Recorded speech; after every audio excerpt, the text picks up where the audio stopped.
Our tale begins with the protagonist, a man named Gu Yongchun. He was once a sword prodigy, the shining star of a noble house. But his destiny took a dark twist, falling to corrupting influences. His descent ended with him as a disposable grunt, a mere foot soldier in the Heavenly Demon's Legion. Now, we find him utterly defeated before the ultimate sword of justice. Her gleaming blade pointed directly at his pathetic form. She demands answers, placing our hero in a truly dreadful position. His mind races, reflecting on the profound irony of his existence. How the woman who stands before him ascended to become the sovereign sword's direct heir. She is the very same figure who single-handedly annihilated legions of demonic practitioners with her absolutely peerless swordsmanship. In fact, this legendary woman is hailed as the greatest martial master the modern world has ever laid eyes upon. And the odds of our guy confronting her are tragically abysmal, because she is the stone-cold,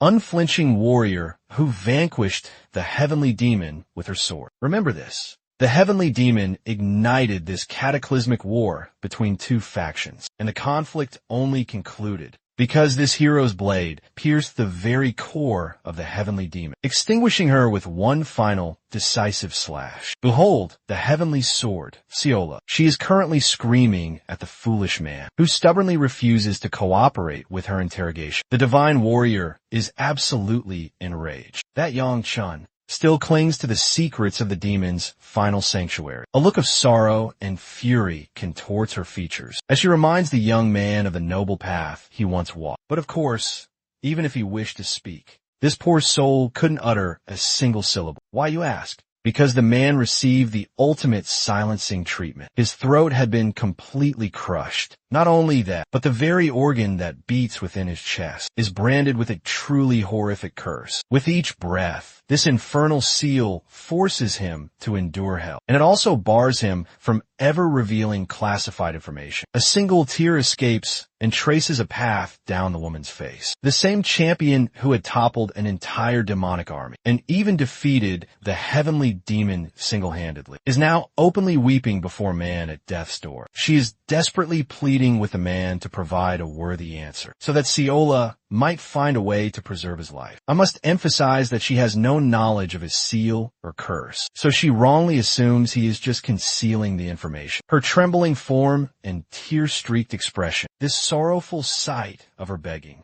is a truly astonishing vision for the young man. He starts to question if her hatred for the demonic cultists is truly that profound. Perhaps it is because of her betrothed, son Yunzhong, who was tragically abducted by them. That must be the source of her sheer desperation. But the situation provokes a faint, bitter laugh from him. He reflects on how the most powerful woman in the world was currently emotionally shattered because of a love interest. This reaction ignites her fury in an instant. Siola brutally hurls his body to the ground like a rag doll. At this point, she is completely provoked despite her quivering state. She's convinced the man is being defiant for some hidden reason and deeply regrets not ending his life much earlier. Her harsh words echo in his fading mind as he starts to wonder when was the very first moment they had ever crossed paths. From the depths of his memory, they met within a bustling market. They were both just small children, and she was the one who approached first, offering him a humble potato. That once beautiful, simple connection resulted in such a war and shadowy fate as this man became a turncoat, one who betrayed his very own kind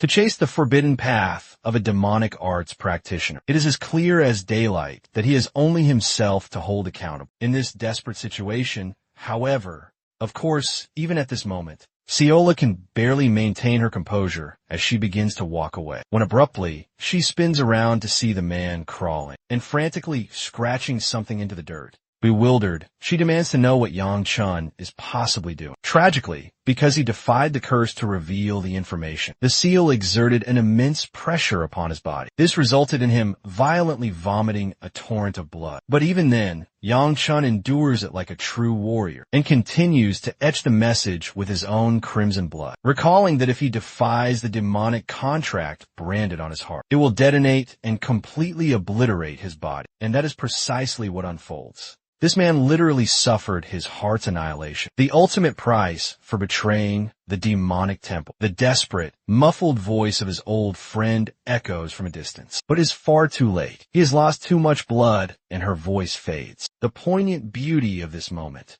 lies in the fact she has finally realized his condition and is now pleading for him to stop. But he persists. The single greatest regret in Yang Chun's life is that he was never able to expose the whole truth. He didn't actually betray his clan by choice, but was masterfully deceived and coerced into it. But that hardly matters at this point, does it? And even Yang Chun accepts his fate like a champion, admitting that it is ultimately still his own fault. As he completes his final message, this is his last act of service to his estranged friend, exposing the critical location of the demon's lair to Siola. But then, the seal's curse triggers an agonizing eruption and savagely tears his organs apart from within. In his final moments, Yang Chun questions why his story had to end here. He recalls a painful memory of his own powerlessness as he stood before his dying sister.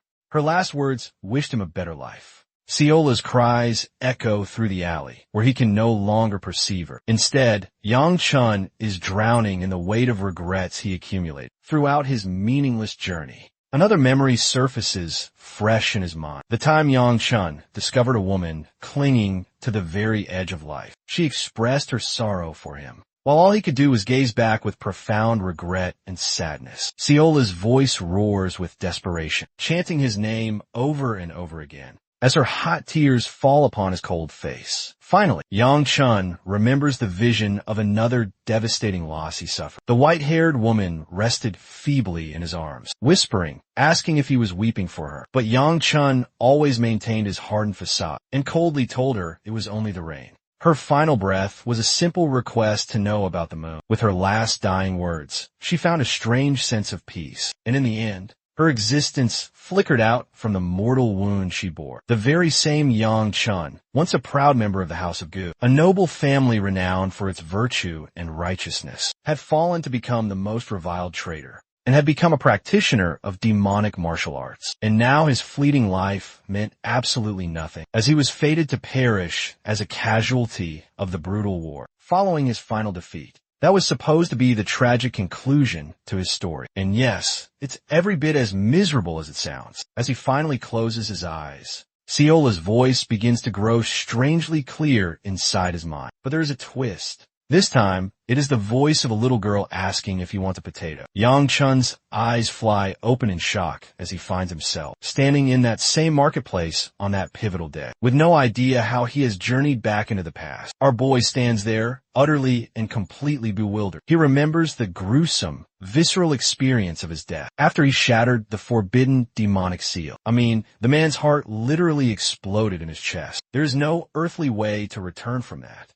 His very last memory was fading away in Siola's arms as she screamed his name into the void. But now he could feel a steady heartbeat pulsing through his veins, as if the horrific event never occurred. Not to mention his tiny frame. He was now much shorter and younger. It was as though he was lost in a vivid dream of the past. And Siola's younger self stood before him, staring with pure confusion. Yang Chun strains to remember the exact words he spoke to her in his original timeline, callously slapping the potato from her hand. He had stunned the girl, then callously stomped on it. It was a clear and brutal sign of his disdain. The old Yang Chun showed no pity for the girl's kind gesture and had humiliated her in front of the entire market. That was the path he took in his first life. But this time, he refuses to make the same lamentable decision. With a faint, knowing laugh, he decides it's time for a different choice. And he actually accepts the potato from her small grasp, even taking a moment to genuinely thank the young girl. Our boy was attempting to look so cool and composed before her, but the very instant he bit into the scalding potato, he completely scorched his mouth. Yang Chun finds it absurd how a mere dream could shock him with such a powerful sensation. Seeing him struggle so pathetically with a simple potato, she breaks into laughter at him, burning his own tongue, while Yang Chun is still stunned.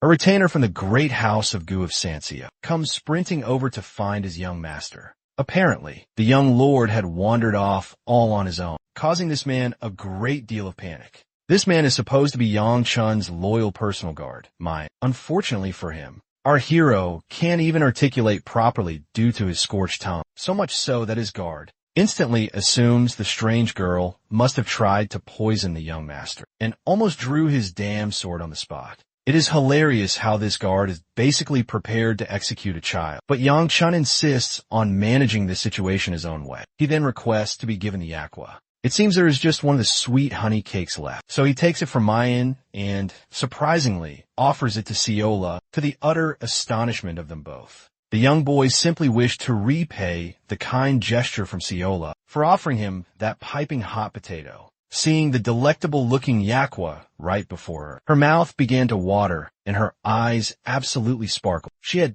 desperately wanted to taste one. But suddenly, Ciola whirls away to greet her grandfather, who comes hurrying over to check on the little girl. Man, these kids have a real talent for getting lost, don't they? He begins to scold her for wandering off by herself, but Ciola insists she is fine since she got the potatoes. Her grandfather is incredibly kind, worried she might have been hurt, but just witnessing this man in person sends Yang Chun into a daze. When the girl proudly states she gave a potato to the young nobleman, her grandfather has a drastic reaction, forcefully pulling her away and actually displaying immense deference by bowing deeply to the young master of the great house. But our boy tells him that there is nothing to be concerned about, as the girl had simply offered him a delightful treat. Yang Chun shows proper etiquette and grace by praising the food, and even offers the yakwa to her as a return gift. Initially, Ciola's grandfather appears hesitant and conflicted, but the little girl leaps with pure delight, wanting to take it at once. But the poor child is utterly heartbroken as her grandpa drags her the hell away from the scene, believing it would be a dishonor to accept such a precious delicacy from the noble young master. But our boy isn't taking no for an answer, and he stops the old man. He even shows great consideration for the little girl by personally placing the honey cake right into her hands. Ciola's eyes are practically radiating with pure happiness, and her grandfather is left completely speechless. But from this simple exchange alone,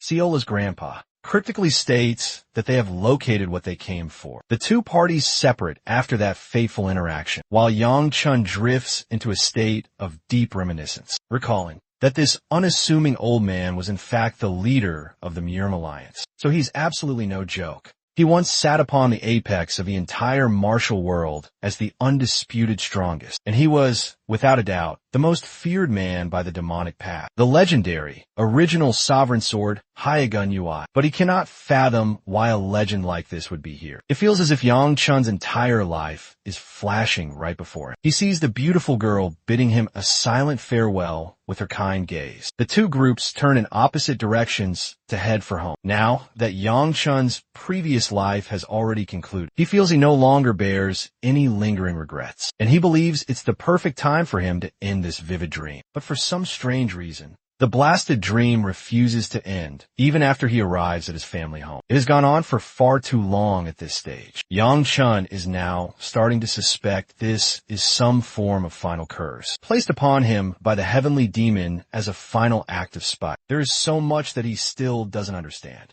until he suddenly hears a familiar girl's voice, approaching him from behind, and voicing her absolute shock to see her brother actually returning home. Meet the infamous Scarlet Fire Sword, Yun Suk Hyo, Yang Chun's second, older sister, and she is the one individual who despises him most in this world. Basically, she could be a real piece of work. He remarks on his surprise that their father is coming home today, while Yun Su continues her relentless teasing, belittling him for being the family troublemaker, and assuming he's about to pull another ridiculous stunt. But our boy has no time to entertain an attention seeker, and plainly states that he's present because it's his duty. So she chastises him for his constant absence in the past. But instead of taking the bait and getting provoked, Yang Chun displays true maturity, stating he will apologize to his father. Now that, right there, is the very definition of character growth. He genuinely intends to change his life, starting with even the most minor of interactions. This infuriates Yun Su an incredible amount, as she bellows out his damn name and channels her seething anger to confront him directly. She accuses him of orchestrating some sort of elaborate trick. She brazenly tells him how much his presence irritates her, but he cuts her little temper tantrum short, and calmly points out that their father has just arrived. And I have to tell you, this entrance is absolutely bone-chilling. That is how you know Yang Chun's father is a man of serious business. Their father, who basically radiates the aura of Miyamoto Musashi, is genuinely taken aback to see his son greeting him so formally. He shifts his focus to his chief steward, inquiring if his elite sword squads are fully prepared. It turns out the first sword squad has already come back from the front lines, while the fourth squad is on standby, ready to deploy at a moment's notice. So he signals for his chief to mobilize the fourth squad and to locate him with the utmost haste. Now, let's switch to Yang Chun's point of view. He finds himself completely and utterly frozen in place, beneath his father's immensely powerful and overwhelming gaze. The house master leaves a final command for his son, requesting that he come find him after the evening meal. Yang Chun is completely floored to hear this, and he asks Muyan for digestive aid,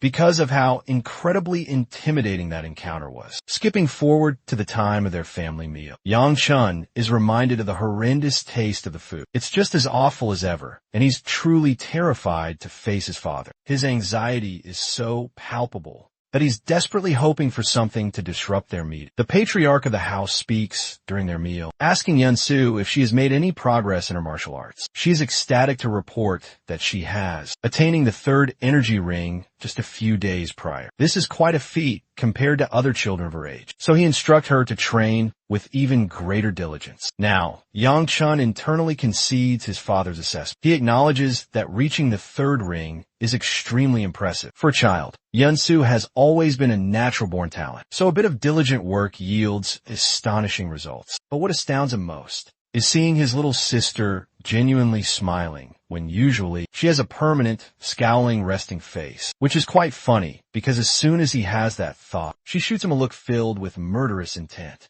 When his father finally turns his attention to his third child, Yang Chun literally flinches in his seat. He mentions the report from Mayan about the boy visiting the market. The young boy meekly confirms it. This causes his father to rise and announce his urgent departure. This completely surprises the boy, because he was clearly bracing for the Musashi look-alike to actually give him a stern lecture. Well, Yang Chun figures it's because of his father's prior command to meet the boy privately in his study. But even that plan is abruptly delayed, as one of the housemaids arrives to inform him that their meeting has been rescheduled and will take place tomorrow instead. Once again, Yang Chun is left utterly dumbfounded. That night, secluded within his room, he's baffled that he still hasn't awoken from this bizarre, vivid dream. At this juncture, he's also considering if a potential time travel, or perhaps a regression event has actually happened. But that dawning realization is coupled with a rising fury, and the chance for him to possibly slay the heavenly demon before the great tragedy unfolds. That idea is tempting at first, but Yang Chun remains convinced that he is merely dreaming, so there will be no real purpose. Then there's the harsh reality that he cannot face the heavenly demon, who is powerful enough to obliterate 3 martial sovereigns by herself. It brings back the memory of the day he surrendered before her, just to survive another day, and was then forced to endure the shameful life of a demonic arts practitioner. Yang Chun's past failures weigh heavily on his soul. His entire life is the very definition of being plagued by immense regret. That is the singular emotion that consumes and torments him. But at the same time, he had always vowed to himself that if Yang Chun were ever granted a precious second chance, he would absolutely do anything necessary to live differently. Knowing the future outcome of Seola defeating the heavenly demon, as well as the entire demonic temple, he concludes his best chance at a peaceful life is to lay low and strategically play the long game of simple survival, knowing that an opportunity like this will never come twice. Yang Chun swears an oath not to fail a second time and to prevent the regrets of his past life from ever resurfacing. Channeling the latent energy through his body's dantian, Yang Chun is somewhat crestfallen that he can't do much beyond cultivating a minuscule grasp of his internal energy. But his sister, you all saw how Yunsu was wreathed in flames, right? That illustrates the gap between a normal person and a prodigy, like her, who has already mastered the third energy ring. Still, even possessing this small amount of internal energy is enough for our boy. He believes that the secret cultivation technique of his house should be more than sufficient for his needs. The legendary art of the 9 flame Blaze Wheel is his best hope for empowering his physical body. And once he finally breaks through to the 4th ring, he'll also be capable of manifesting a bright flame of pure internal energy. And immediately after reaching the 7th ring, just like his powerful father, his entire body will be overflowing with this life-altering power. But as the situation currently stands, our boy is at the absolute bottom rung of the 1st ring. That is why he needs to amass as much energy as swiftly as possible to break through to the 2nd ring, combined with the fact that he cannot utilize his formidable demonic arts powers to accelerate this journey on his 2nd chance. He must rely solely on himself and his family's martial techniques. In a deep state of meditation, he focuses all of his ki directly into his dantian. But that comes with the severe side effect of sapping his body, completely exhausting him at his pitifully low current level. Yang Chun can barely accomplish anything with the meager skills he possesses at the moment. Trying to force his way forward isn't an option either, because that would lead to a dangerous state called chi deviation. However, the one silver lining to emerge from this ordeal is that he's gained a profound insight into the 2nd energy ring, and he's tantalizingly close to finally tapping into its power. Yang Chun plans to maintain this pace, completely different from his previous tragic life. At the same time, he must remain extremely cautious and ensure that events do not deviate from the original timeline. Morning arrives quickly, and the poor guy is still completely wiped out, unable to get any rest because of his excruciating bodily aches. It is his own damn fault for not taking his training seriously and preparing his body throughout his childhood. Steeling himself for the day, he plans to visit his father, but when he swings open the door, he is shocked to find the same little girl from yesterday greeting him. Now, let's take a brief detour and explore a critical piece of history. On one cataclysmic day, a great fissure appeared in the heavens. As the terrified people questioned if what they saw was a falling star or something far more sinister, suddenly a demonic eye emerged from the collapsing spatial rift and tore its way into their world. That was the day the demons first invaded their mortal realm. And these were not just any ordinary demons. They were utterly merciless and laid waste to the planet. The dimensional tear, where they spawned from, is known ominously as the gate of the demonic realm. Now, every single martial clan decided to repel the demons by establishing an elite specialized force. These special forces, or divisions, were famously known as the Sword Squads, and every notable clan possessed at least one. But the formidable Gu family actually commanded 5 of them, the eldest sister among all the siblings. Hebe Gu, and because our hero is widely known as the family brat, who perpetually causes trouble for his clan, he was forced to train under her for 6 long months. In the original timeline, that was precisely when he encountered Ciola, who wore a vacant, almost scowling expression back then. They were originally fated to meet 6 months from now, but because of his gentle treatment of the young girl, somehow she has appeared at his residence the very next day. Our boy is so done with this day already and tries to go back inside, but she tugs firmly on his sleeve,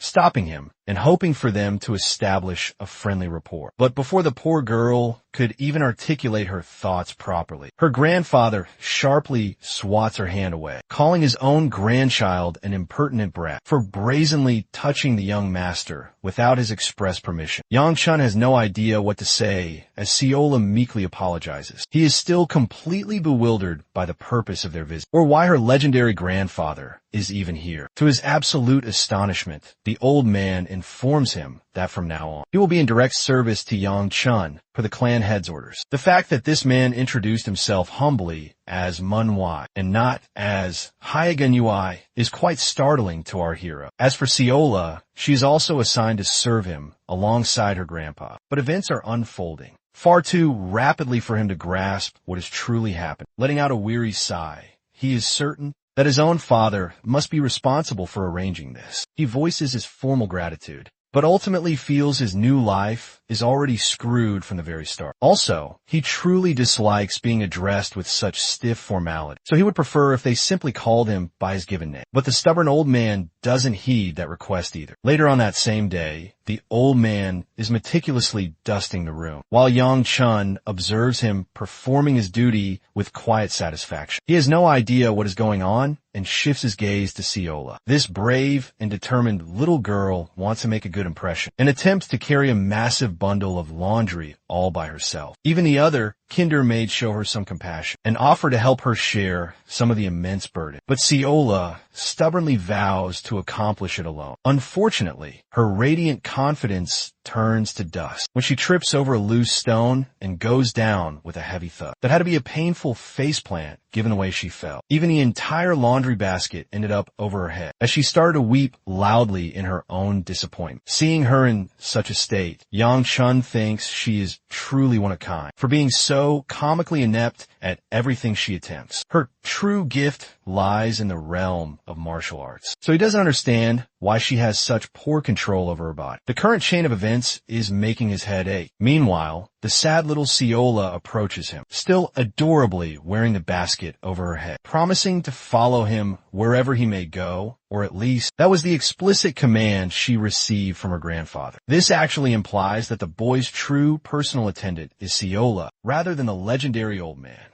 But it seems almost as if the other maids hatched a scheme and saddled her with such an arduous responsibility, being the scion of an immensely powerful family. The boy doesn't know if it's appropriate to select a servant of his own choosing, aside from the fact that it is Seola herself. There is also the matter of her grandfather, the sovereign sword, who will be observing him at close range. She tries to neaten the folds of his robe, but even that becomes a depressing, wrinkled disaster. Our boy shatters her confidence by fixing it himself and starts to ponder if the clan head is even aware of the sovereign sword's hidden identity, knowing that he must now go and meet his father. Yang Chun believes he will find his answers very soon. As he is departing, Seola quickly tries to follow him, but he shuts her down, stating that she should complete her chores here. The sharp remark makes her genuinely start to cry, and it's noticed by her observant grandfather as well. Regardless, Yang Chun takes his leave, but then reveals a hint of his softer side for Seola when he promises to come back with more yakwa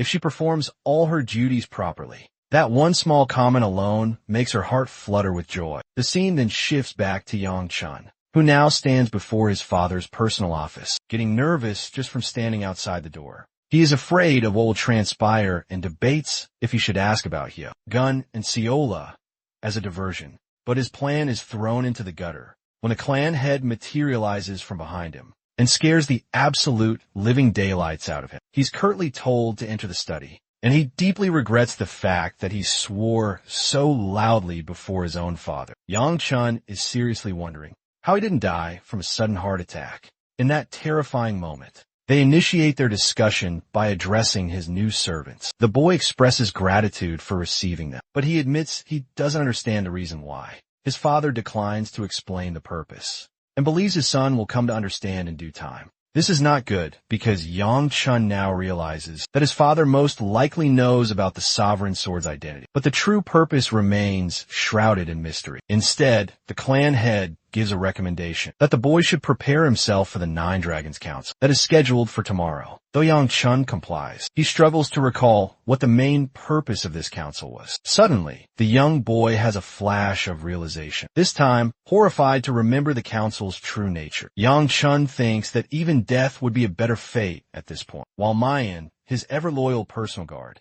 questions if he truly intends to refuse participation in the council. Let's quickly explore the history of this unique council. It is meant to pay tribute to the original sword squads who fought endlessly and worked hard to defend against the demonic realm, risking their very lives for the people of this land. It is convened twice a year to honor their heroic efforts, and it also functions as a recruitment event to help enlist new, worthy members into the sword squads. And as he is a direct descendant of the main family itself, he is absolutely required to attend this council. But our boy simply does not want to go, ordering Mayan to just behead him on the spot. But even his loyal personal guard believes his father will probably kill Yang Chun a second time if he dares to refuse attending. Then, There is the fact that the fearsome second elder is hosting the council this time, and he also swore he would beat the crap out of Yang Chun if he refused to take part in this prestigious council. The entire situation has become so much worse than he ever imagined. The second elder is a notoriously annoying old man who has consistently treated him with disdain ever since he was just a small child. Then again, the kid is a known troublemaker, so it sort of makes sense. Anyway, he had entrusted the boy with high hopes for him to behave. Of this legendary and prestigious household. In a twisted way, Yang Chun holds a deep gratitude for the old man. Yet at the same time, he is utterly terrified of him, a result of his relentless, hellish training regimens and the literal mountains of chores he was assigned. But this was actually a strange form of affection, because the second elder consistently watched over the boy, especially when the clan head himself paid him no mind. It's a genuine mystery how he became such a delinquent in his original life, even after the brutal tutelage he received from the second elder. Regardless, the time has come for their departure. They are scheduled to leave once the carriage is prepared. So the boy asks Manhwa for a status update. The maid casually explains they are currently attending to Siola, a fact that immediately concerns the young master, who fears she has managed to cause even more chaos. But it turns out they were actually busy dressing her in a clean and immaculate outfit. Gazing upon her in this rather elegant clothing, it's enough to make even the stoic Yang Chun feel a bit flustered, disarmed by the girl's innocent and radiant smile. She approaches him, beaming like a happy child, and eagerly expresses how the other maids praised her appearance. But that compliment was indeed the absolute truth, because even Yang Chun finds himself defenseless against her charm. The young girl summons her courage and asks him directly if he thinks she looks beautiful, and yup. That question alone is sufficient to make the little master blush beyond belief. He becomes so flustered that he evades her gaze and abruptly changes the topic. In the following scene, we witness their grand carriage, blazing forward at a tremendous velocity, giving Siola a truly exhilarating experience. This is actually her very first time riding in a carriage of this kind, so her excitement is palpable. As for Mayan, he informs the young master that the council is being held in the Cheonil commercial district, renowned for being the most celebrated district in their lands. Since it is a lengthy 4-hour journey, it is certainly going to take some time. So, Yang Chun figures it might be a prudent idea to catch a nap. But the irritatingly cheerful child behind him is chattering so loudly that he just can't. Yang Chun shoves a yakwa into her mouth and sternly tells her to be quiet for a little while. This tactic actually works, silencing her long enough for him to drift into slumber. But his rest is practically non-existent,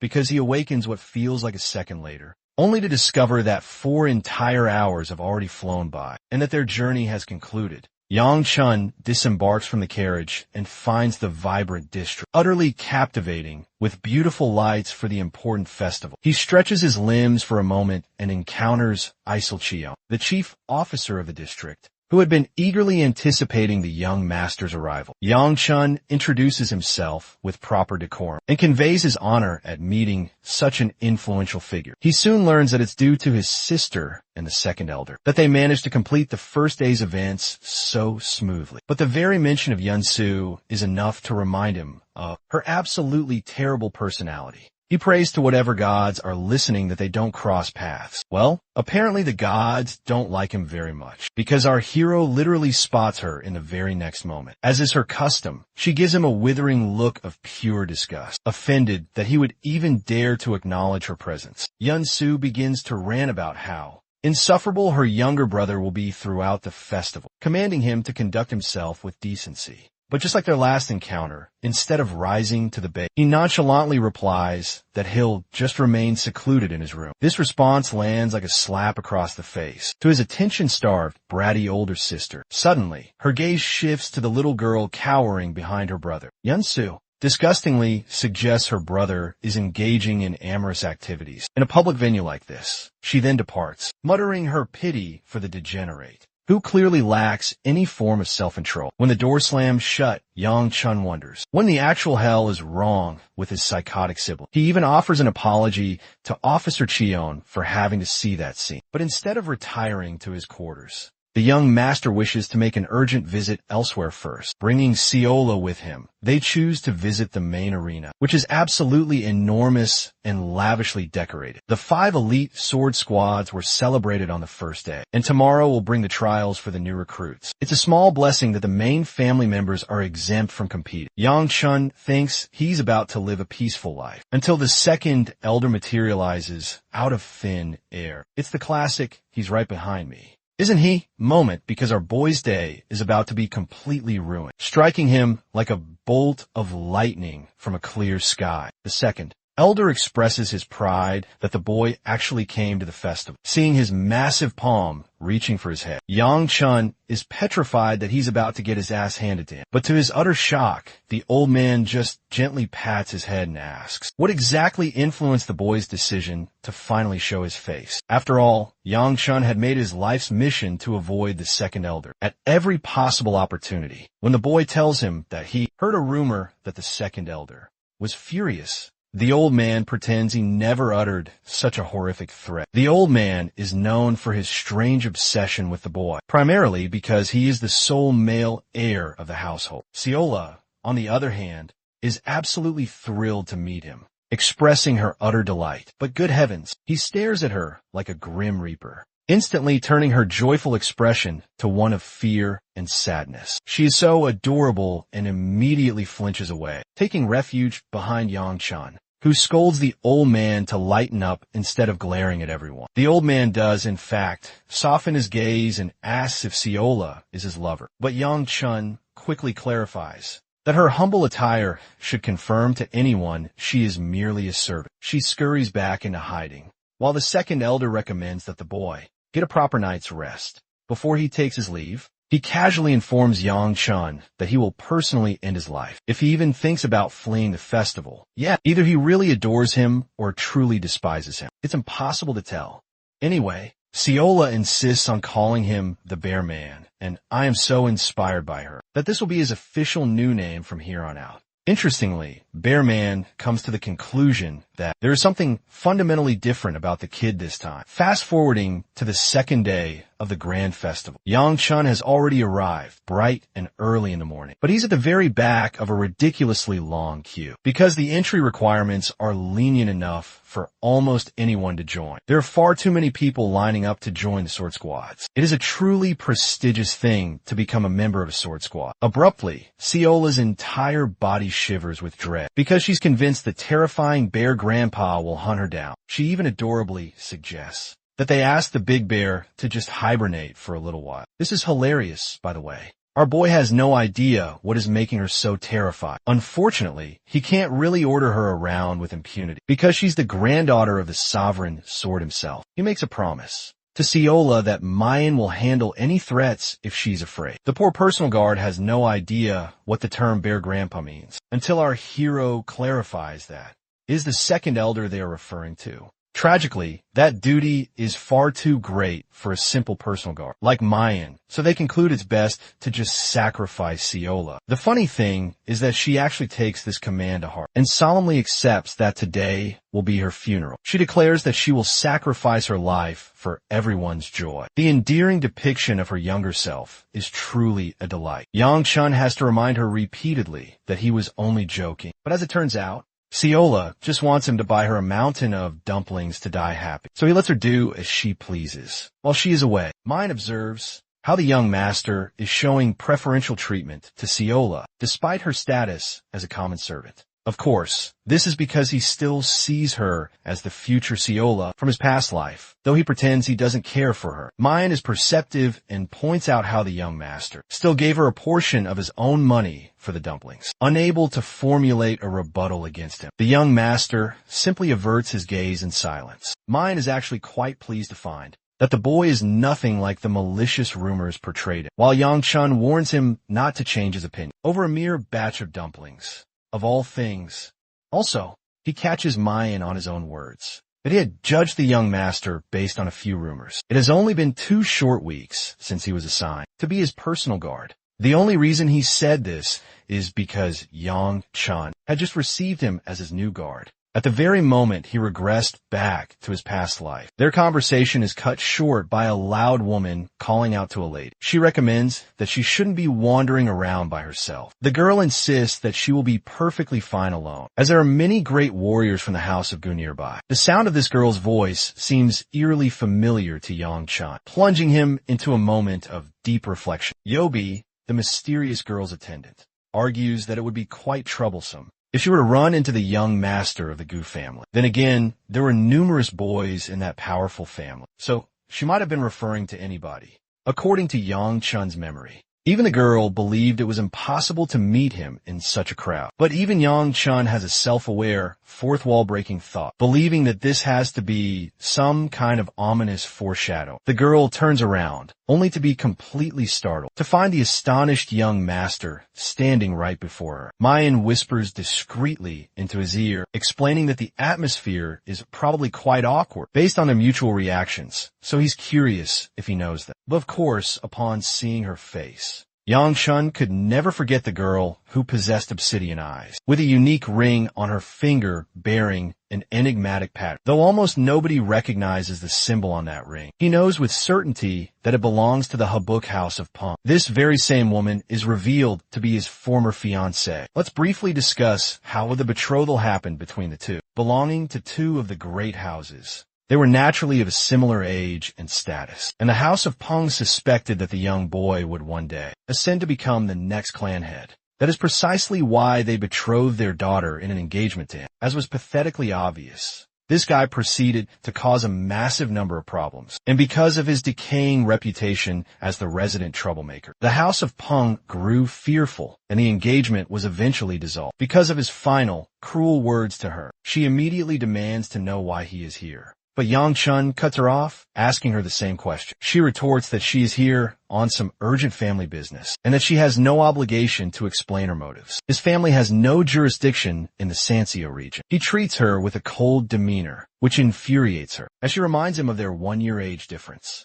So he decides to adopt formal manners and addresses her properly. He then shifts his attention back to Ciola, and declares that they should depart with the dumplings. Meanwhile, this adorable little monster has acquired a huge pile of dumplings and is overjoyed to leave after his parting words. He tells his former fiancée to enjoy her visit here, a comment which comes as a complete shock to her. She deeply regrets running into him of all people and takes careful note of the servant girl beside him. She is slightly annoyed that he has already found a pretty attendant and internally concludes that he is still the same old pervert. Going back to the fateful words he spoke, on the day their betrothal was finally broken, Yang Chun had called her nothing more than the spoiled daughter of a mere mistress, basically slandering the name of her mother and causing her to become so completely enraged that she was about to beat the living hell out of him. But Yang Chun apparently had balls of steel and doubled down instead of taking back his vicious statement. So our boy ended up eating a Mike Tyson-level hook from girl, a fate which was, frankly, well-deserved. She was fed up with his attitude, even with the political engagement. Because of her house, Yobi was there to restrain the girl, but she violently swatted her hand away, stomping her foot right next to his face, and was more than prepared to send Yang Chun's ass to the afterlife. Yeah, that was one hell of a dramatic day. From that memory, even in the present, she is trying to reassure herself that he's still the same. But this new kid is actually helping his servant with the dumplings. It is as if something is fundamentally different about him now, though she dismisses it as just an unusually good day for him, believing that a buffoon like him could never truly mature. Still, a nagging thought lingers in her mind that maybe he did change. Suddenly, they all hear another booming voice roaring from a distance. Apparently, some hot-headed guy is incredibly pissed off, shouting about how the recruiters are going to be held responsible for his potential arrest. It is a vague threat that leaves the entire crowd in dead silence. While those individuals are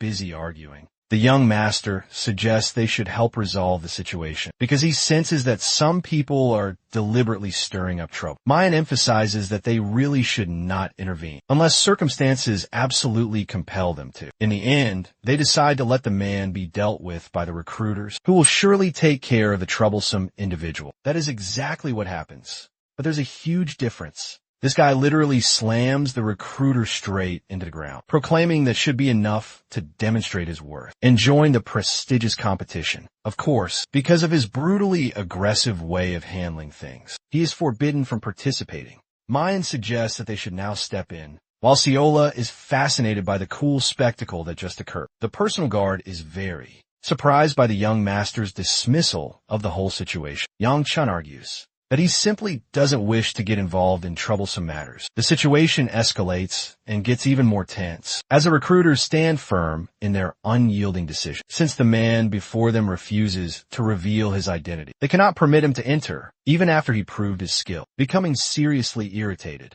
he at last reveals his identity as the heir of House Peng, which means this dude is actually Yang Chun's ex-brother-in-law. This dramatic announcement captures the attention of them both, shocked to see him trying to enter the competition. Let's rewind time a bit and see what led up to this moment. One day, the girl discovered her brother had awoken very early in the morning. She had no idea why he was there. Meanwhile, he was having the time of his life, eating some food and getting warm after he started a fire. His sister couldn't care less about what he was doing and only cared about the ceremonial name plate he held in his hand. He joked that he was planning to use it as a replacement for firewood and was immediately smacked with a thrown stone. His sister was absolutely done with his childish shenanigans. She reveals a little fun fact about her esteemed brother. He actually graduated as the youngest heir of their house in the entire history of House Peng. The nameplate is incredibly special because he was given it directly from their lord.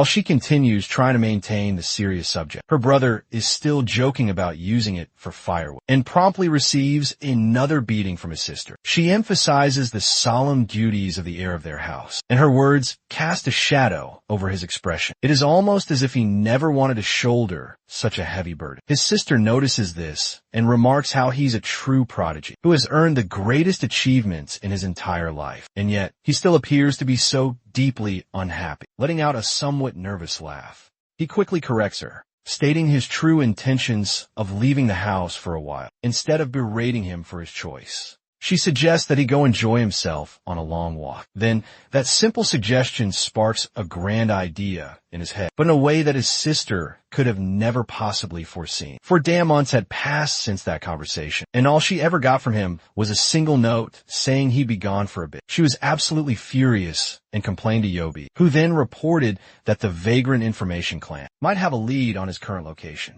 She was desperate to discover where her brother had disappeared to, but the Sansio region never made any logical sense to her. Well, until this very moment. That is, she has just run into that very same troublemaker, who was just loudly demanding to join the 9 Dragons competition. No matter what, the dude was picking a fight with the recruiters and explained that he simply had no time to waste. The growing commotion drew the attention of our boy and his guard. Both of them overheard him boasting about the Black Knight Blade, which is a secret technique of the House of Peng. Our boy quickly deduced the situation would only escalate from here, so he intended to quickly slip away. But of course, Grandpa Bear had to descend upon his moment at the absolute worst possible time and grabbed a hold of the boy's face. He personally found the young troublemaker quite impressive because of his direct connection to the famous Peng family and permitted the boy to finally join. It is only then that Wujin Peng makes his formal introduction, expressing his profound honor to meet the 2nd elder of the House of Gu. Grandpa Bear over here laughs his head off.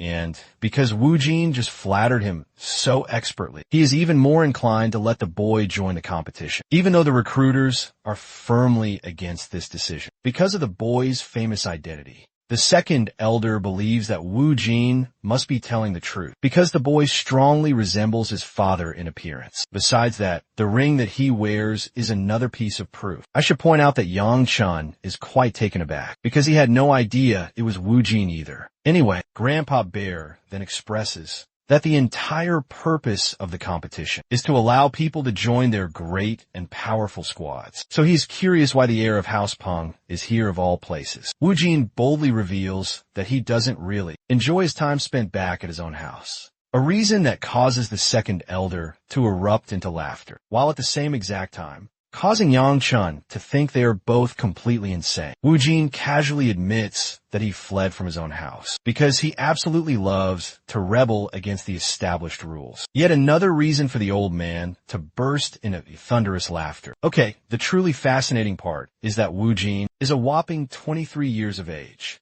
because I could have sworn that he was just a teenager if they hadn't specifically pointed that out. The second elder is impressed by the product of the House of Punk and then shoots a disgusted glance toward Yang-chan for being so pathetically weak by direct comparison. Both Mayan and Seola probe Yang-chan for some clarification, and he can do nothing but tell them to shut their mouths while he suffers this humiliation in silence. Well, on second thought, Yang-chan reflects that he isn't offended or jealous by that remark, because the heir of House Peng can genuinely be considered dragon. After all, this very same boy would one day be known as the Heavenly Blade. Drawing a connection from this knowledge, Yang-chun suddenly recalls that he met Wu-jin's sister just earlier. Speaking of her, Ahi Peng comes rushing to find her brother. You might be thinking this will be a touching, sentimental moment, but no, she straight up throws a damn fist right in his face and launches the poor dude directly into the ground. Ahi is seriously furious that he ran the hell away immediately after becoming the heir to their entire house. With his face completely caved in, Wu-jin tries his best to call a timeout, but his sister has entered her John Wick mode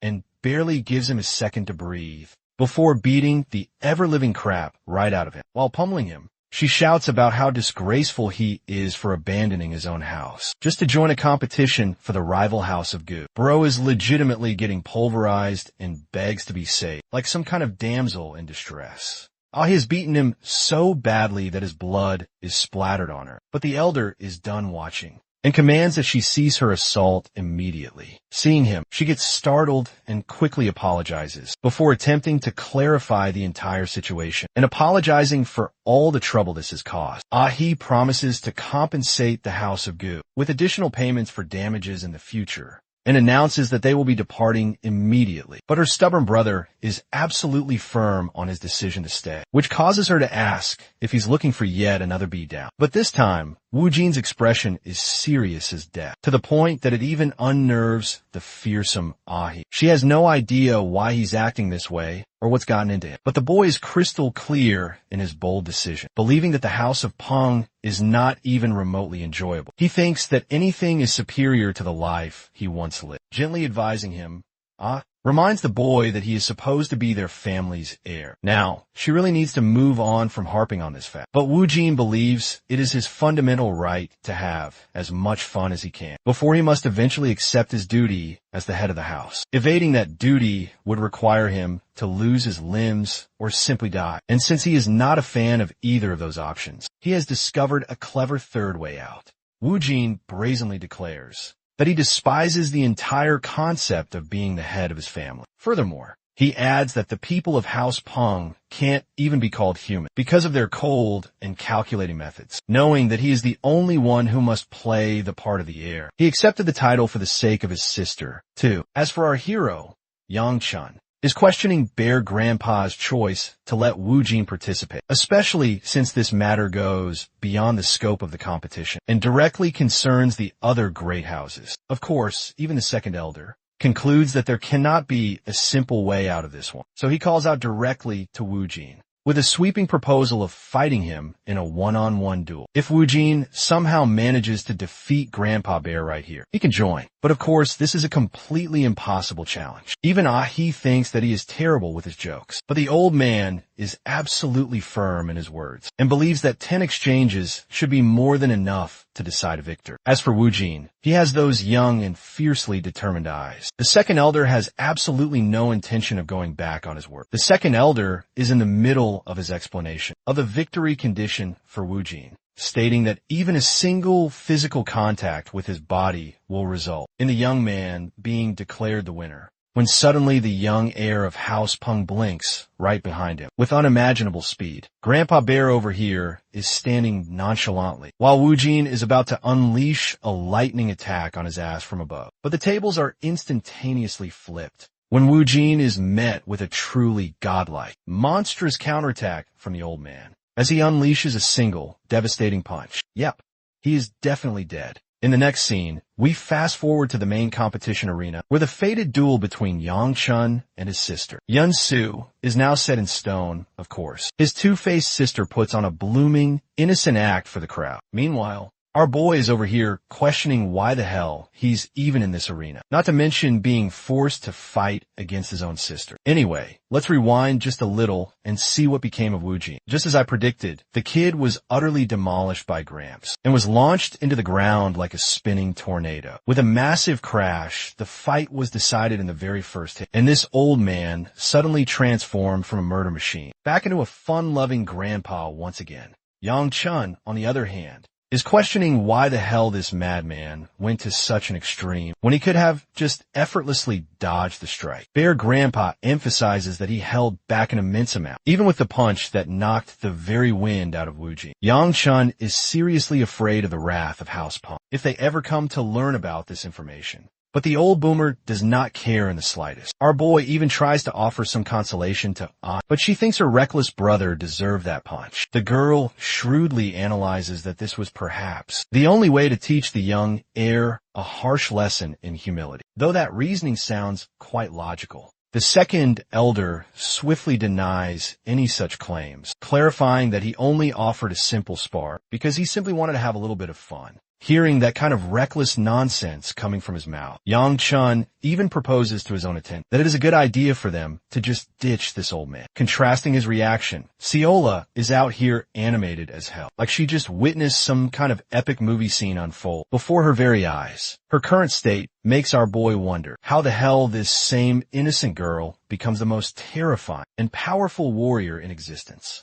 The second elder has rapidly become a big fan of Seola for praising him. He even shares a small, sweet snack with the dessert-loving girl, who suddenly shifts her attitude and has grown quite fond of Bear Grandpa, seeing as though Yang Chun must be feeling rather left out. The second elder thinks it's best to bestow a gift upon him as well, revealing that he's going to make our boy spar against someone at the finale of the competition. And well, what do you know? That is how we ended up in this shitty situation in the first place. Yang Chun is now forced to face his own sister, and she's quite surprised that he's choosing not to wield his sword. This actually surprises the boy as well, making him wonder if he even used a weapon at this young age. The good thing about the art of the Nine Flame, Blaze Will technique, is that it can be used to reinforce many different kinds of weapons. However, it is most often used on swords for maximum destructive power. The main issue here is Yang Chun has no clue how to use a sword, as he eventually transitioned to a fighting style with his bare hands later on in his life. Bro really just decided these hands are rated E for everyone. Yunsu confesses that she couldn't give two damns whether or not he chooses to use a weapon in this match, and her supremely arrogant personality helps to cover his tracks. The girl is most grateful about one thing and one thing only. She has been given a golden opportunity, after all, allowing herself the glorious chance to beat him black and blue without getting into any trouble for it. It is even better that his coming humiliation will be witnessed in front of the rest of the entire world. This sister is seriously unhinged, but Yang Chun is genuinely nervous about this fight too. Going back to his earlier talk with the second elder, he was appalled by the mere suggestion of him participating in a duel against his own sister. Bear Grandpa found himself dropping dead from sheer despair, believing the competition would be far too dull otherwise. Yang Chun could clearly sense that this old imbecile only wanted to derive some entertainment from him. The dude even had a clever strategy to simply forfeit the match as soon as it had begun. But the second elder literally read his mind and gestured for the boy to look at Wu Jin's unconscious body, which was his short way of saying, "I will beat your ass up just like that if you surrender." Yang Chun really could not stomach the fact that he was going to be defeated in front of such a massive watching crowd. But the old man actually offered a different perspective, questioning if the boy had already decided in his mind to lose. His powerful words circle within Yang Chun's mind. The new life he has been granted is far too precious for him to just allow it to go to waste so easily. That is the reason he doesn't want to fight his sister and to prevent further complications. While he is lost in the middle of his contemplation, Yunsu calls out to him, roaring her deep resentment for her brother of the entire house, solely because of the antiquated rule of being born male. The duel ignites, and his sister unleashes her full fury upon him, releasing a blindingly fast sword strike that he miraculously sidesteps. Yunsu follows with a second slash that our hero ducks under with ease. But her relentless assault has not concluded, as she transitions into a wide, horizontal strike next, forcing him to retreat and duck low once more. A chilling realization suddenly dawns upon Yunsu. Her little brother was effortlessly evading her flurry of strikes despite his inferior second ring level. Yang Chun, however, knows the truth, internally admitting he is barely able to avoid each and every blow, and the constant evasion is beginning to strain his body. This proves he desperately requires more rigorous training, but he still hasn't decided on a strategy for this particular battle. One path involves him intentionally taking a direct blow and feigning unconsciousness to end the duel. However, given the sheer ferocity of her current assault, our boy knows there will be no pretending involved at all. He believes he's genuinely going to be taken out of the fight before he can even finalize a solid battle plan. His sister resumes her aggressive offensive once more, grabbing his uniform to ensure that he cannot escape, as she unleashes yet another powerful sword strike. But he evades it too, quickly shrugging off his outer garment, causing Yunsu's blade to slice right through the fabric. The boy mocks his sister for her overwhelming and obvious bloodlust, claiming her attacks have become utterly predictable. He recommends that they should halt this pointless battle, questioning the very depths of her hatred for him. Even though they were not even using real, sharpened swords, she managed to tear his shirt in half with such immense force. Yunsu retorts that she had to accept the horrible reality, that she could never possibly become the clan's heir, solely because of the patriarchal system,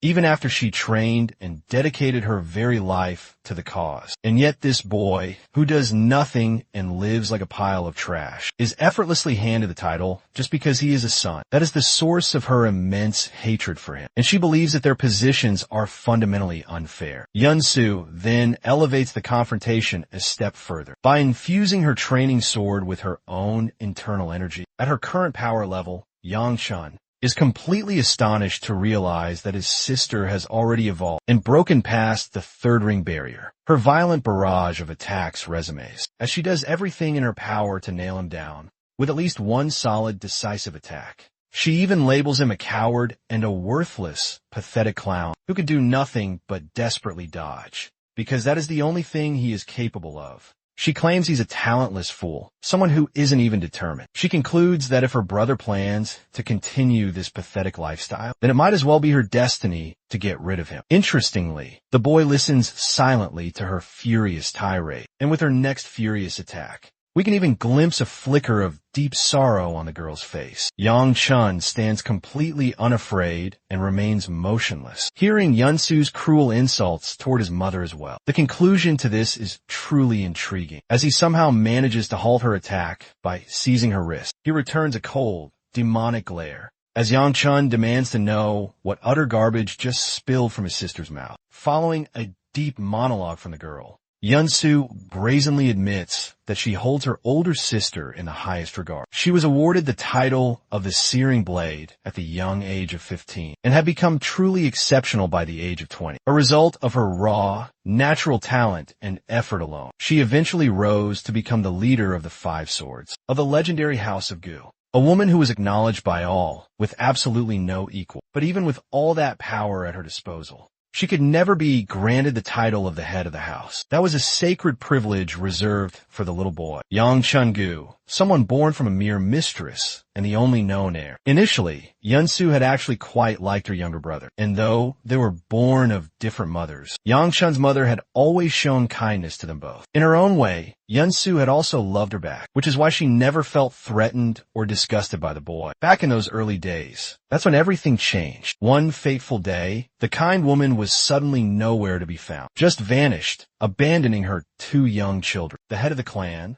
their own father, gave a strict order for everyone not to search for her. That is why it became a completely hopeless task to even try. This also happened to be around the exact same period when the young boy became colder and crueler to everyone. He refused to form any connections within the clan, until scandalous rumors of his escapades with women began to circulate everywhere. However, regardless of what caused this dramatic change in him, one undeniable fact remained absolute. Yang Chun would still be given the position of the head of the house. That wasn't his fault. It was the rigid system of men inheriting titles. And it's not as if Yun-Su could ever hope for that system to change. She was nothing compared to the ever-brilliant, blazing talent of her older sister. This eventually sprouted a deep and bitter resentment in the girl's heart. She started to truly despise him for being someone who couldn't even utilize his own innate abilities. Let's return to the present, intense scene, whereupon the very mention of his mother. Yang Chun gives his sister a truly terrifying glare. It instills so much fear within her that she instinctively retreats to be safe. But that will not matter, because this man is now done playing games. He flashes behind her and launches a punch directly into her face. Witnessing this epic battle,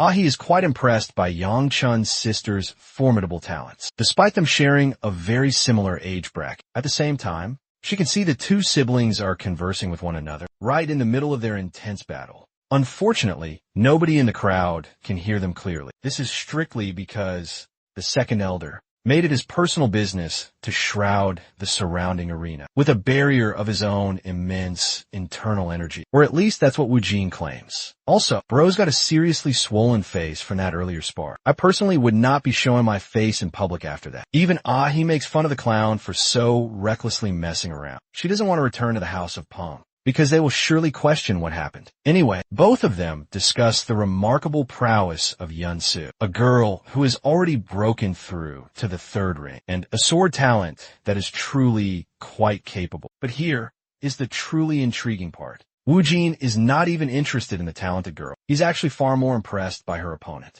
This fact completely surprises Ah, while Yobi confirms the familial relationship between the two siblings. Based on this fierce fight, Wu Jin is impressed that there is more than just one talent amongst the House of Gu. Seeing his face filled with such genuine happiness, Ahi feels devastated that her brother will never experience the same after he becomes the head of the House of Peng. Let's return to the duel. Yun-Su realizes that she has no other choice but to desperately evade her brother's powerful strike. She manages to dodge and counters with an intimidating final swing, believing that the fight is finally over as she's exploited his open. But Yang Chun coldly speaks down to her. This is how you know you are about to get absolutely destroyed. It's when your opponent is trash-talking you during your final attack. Yang Chun states that he truly understands his sister's position. So, he doesn't really have a right to judge her for hating him, though he was infuriated by her previous comment. He shows immense maturity by disregarding it entirely. However, Yang Chun hopes that she can forget what he is about to do next, drawing his hand back and unleashing a burst of raw energy. He punches the absolute crap out of Yun-Su with a solid blow, knocking her down and out of the fight completely. The battle is over, and to everyone's absolute shock, the winner is the supposedly incompetent Yang Chun. Shortly after the fight's conclusion, we can see the young boy deeply regretting his decision and the way he ultimately handled that whole situation. He never intended to win, and it is going to look extremely bad that a second ring was able to defeat a third ring fighter with a complete knockout. Yang Chun still feels deeply haunted by his sister's venomous words, and while he is sulking in his own despair, Mayan and his young servant come over to check on his condition. Unfortunately, Mayan arrives bearing some very bad news for the boy. Everyone is talking about his astonishing grand victory, where they clearly expected him to get utterly demolished in that fight. That is precisely why the second elder had to intervene, to control the wild reaction of the massive crowd. His speech is still currently ongoing, which gives Yang Chun the perfect opportunity to escape this place before the terrifying bear grandpa can get to him. Ciolo worriedly points out that his hand is bleeding profusely, but what it really signifies is that he failed to control his internal ki at the very last possible moment. The adorable Ciola tries to comfort him by attempting to bandage it up, causing the young boy to get even more flustered. But unfortunately, the poor girl has no idea how to wrap it up properly. She begins to weep while gently holding his injured hand, apologizing profusely for how completely useless she is. This scene just melted my entire heart, and it gives even the hardened Yang Chun a moment of pause, until Wu Jin cockblocks their moment with a sudden appearance. Anyway, Yang Chun still greets him properly, even though I is over here, embarrassed as hell, and insists on going home. But this dude is incredibly chill. I love him because he is treating Yang Chun like a close friend, even though Ahi's engagement with him was broken off. He even suggests the two of them should get back together. Our boy is a bit surprised and wonders why he's even here at all. Woojin explains that he simply wishes to connect and network with talented individuals. He also holds his older sister, Hibiku, in very high regard, but was completely unaware of a hidden talent like Yang Chan. The boy is genuinely surprised that Woojin even knows about his sister, the heir of house. Peng reveals that they actually share a rather close relationship, but he has no idea how she actually thinks of him,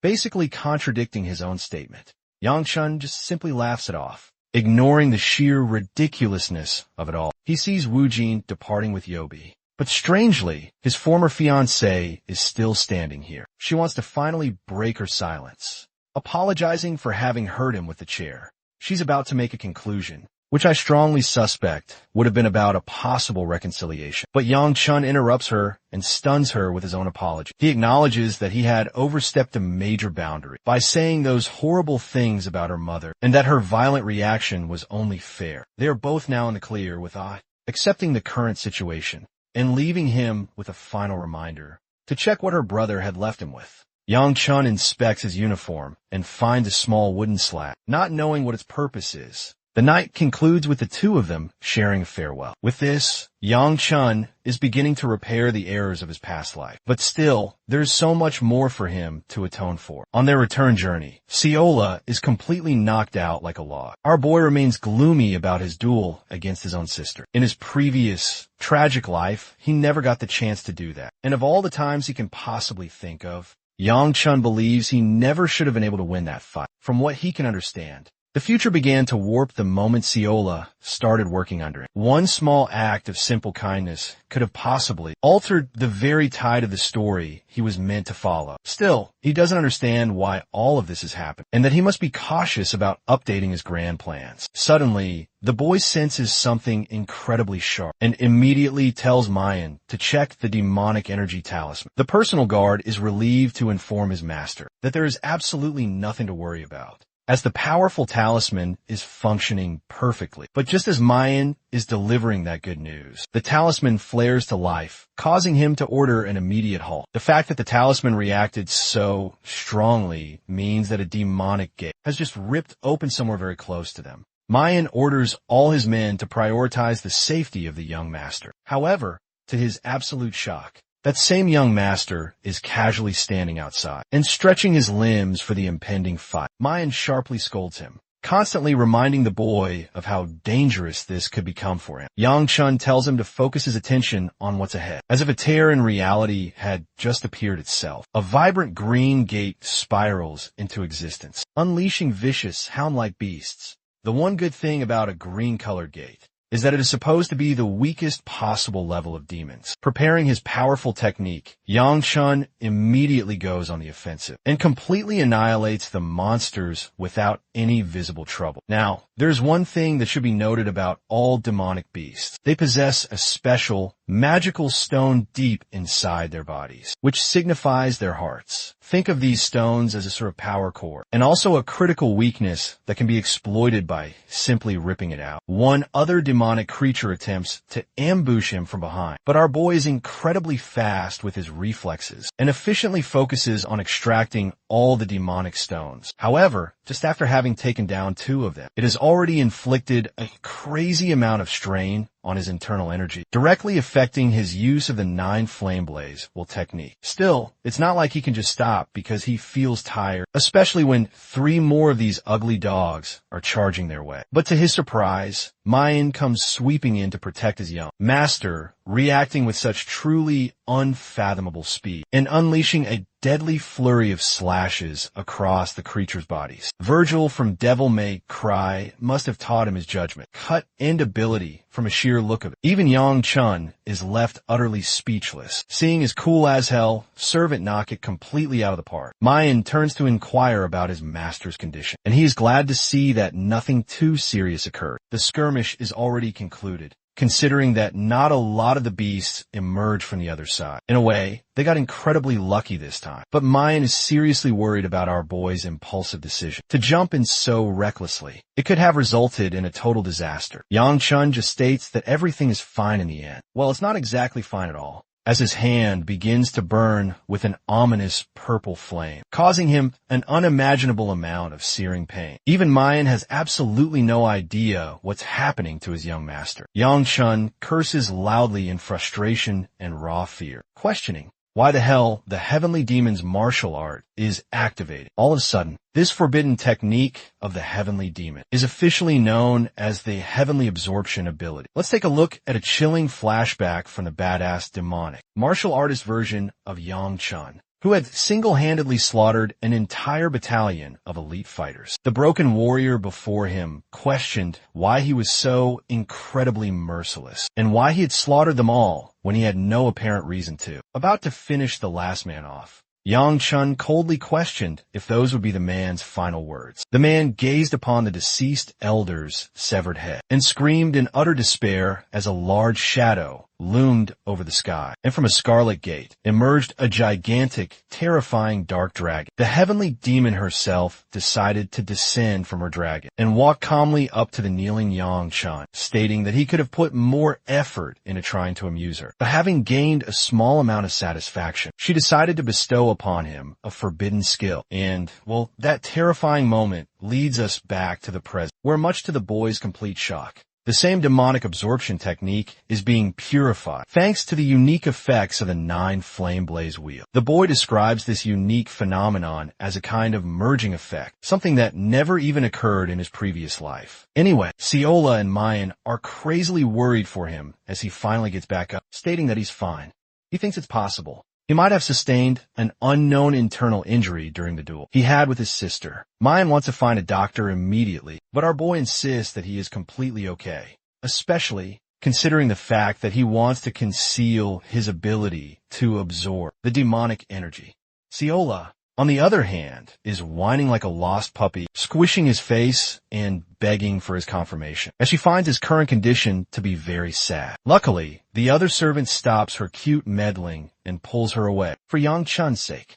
Once again, Mayan requests that they go visit a doctor, but the young master believes it would be better if they simply return home, and if he just slept to recover from the exhaustion. While his men are gathering up and preparing for the journey home, the boy enters a deep, contemplative state, noticing how he doesn't feel a single ounce of demonic energy within him. This means that his family's powerful generational technique must have done something truly interesting to it. He also takes note that the color of the demonic stone has faded, which confirms the complete absorption of the demonic energy. Deciding not to dwell on this strange matter for too long, he completely crushes the stone within his powerful grasp, believing that he must urgently work on his future plans. The very next morning, Siola's craving for sweet snacks is acting up again, but our boy actually ignores her desperate, pleading request and completely betrays her hopeful expectations. Yang Chun reminds the girl that she was the one who kept tagging along with him, for no particular reason at all. Anyway, Mayan is quite curious why they have come out here of all places, especially since the boy is still in the process of recovering for what transpired.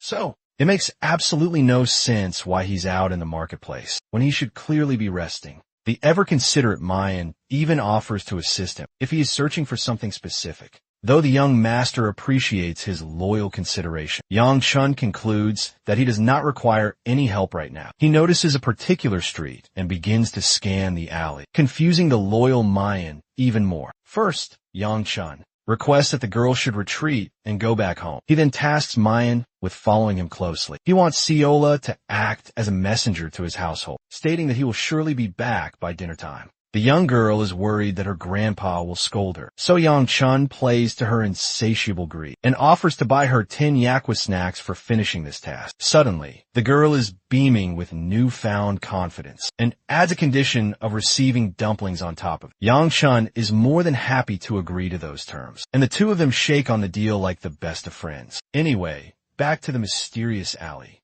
Mayan is still curious but our boy doesn't give him any answers yet. The personal guard is carefully scanning his surroundings, believing that this place seems a bit too dangerous to wander into alone. But that is something that even Yang Chun is already aware of. At first, he was worried that he wouldn't be able to locate. Mayan is curious as to why this building is of any interest to the young master, and even states that his warrior's senses are telling him that something is terribly wrong with this particular building. Yang Chun commends him for having such sharp instincts and opens the door, receiving an annoyed reaction from a bunch of street thugs who believe that the young boy must have somehow lost his way. They also notice that the boy's personal guard is armed with a weapon, which means this is a good opportunity for them to kill these two. These thugs put Mayan on high alert as he prepares his weapon. One of them questions why the boy came here of all possible places. Yang Chun confidently reveals that he is simply here as a customer, but his arrogant tone makes the lead thug incredibly pissed off. He actually proceeds to threaten Yang Chun, to the point that Mayan is now ready to strike all of these bastards down. But the young master believes that it is not yet the right time. He reveals that all of them knew exactly who he was, the very moment he stepped 1 foot inside their shady alley. Yang Chun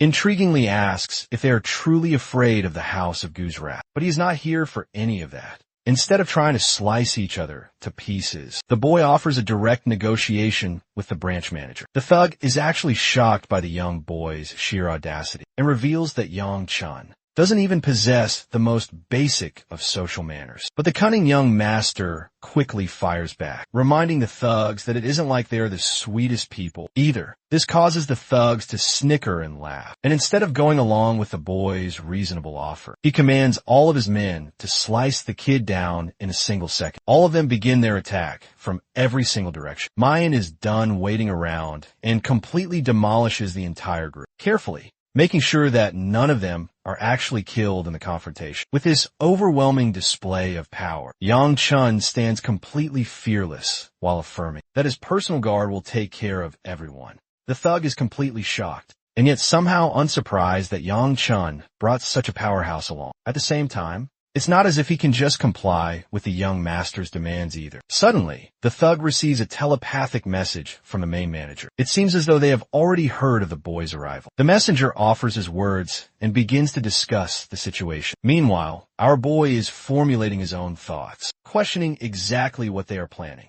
At this particular point, he thinks this is all a waste of time and requests Mayan to kill them all. But to his surprise, the thug reveals that their boss wishes to see him, so there is no longer any point in fighting. Though annoyed that they couldn't have just done this from the beginning, Yang Chun tells his guard Mayan to stand down.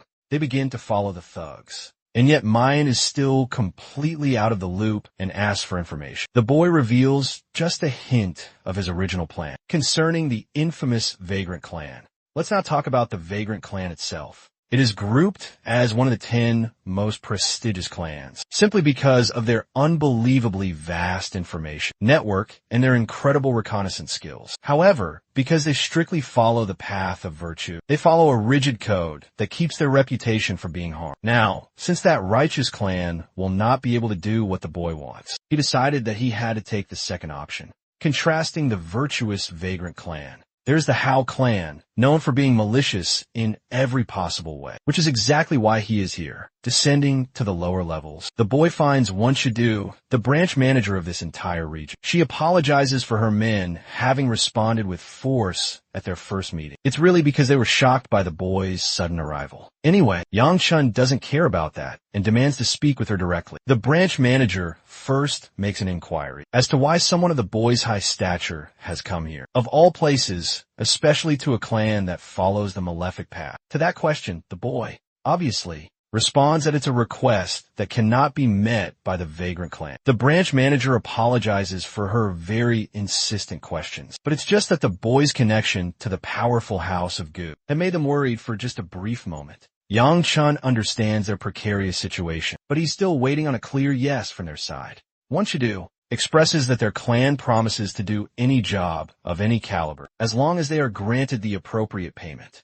The boy is glad that they are now complying and reveals that he is trying to search for someone. specifically a young child over the age of 10. He hands over a detailed sketch and information on the kid. After reviewing this document, the branch manager quickly takes a step back and reveals that they genuinely cannot accept this particular request. Unfortunately, one person came before Yang Chun, and their request was essentially to search for the child's guardian. This creates a direct conflict of interest for both of their parties, which is a difficult situation for them to handle. Yang Chun happily responds by arrogantly stating that he can offer to pay them back with information about the head of their own clan. His words receive a murderous look from all of the guards, who immediately draw their weapons to slice him to pieces. But Mayan always comes in to clutch the situation for our bro. He blocks all 4 of their blades at the same exact time. This dude is an absolute monster. The branch manager switches her sweet-looking face into one of pure, murderous intent, questioning how the young boy knows such critical, secret information. Yang Chun casually states that it's now clear. Both sides have valuable information on each other, and that alone should be more than enough.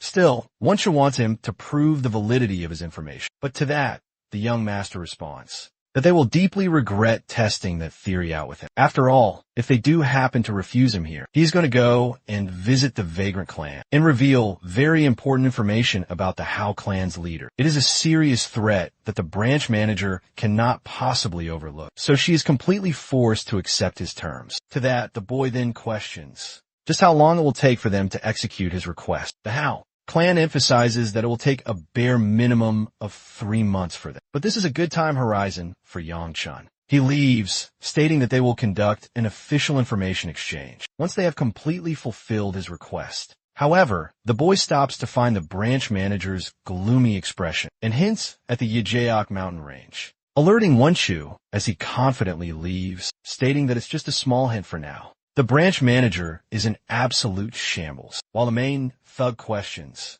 if she truly trusts a mere boy to be speaking the truth. The reason she is actually confident in his secret information is because he knows about their own clan head being missing, which is why they will have to just take him at his word. However, not even Wonchu understands what the boy is really plotting, believing that he has his own ulterior goals. At the same time, she thinks that such critical information could not have been obtained by the young master all alone. This means that the clan head of House Gu must have some involvement. Now, this is not really the case, but that is what she currently suspects. Ripping off her disguise, she reveals her true, younger face, which appears much younger than the older woman she was portraying. Once she was tackling her own thoughts, recalling how their own clan head actually went into hiding because the clan itself doesn't exactly respect their own master. This is the reason he had to run away and go into hiding, to prevent the people from openly rebelling against him. That man also just so happens to be her own father, which is precisely why this matter is so important to her. The scene cuts to Yang Chun and his guard exiting the building. Overall, despite his extremely confident demeanor back there, our boy was truly worried that the matter could escalate in a direction he didn't want. It is thanks to the information from his previous life that is coming to good use for him now. From that, he knows about the clan head of the Hao clan being held captive for a total of 5 years. He is also the very same reason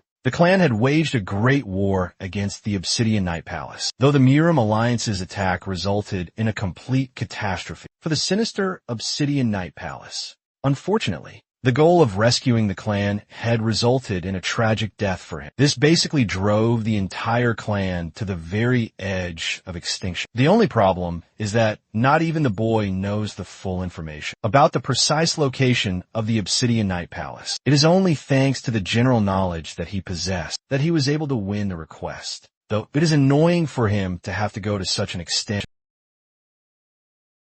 to hunt down that one specific boy. Because, as fate would have it, that same child was destined to rise and become one of the most revered and pivotal pillars of the entire demonic sect. He was heralded as the grand strategist, the demonic temple's shadow puppeteer, Hyuk Jaegil. This is precisely why Yang Chun must erase him from the board immediately. He recalls how the man's insidious strategies were so diabolical that they became a massive thorn for a legendary warrior like Siola. On countless occasions, if he fails to snuff him out here and now, the future will become infinitely more catastrophic for them all. Mayan interrupts his deep contemplation and inquires what the young master is truly searching for. But he does add that the request should be finished by the summer. He is also wary of the young master's deep knowledge of the Hao clan. Well, Yang Chun confirms he expects the information by summer's arrival. But something far more pressing emerges and disturbs him. He suddenly, sharply remembers that this is the exact same time when the House of Yun's secret treasure mine was first unearthed. Unimaginable riches were held inside that mine, but none of it compared to the legendary, priceless spirit pills. Those miraculous pills could allow any martial artist to ascend to a higher realm. And in the original Twisted Timeline, they helped one individual become so immensely powerful that they earned the personal acknowledgement of the heavenly demon. So now our hero has two colossal problems to solve: the schemer Jigal and the coveted spirit pills. And although he desires to handle the matter of the pills, it's going to be extremely difficult to track down any solid information. So our boy defaults to a 1000 IQ stratagem, one that you have probably heard of at some point. It is called strategic abandonment because this task is way too difficult. After all, there is simply too much happening, and he will struggle to pinpoint the hidden treasure. Let's now cut the scene over to Ciola, who is completely surprised because some strange dude is hitting on her, requesting she serve him. Meanwhile, the second elder immediately locates Ciola's grandfather, stating that he only ventured this far because of the young boy, and he is even more shocked to find the sovereign sword himself, personally looking after the young man. They both share a knowing laugh, as the second elder reminds him to continue with his duties. This infuriates him, as he casually shatters the broom in his hand, demanding to know why Elder Ryan came all the way here. The truly interesting thing is how even the Great Bear Grandpa, who is supposed to be an incredibly powerful being, is deeply afraid of the Sovereign Sword's immense wrath. The Sovereign Sword commands him to pick up the broken broom pieces, and while Elder Ryan is doing just that, he inquires about the true motive for the second elder's visit. At the same time, he isn't surprised that Ryan is here, especially since the boy has truly piqued his own interest. Just 3 months prior, the kid was utterly incapable of even mastering the family's horse stance, and now all of a sudden, he possesses the talent to defeat his own superior sister. The fact that his Blaze, well, technique has achieved a point of incredible stabilization, only continues to point in the direction that the boy is a hidden gem that needs investing in. To that, the Sovereign Sword wisely questions if they can truly call it talent. After all, in all of his long years, he had never witnessed a child progress so incredibly fast in the mere span of a few short months. This makes him incredibly suspicious of a young boy, and he suspects that the first elder of the House of Gu is likely making his own moves in the shadows because of the boy's recent explosive developments. Now, of course, even Ryan agrees completely with this keen observation. As for the boy, they can't determine where he went. The good thing is, he won't be in harm's way anytime soon because of the powerful people keeping close tabs on him. Let's return to the Ciola predicament, where she finds herself in the unique situation of a love confession. The adorable girl internally explains to the audience how she had a bad dream. Last night, in this terribly vivid, low-quality dream, she was beating the absolute crap out of many different people, and she refused to stop until she got whatever she wanted. Although she wanted to stop her rampage, she ended up harming the very people she loved inside a house. That's when an old man inside the house told her that he would have succeeded in finally defeating her. Shortly after this, he stabbed the young girl right in her abdomen, waking up from that absolutely terrible nightmare. The only words that she could utter were words of pure guilt and a deep apology. She woke up and wanted to see Yang Chun immediately. And Manhwa, the kind senior servant, told her to go search for him in the main training grounds. She tried to do just that, but she ended up arriving even earlier than Yang Chun, finding someone else waiting in the training grounds. Ciola was promised a lifetime of happiness if she chose to serve him, instead of her own current master, even though she was already quite content being at Yang Chun's side. Afterwards, our boy appeared on the verge of a complete explosion, and, well, he confronted the strange, random boy, demanding his identity and his true intentions, seeing the embarrassed expression on his rival's face. Even Yang Chun thinks that this dude is probably creepy as hell. Anyway, the boy apologizes for not introducing himself in a proper manner, and reveals that he already knows about the young master. He proudly introduces himself as Joe Ryop Gu, and he demands a formal sparring match with him. But our boy is quick on his feet and instantly rejects the offer, which immediately shocks the other young boy. because his refusal clearly implies he's running away like a coward. But Yang Chun has absolutely no shame in admitting that fact, which in turn pisses the other kid off. And he calls the young master pathetic and weak for it. Our hero continues to admit that he is, in fact, extremely weak. So there is no dishonor in simply admitting the truth. This leaves the arrogant kid completely speechless. Here is the main problem. If Yang Chun tries to spar with someone randomly like this, he'll get himself into even deeper trouble than before. But as he's turning to leave, his life is once again completely ruined by Grandpa Bear popping out of nowhere. As he implores Yang Chun to accept the proposed battle, Jo Ryop greets the second elder with deep respect as well, and then refreshes our hero's memory of him. It is revealed that he is actually the grandson of the first elder and shares a strong resemblance with his face. The second elder is very supportive of the idea of their spar, while Yang Chun straight up calls out the boy's creepy intentions to seduce Siola. This also makes him wonder if Jo Ryop actually came here under the orders of the first elder, which is probably the true reason he asked for this spar. It turns out that this fight is actually a political one, rather than one that simply concerns their martial arts. Now, the first elder is known to be extremely ambitious in all his endeavors, which is the reason he has been skillfully pulling the strings from behind the scenes, ensuring a weak clown like Yang Chun takes the position of the new house head,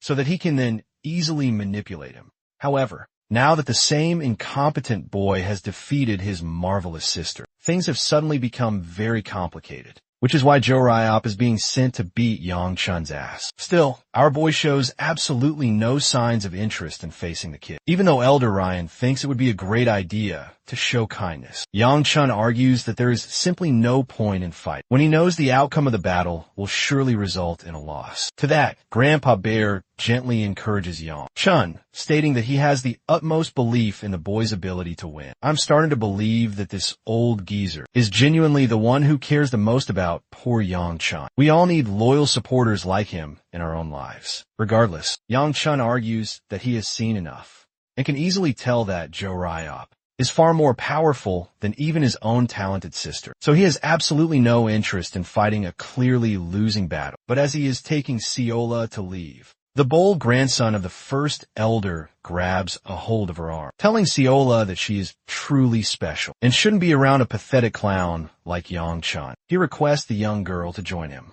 as he will promise her a much easier life than a pitiful win, like her current master. Here is the absolutely terrifying part. The logical and cautious approach of our hero, Yang Chun, is thrown completely out the window when he sees Siola in trouble. He puts on a damn scary face and accepts the duel immediately. Well, he does deeply regret his decision in the very next moment, finding himself in the dueling arena against an even stronger foe. But Bear Grandpa offers his unwavering support, believing that it will allow an opportunity for growth for the boy. Even if he loses, Yang Chun argues that he wants something in return for the condition of him participating in this difficult fight. The second elder is more than happy to comply with his proposed terms, but he reminds the child that losing here would be quite shameful as the future heir of the clan lord. But the young boy emphasizes something with great conviction, stating that he has no interest in becoming the head of the house. To begin with, this revelation jolts a strong reaction out of Ryan, who argues that it's impossible for him to decide against his fate, as he is the only male heir in the entire family line. Yang Chun internalizes his growing frustration, questioning why people still think he is fond of the decision to become the house head,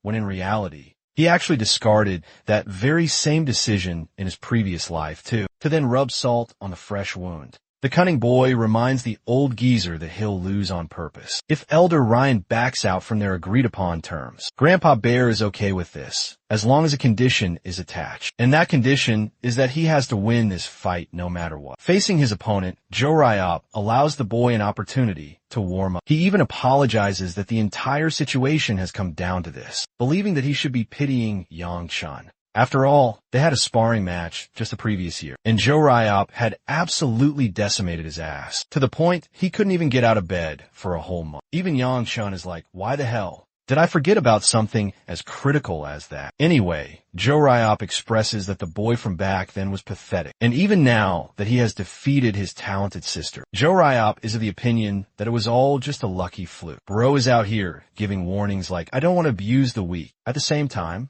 What he truly despises the most is seeing a weak and pathetic person soaring up to the powerful and prestigious ranks. Saying as much, Joryop imbues his blade with his family's technique and prepares to unleash his full wrath against the boy. He then addresses Elder Ryan, stating that he also wants a condition to be fulfilled upon his inevitable victory in this duel. Grandpa Bear is completely okay with that kind of idea. Well, rather unsurprisingly, Joryop's condition for winning the fight is actually Ciola. He just had to say the one thing that pissed off every single nerve in our hero's body, infuriating him to no end for his sheer audacity. The Elder is greatly amused by this scene and permits the battle. Joryop is actually pretty hesitant. As the fight begins, he does nothing but observe the raging crimson aura that is now emanating from the boy's body. He reveals that, traditionally, the stronger opponent is always expected to allow his opponent to lead with the first move of the battle. Yang Chun calls him out on his complete bullshit and wonders if Joryop is actually afraid shitless in this fight. The funny thing is, as confident as Joryop is of his own incredible strength and control over his internal energy, he just can't bring himself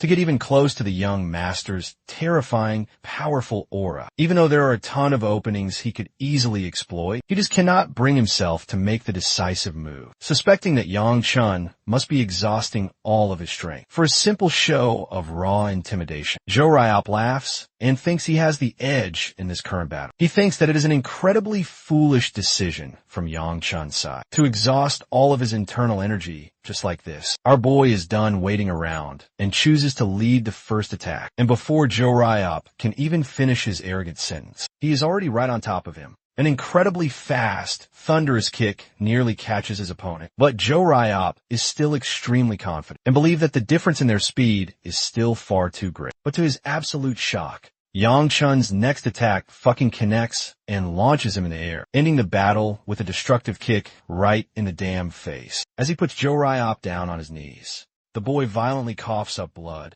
while Yang Chun humiliates him by purposely delaying his final attack. After all, he doesn't want his opponent bickering about how he only won because of a cheap surprise attack. Joryop's ego is instantly humbled as he agrees that he made a mistake, looking down on the young master's hidden talent. However, he is far from being completely finished, believing that he has yet to make his move to return the blow. This means that the intense battle will now continue and become very troublesome for Yang Chun. Unfortunately, he is once again facing an opponent who outclasses him. To make efficient use of his dwindling internal energy, he is efficiently imbuing it into certain parts of his body during all his attacks. This way, his body will experience short, powerful bursts of strength, preventing his body from entering a dangerous state of deviation. However, the stark fact is clear. Yang Chun cannot delay this battle any longer than 7 minutes. He has to end this fight by then. As for Joryop, the kid is channeling a powerful technique called the Scarlet Sword of the Nine Dragons. Yang Chun intends to keep a sharp eye on that blade as best as he can. The very minute the blade is finally unsheathed, Yang Chun grows extremely tense and barely has the opportunity to dodge the wide, sweeping slash. His monstrously fast opponent goes for a quick follow-up, unleashing a variety of concentrated, deadly swings to catch Yang Chun completely off guard. The sheer caliber of Joryop's technique clearly shows that he has trained immensely well to refine his impressive abilities. The natural, continuous flow of the technique may be a benefit, but it is also a huge drawback if the sword is interrupted in its flow. Accessing his own internal energy, Yang Chun focuses on staying put in one single place, and just as Joryop is about to deal a deadly finishing blow upon it, the boy unleashes an explosive attack directly from his own body, interrupting his deadly moves. He basically extinguished the heat inside his body all at once, disrupting Joryop and giving our boy just a brief moment that he needed to finally finish the battle. Yang Chun annihilates Joryop's abdomen with such a heavy fist that even I can feel it right through the damn screen. The blazing punch knocks Joryop, crashing directly into the nearest wall and leaving a massive crater behind him. It is all over, But Yang Chun is not yet finished with his words. He reveals that he doesn't actually care about the position of the head of the house or the insults he receives from other people. But the one thing he cannot tolerate is when shitty people like Joraya try to take something forcefully away from others. That is the one part that pisses him off the absolute most. He exerts a horrifying level of immense pressure, recalling that he can never forgive Joraya for daring to even lay a single finger on his Siola, so much so that he wants to break the guy's arm as a punishment. For the next time, bro is fucking brutal. And just as he is about to completely shatter Joe Ryop's arm, Elder Ryan catches him and urges him not to go any further. After the battle, the boy gets a harsh scolding for going way too far in the battle. But Yang Chun thinks it is only responsible to assume that they will get hurt in an actual battle. And since Joe Ryop managed to return home on his own eventually, it means he's probably fine. However, what is truly worrisome for Ryan is the fact that the first elder may not take this situation lightly. Yang Chun confesses that he doesn't give a flying crap about becoming the house head anyway, so anything political does not matter at all to him. He even jokingly offers Siola the position of house head, and she is ready to accept that important duty, so long as she gets plenty of delicious food to eat. Anyway, Elder Ryan is very serious when he says that this is an important matter, as Yang Chun is casually speaking about how Siola is actually more powerful than him. He catches himself and suddenly realizes that he does not know the exact timeline of her mastering the blade. After all, the Sovereign Sword must have started training her at some specific point in her life, as she was known to be his best disciple. But from the looks of it, he has never even seen Siola around a blade, so it greatly confuses him. There's also the fact that she seems dumber in this life than in the previous one, which makes him wonder what kind of person she actually was at this young age. For some strange reason, not even Yang Chun can confidently recall all the specific details, even though he should be able to remember something as critical as this. The adorable girl asks if he is doing okay, only for Yang Chun to lightly smack her in an attempt to help her regain her senses. Anyway, the second elder chooses to forfeit the conversation of the house head for now and requests the boy to take a well-deserved rest. But Yang Chun is sharp and casually stops the old geezer to remind him about their important little promise. Elder Ryan is annoyed, but a deal is still a deal. So he asks about the young boy's specific request. He points out that he is the esteemed second elder. Yang Chun believes that his request must be simple enough for him to fulfill. Saying so, he then points to his right, declaring that he wants to be sent to the Sakian territory. It is a rather confusing task, especially when our boy hilariously learns that he can always go to Sakian whenever he so pleases. This comes as a huge shock to the young master, who reminds the old geezer that Sakian is not exactly close to their current region, so it is not a piece of cake like he is assuming. There's also the fact that he cannot just wander around everywhere as he pleases, as he is constantly being monitored and protected. To that, Grandpa Ryan suggests attending the weapons exhibition of House Day as a meaningful excuse to conduct his secret business. Reduced to a completely baffled face, the boy then recalls how the famous weaponry exhibition is known to invite many families, each and every year, to showcase the best weapons imaginable. Though it is not a requirement for the boy to attend this event, he can still use it as a perfectly proper excuse. Suddenly, Yang Chun switches his demands and expresses that his real request is to ask for a lot of money. The sharp-witted elder realizes that the boy wants to head to Sakian as fast as humanly possible, but he is actually excited to send the little boy to Sakian, much to Yang Chun's immediate worry, because he is starting to think it was a really bad idea to ask this guy. But Grandpa Bear roars like a wild animal, stating that he is going to send him away immediately. The young master reminds him that they would need time to prepare and file a proper official report. Grandpa Ryan dismisses his troubles by stating that he is sending the boy away as an official order. This causes the caretakers of the boy to get ready immediately, and before he could even properly process what was going on, Yang Chun found himself already inside his carriage. Bro was completely played by the old geezer and sent off. As for the Sword Sovereign,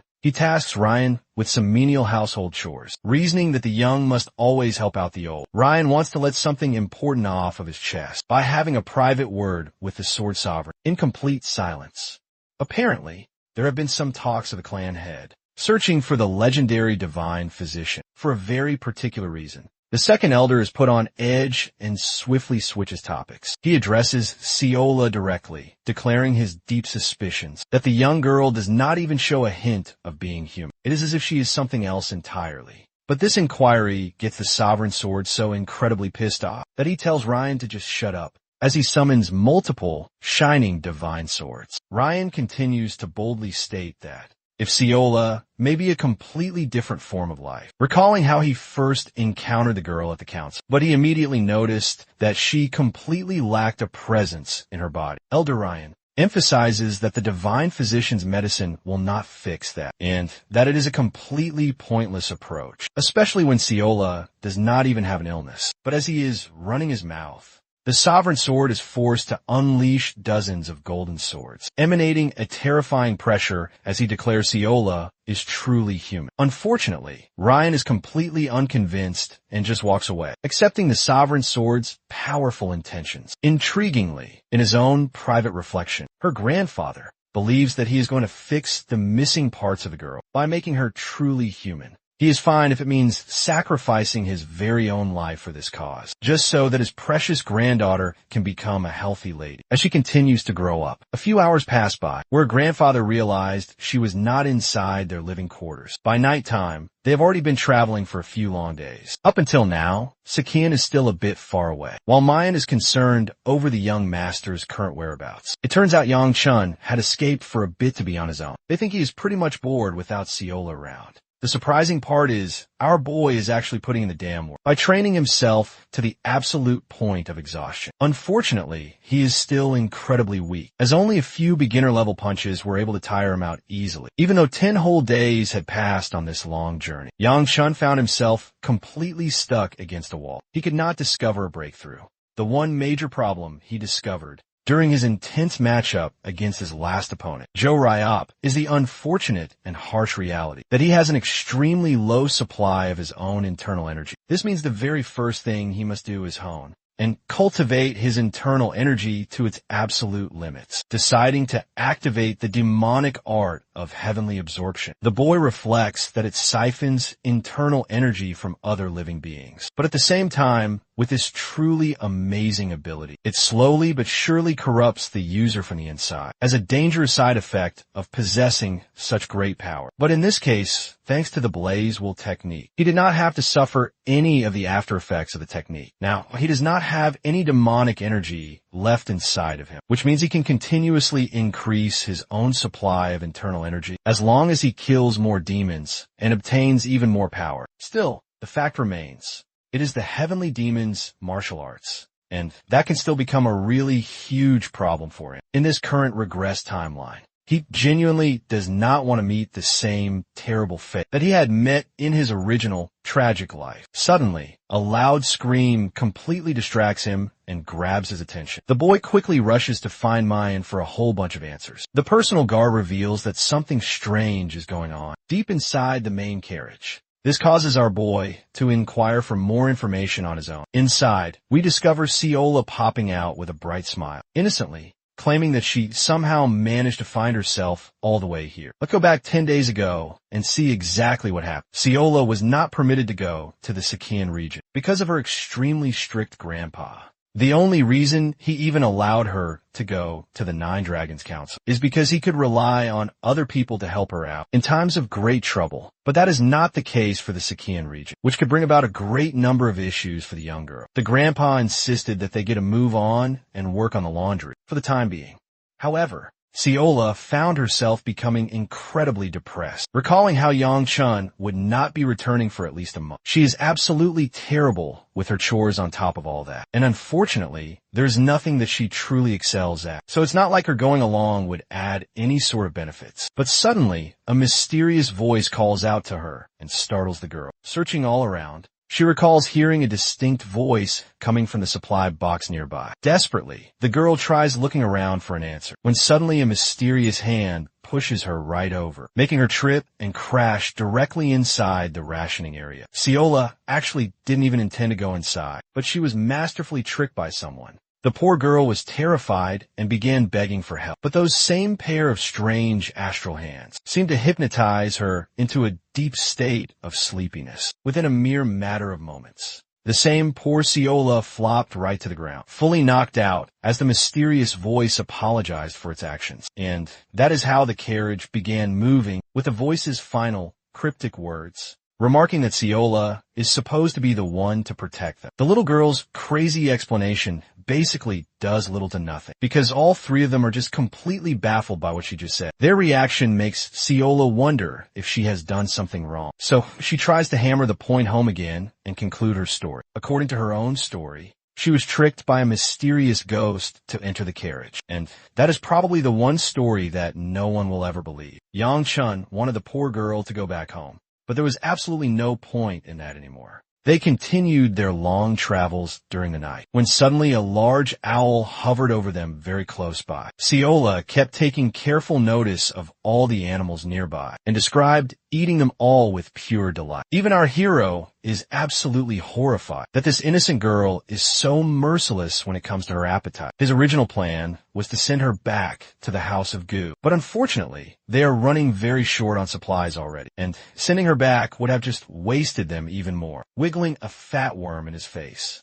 Seola offers to trade it with him for a delicious yakwa. But bro at this point is so pissed, he just tosses the snack away, this time regretting the decision of keeping her on this journey. Their carefree attitude then comes to an abrupt end. Actually, when Yang Chun senses the imminent arrival of something, he alerts Mayan, who further engages the rest of the guards to stop. Just when he thought that things were finally getting peaceful, he sensed 4 demons approaching in the distance. But to his utter surprise, he could now only feel the presence of 3, and before he could even realize it, only one was left. This final one tries to attack the main carriage. And right as our boy is about to defeat the foul creature, a silver-haired girl wearing a purple robe unleashes her blade and completely severs the demonic beast in half. She quickly sheathes her powerful sword afterwards, apologizing for being irresponsible with her dangerous prey and letting it get so near to their carriage. Not even Yang Chun has any idea of the identity of this girl at first, until she turns her head to look right at him, giving this guy a complete shock of a lifetime, recalling gruesome and horrible memories of this very same woman, severing multiple strong warriors to bloody pieces. He sees that the hot baddie from his darkest memories, who had coincidentally met him on his journey to Sikan in his past life as well.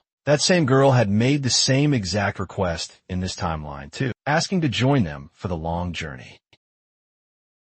Namgung, or as Yang Chun's traumatized soul remembers her, the Mad Woman. Let's now plunge into the chilling memory of their first encounter. Back in the timeline that was, this terrifying woman had butchered every single warrior in sight, in cold blood, while the demonic martial artist, Yang Chun, demanded to know if she was truly responsible for all this carnage. But here's the insane twist. They were on the same side. Namgung wanted to know about their master's latest command and learned that Yang Chun was dispatched here to retrieve her before she went completely berserk and murdered everyone. He berated her intensely for being so utterly bats-hit insane. And the hilarious part is, despite being a cold-blooded killing machine, this girl had a terrible sense of direction. She was so hopelessly lost, she couldn't even tell her left from her right, finding this idiot to be a complete waste of his time. He just told her to follow his lead. Yang Chun found her an absolute nightmare to deal with, while Namgung curiously inquired about the true strength of the sovereign sword. To that, he shot back a stern warning, telling her not to engage with any of the legendary sovereigns, as they were supposed to be rivals of the heavenly demon, not them. But Namgung, of all people,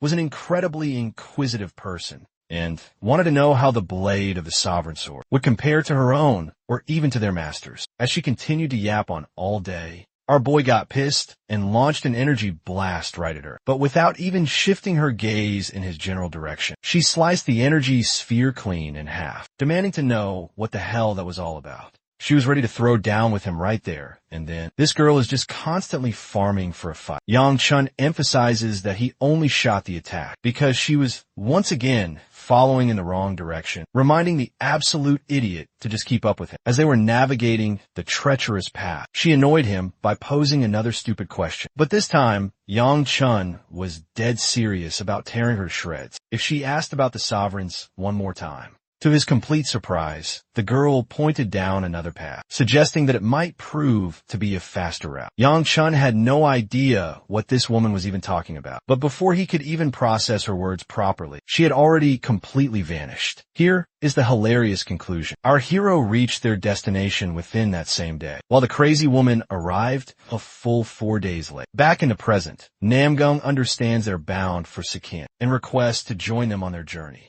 But of course, knowing their terrible history together, Yang Chun is basically like, hell no, you are absolutely not allowed, lady. After all, he simply cannot imagine reliving that chaotic nightmare all over again. Aside from that simple fact, she will bring him a mountain of trouble, if absolutely nothing else. To keep this matter simple, Yang Chun frames it as an issue of trust, pointing out he can't trust a random stranger in the dead of night. Realizing that she now has to earn his trust, the girl unleashes a concentrated and powerful lightning technique. She's out here going full Super Saiyan 2 with the kind of overwhelming attack she is charging up. Mayan immediately senses grave danger from her use of the ruler sword technique. This technique results in a colossal explosion of energy from her body. But before any real harm could be caused, Mayan had already heroically stepped in to stop her. Baiyang simply wanted to confirm her powerful identity and gain their trust with this immense display of her power. With this, Yang Chun has no other choice but to accept her direct connection to the famed Namgung family. So he quickly concocts a second excuse, stating that he can't risk allowing a terrifying technique user to join them on their journey.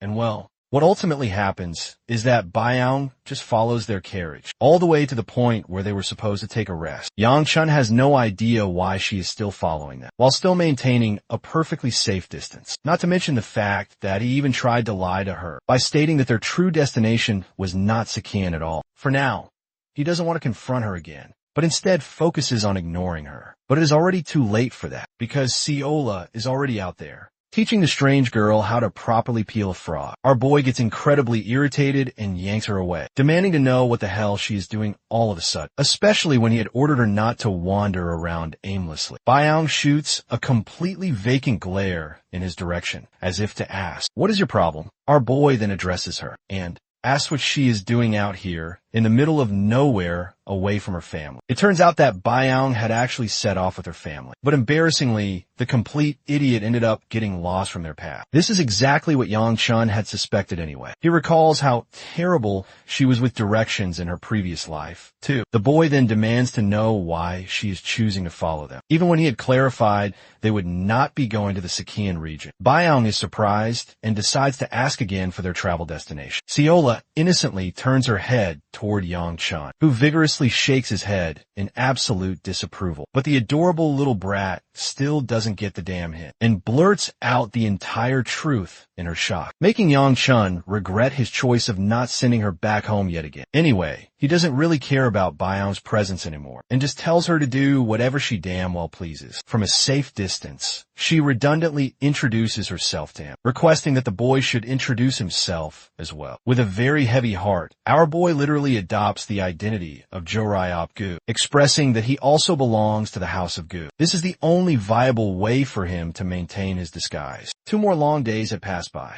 Siola and Baiyang had quickly become closely associated with one another. This actually slowed down their entire journey quite significantly, because this adorable little potato would consistently leave the carriage to go talk to the other girl. Yang Chun found himself so irritated that she refused to get back on, even after he had made his position crystal clear on Baiyang's case. Finding himself completely exhausted, he asks Mayan about the time remaining to reach their final destination. The overpowered guard reveals that they should have arrived within a day, but with their current abysmal speed, it's going to take them at least 3 more agonizing days. That's absolutely insane. Though he is unaware why Yang Chun is so cautious of the young lady, he thinks it would be better to allow her a spot in the carriage for a much faster journey at this point. Our hero just cannot take it any longer and completely gives up. In the end, he plans to take a short break to think through his plans. In the nearby village, both the young master and his loyal servant are discussing their upcoming travel plans.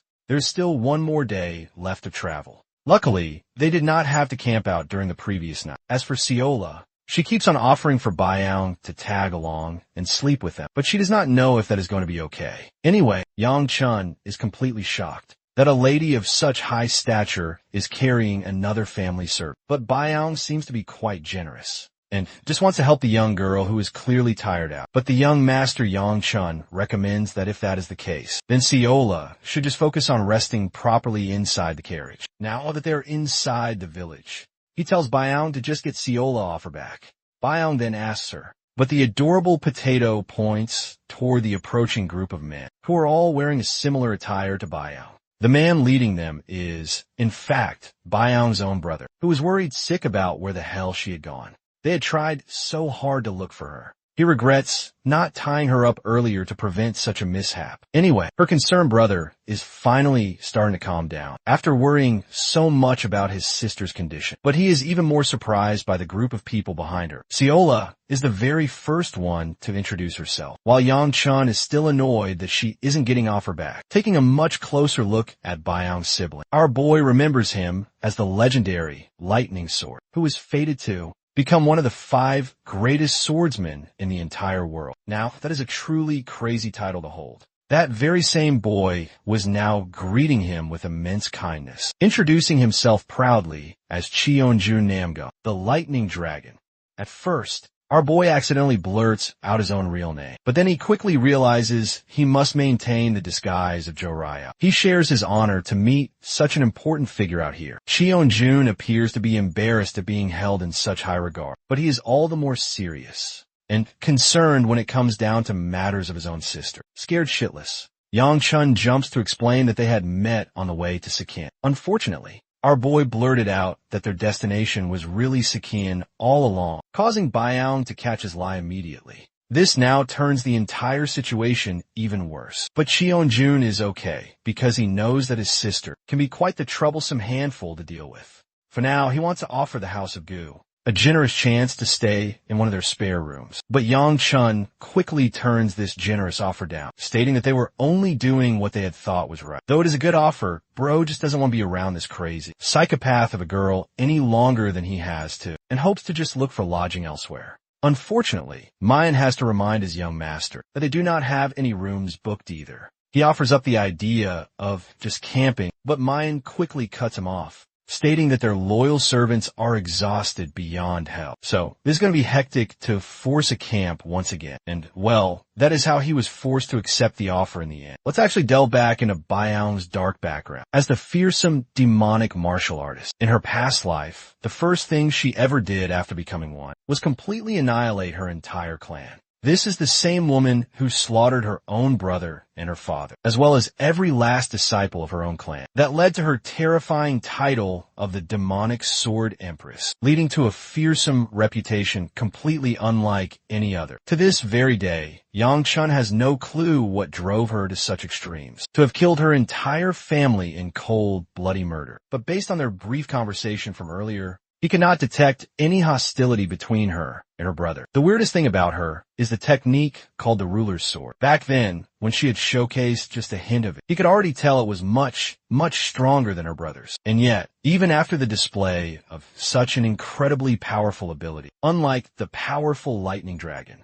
she doesn't seem to have a fearsome nickname of any kind. It only makes the boy wonder if there is some kind of internal conflict going on inside the house. Coming out of his room, he accidentally stumbles into Cheonjun. He greets him with a show of kindness. But to Yang Chun's shock, the bastard not only ignores him, but also shoves him away coldly, reminding our boy to know his place. Yang Chun has absolutely no clue what the fudge just happened. Cheonjun goes on to express that he doesn't want a piece of shit like the boy to be conveniently speaking with his beloved sister. He thinks Baiyang has somehow been seduced by him, especially since she is known to be extremely gullible. Therefore, this dude is prepared to slice Yang Chun in half if he ever dares to speak a single word to his sister again. Not to mention the unacceptable sight of the servant casually on her back. But when Baiyang suddenly appears and comes into the frame, bro literally switches his entire personality and acts like the sweetest and most welcoming child in the whole world. Yang Chun is out there standing like, what the absolute heck is going on? And his final conclusion about the entire Namgung family is that these absolute idiots are all completely crazy. In the end, Mayan, That same day, greets his master and tries to speak about the delicate matters regarding the Namgung family. But our boy has had enough of his fill already and just wants to leave. Mayan expresses that it's pretty easy for them to set off right after their breakfast. This is great news for our boy because he's just dying to leave already. He wants to make sure he does not become an enemy of the Namgung family. From this point forward, arriving to get his breakfast, he finds Siola and Bayoung enjoying their morning meal. Our bro is struggling to sit down between the two girls, questioning his own life decisions. And well, the moment he does finally take a seat, Bayoung's brother is out here, on the absolute verge of exploding like a nuclear bomb, giving Yang Chun a completely murderous glare from the opposite table. The absolute funniest part is that every single time Bayoung turns to look at Cheonjun, bro instantly changes his personality back into a sweet little child. Even Yang Chun is now questioning if this is some kind of technique at this point, because how does one even possibly do that? Though he perfectly understands why Cheonjun is behaving in this strange manner. The good thing is that they will not be running into each other again. At the grand weaponry exhibition, Yang Chun finishes his meal up early, deciding to exit the entire room as fast as he possibly can. He says his goodbyes to Bayoung, who finds herself sensing some kind of dark, ominous stench from it. Cheonjun comes up to confront his own sister, inquiring why she chose to sit on the side of the House of Gu. She takes a single glance back at him, at Cheonjun, and realizes that the strange stench is actually coming from him instead. The Lightning Dragon recommends that she sit with her own house. At the next time around, Bayoung doesn't focus on contesting his opinion and just simply apologizes. She sees Yang Chun and the others leaving and tries to follow them, stating that she just wants to rest inside the carriage for a while. Her brother is still completely baffled by her interest. Anyway, she quickly catches up to our boy, who is incredibly peeved by her following them. Cheonjun literally does a Kaneki finger crack from Tokyo Ghoul, expressing his absolute, sheer hatred for any random intruders. As for the girl, he tells Yang Chun that she's not just stalking them. Rather, she wants to travel alongside all of them. The young master of House Gu doesn't understand why she is hoping to travel with them when she has her own damn brother and the entire house of Namgung ready to set off. Well, Siola beams with confidence and states that she is the reason why. Pissed as shit, Yang Chun is done tolerating these two stupid girls and wants them both thrown off of the damn carriage. The guard insists that they will meet their destination very soon. After all, they have finally arrived in the beautiful Sikin region. Let's now discuss the House of Dang of Sikin. Following the completely virtuous path, this prestigious family took shelter in Sikin for many long centuries. If the Namgung family excelled with their peerless blade, and the Peng family overwhelmed foes with their incredible strength, there was also the legendary Dang family, who were the absolute best when it came to poisoning, and the complete mastery of different metals alike. This grand weaponry exhibition, held by the Dang family, is simply a direct result of their brilliant reputation. Yang Chun, on the other hand, finds himself in a deep state of contemplation, recalling how he has 3 days to fulfill his task of finding the secret room. Knowing that it is in the Sikian region, he could potentially start tracking it down now. But for now, it is still far too difficult. And the worst part is, if he does not find it, he's going to have to consult the Vagrant clan to find it for him. That still will not change the fact that he will have to explore most of the city to get any kind of meaningful outcome. Siola startles him all of a sudden as she admires the incredibly beautiful view from such a height, not to mention the absolutely incomparable wind. Giving him a sweet smile, she asks him to look at the fireflies, dancing so pretty underneath the moonlight. But to Yang Chun, the dude is completely unimpressed. Siola forces him away to help her explore a lake that is nearby. A short while later, they arrive, standing under the graveyard of stars and the bright, shining moon. The lake is absolutely huge, and, unfortunately, she got a good beating for recklessly dragging him all the way here. Even the young master is shocked about the sheer, immense size of House Dang for having an entire forest all to themselves. Calling out his name, the silly Siola teases him with a game of peekaboo, using a large bunch of beautiful flowers. The girl is simply trying to make him happy, knowing that he is currently in a very bad mood.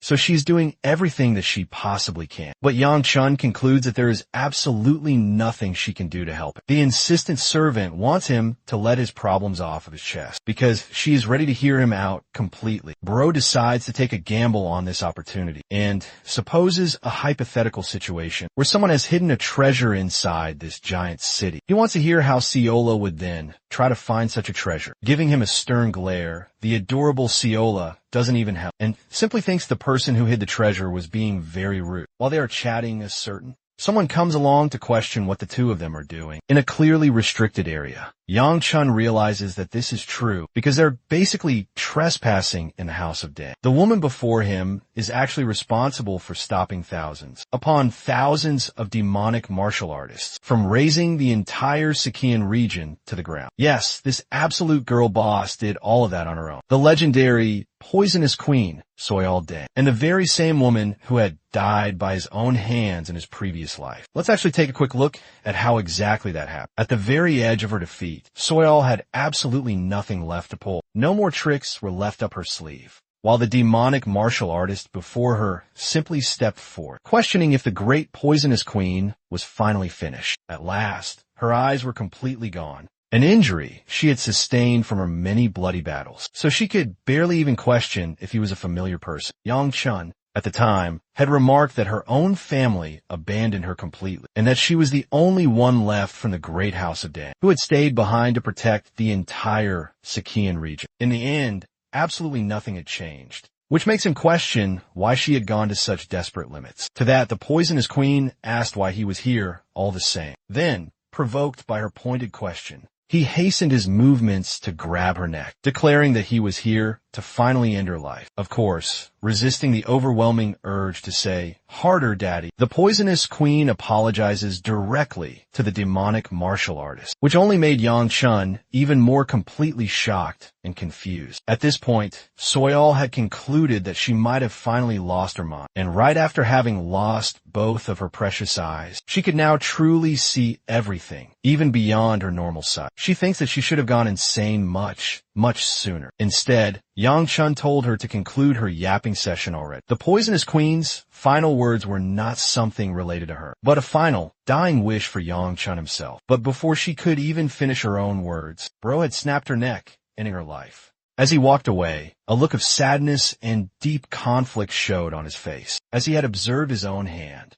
Well, Soyal was here, rambling in his damn face once again. But knowing her at her current young age, her nickname is actually the Poisonous Phoenix. Soyal is pretty insistent when suddenly Baiyang comes around to help clarify the situation. The representative of the House of Dang is stunned to hear this news and pulls a complete attitude switch, greeting Yang Chun with delight and apologizing to a guest. Our dude still maintains his false identity of Joryop Gu, but that doesn't stop Soyal from being incredibly annoyed about why he is meddling around the lake of all places. After all, the Dang family does not prevent outsiders from casually stepping in. But when Yang Chun points out that Baiyang is also an outsider, it pisses the girl off because she knows he is staring straight facts. This also means that they are now being told to leave. So our boy takes the clear hint and focuses on doing exactly that. He and Ciola go away, causing Soyal a little bit of annoyance. She was glaring at him just a moment earlier because he would not accept his mistakes of stepping foot here. The absolute funniest part is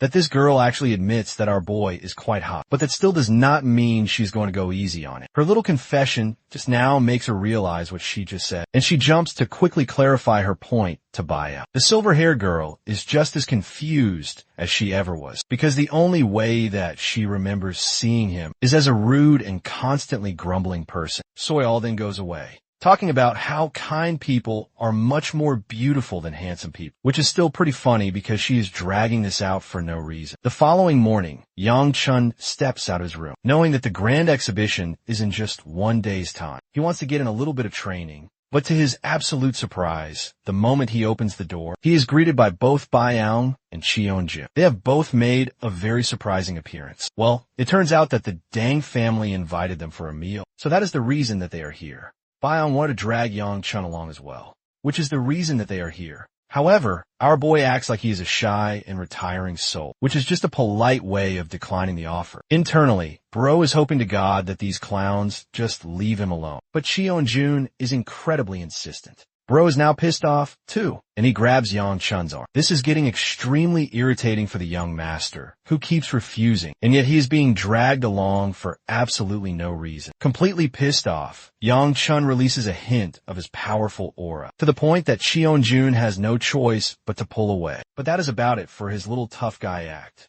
Yang Chun accepts the kind offer, and realizes that there is no way out of this one. Just one last thing for Cheonjun. He drags him away for a polite little chat, reminding the bastard that he has a bitch face for glaring at him in that manner, in front of his own sister. This bone-chilling warning pisses Cheonjun off, but he cannot do anything about it, but simply put on an act in front of his beloved sister. Arriving to get some breakfast, Yang Chun stares down at a wide variety of incredibly spicy food options. He is really having a difficult time selecting what he wants to eat when absolutely everything here is drenched in a ton of spices. The House of Dang insists that they all eat to their heart's content, but Yang Chun is afraid and decides to go for the safest possible option, dumplings. As he's about to pick one up and take it into his mouth, he notices the poisonous queen staring him down with a very careful glare. She has been staring at him just like that in his past life as well, making him wonder what the hell is the deal with her. He is a bit annoyed at having to deal with the same pensive stare again. Anyway, the young master puts the dumpling into his mouth, immediately stunning himself with the sizzling hot spice. The dude is now begging for a chance to just spit it out, without looking completely disrespectful.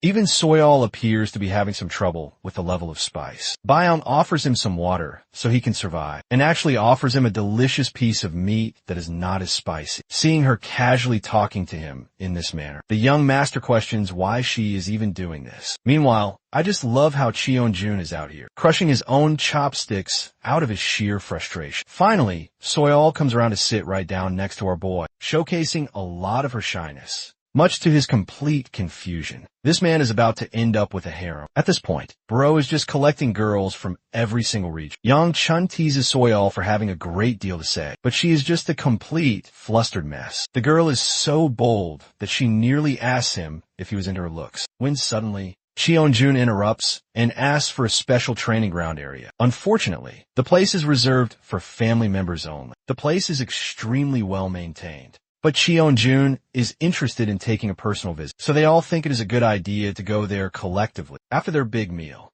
Meanwhile, Yang Chun is getting a really bad feeling, realizing that this guy must be plotting something incredibly fishy behind his back. Fast forwarding to the scene of the Grand Arena. The training ground is absolutely gigantic compared to the ones they have seen before. To this very day, not even the successors of the Dang family have any clue why their ancestors had made it so incredibly big. Cheonjun just laughs it off, and they all learn that Soyal had personally grown up training in these very same grounds when she was still very much interested in sparring. Hearing that much about her, Yang Chun is glad that he is not in Soyal's brother's position, because he would not want to have to deal with her. The cute thing about the young poisonous queen is that she feels incredibly embarrassed after her brother just blurted out that little fact. Cheonjun believes that it is a good idea to digest food with a little bit of training. He has been waiting for this exact opportunity, after all, and straight up challenges Yang Chun to a sparring match. This bastard's smiling face just shows how much he truly wants to beat up our boy in a one-on-one fight.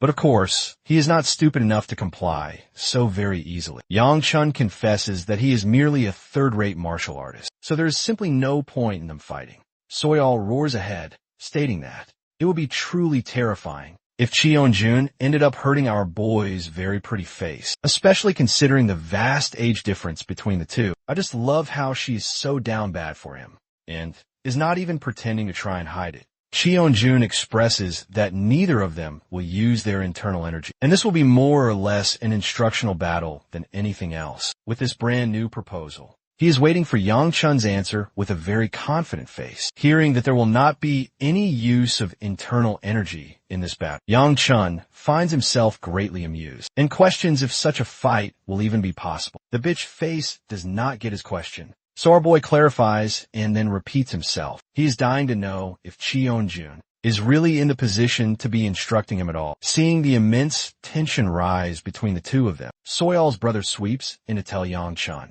that he should be respecting Cheonjun for his advanced age. Still, the bitch face is fine with accepting the daring challenge. Convulsing his powerful aura, he is curious to see just how good his opponent really is before Cheonjun is even able to allow him the courtesy of making the very first move. Yangchun cuts the dude off and declares that he will go second. This makes Cheonjun seethe, with his own blood boiling as he rages on ahead for a first strike. Yangchun casually evades the powerful slice. It is a heavy blow, but Cheonjun is not stopping there. He follows up with a piercing or a powerful jabbing motion, causing our boy to quickly draw away. From the way this fight is currently going, Yangchun notices that he is facing an opponent who plays with feints and with many fake strikes. But this is a good thing, as he knows exactly what Cheonjun's true intentions are, allowing him to maneuver against his blade without very much trouble. Soyol witnesses this epic battle take place, which gives us a great opportunity to take a look into her own past. She was different from all her siblings from the very moment she was born. The other children loved chasing after normal, cute pets, but she was completely comfortable around wolves and tigers alike. The girl was absolutely fearless around creatures that opposed each other. These fearsome creatures stood at the very top of their respective food chains, but these strong, powerful animals were much more beautiful to her than the ones that eventually became their prey.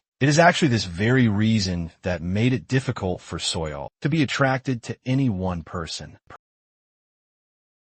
By creatures of immense power than mortal men. Yet, she held a sliver of hope she might find such a warrior. At the exhibition, Cheonjun certainly possessed strength, it was true, but, hilariously, his delicate features struck her as more pretty than powerful. Damn, she absolutely obliterated the pretty boys with that single thought. She lamented how few men could ever match the noble wolf, Dongro. But in that moment of despair, destiny intervened, and she encountered someone who utterly mesmerized her, a young man who seized her attention completely. From the very second he stood before her, she was ensnared. Soyol's heart thundered in her chest, a wild rhythm she couldn't explain. At first, she dismissed it as just a momentary, fleeting infatuation. She was certain that tomorrow he would be just another face in the endless, forgettable crowd. But when they shared breakfast the following morning, his presence was a brilliant, radiant sun. His eyes held a depth unlike any other, and his inability to handle spicy food. Dude, the smallest action was enough to make this obsessive girl fall hard. She was absolutely down bad for him before she even realized. She found herself drawn to his side, her defenses crumbling down. The realization struck her like lightning. This was truly love. The ever-bold Soil was mere moments from confessing her heart, ready to take the next perilous step, and well, that chain of events led them here, to the training grounds. A splinter from Cheonjun's wooden practice sword is sent flying. It lands out of bounds. And as for the duel itself, the prodigy finds himself gasping for air, completely winded. The man is being utterly dismantled, unable to gain any ground on our protagonist. And our boy is savoring every moment of Cheonjun's downfall. This raw display of power turns Soil into a flustered mess for him once more. The poor girl nearly collapses to her knees right then and there. But let's refocus our attention on the glorious battle. The arrogant fool is receiving a brutal lesson in reality. A harsh reminder that he is not nearly as special as he believed. He's being treated like a plaything, even after launching his fiercest attacks. In his state of helplessness, Yang Chong imparts a lesson to remember. He speaks of how so-called geniuses, these talented individuals, overthink and hesitate in their decisions. This hesitation creates a clear path for exploitation, a critical weakness. Yang Chan is of the mind that in a true fight to the death, he would have already slain this pampered fool at least 3 times over. His fist smashes into the earth as BIA's brother recoils in terror. He dares to call his opponent a coward for this attack, simply because he was momentarily disarmed. But our protagonist is a master of psychological warfare. He tells the arrogant punk to retrieve another weapon and continue the duel. After all, this was meant to be an instructional match, was it not? So the superior fighter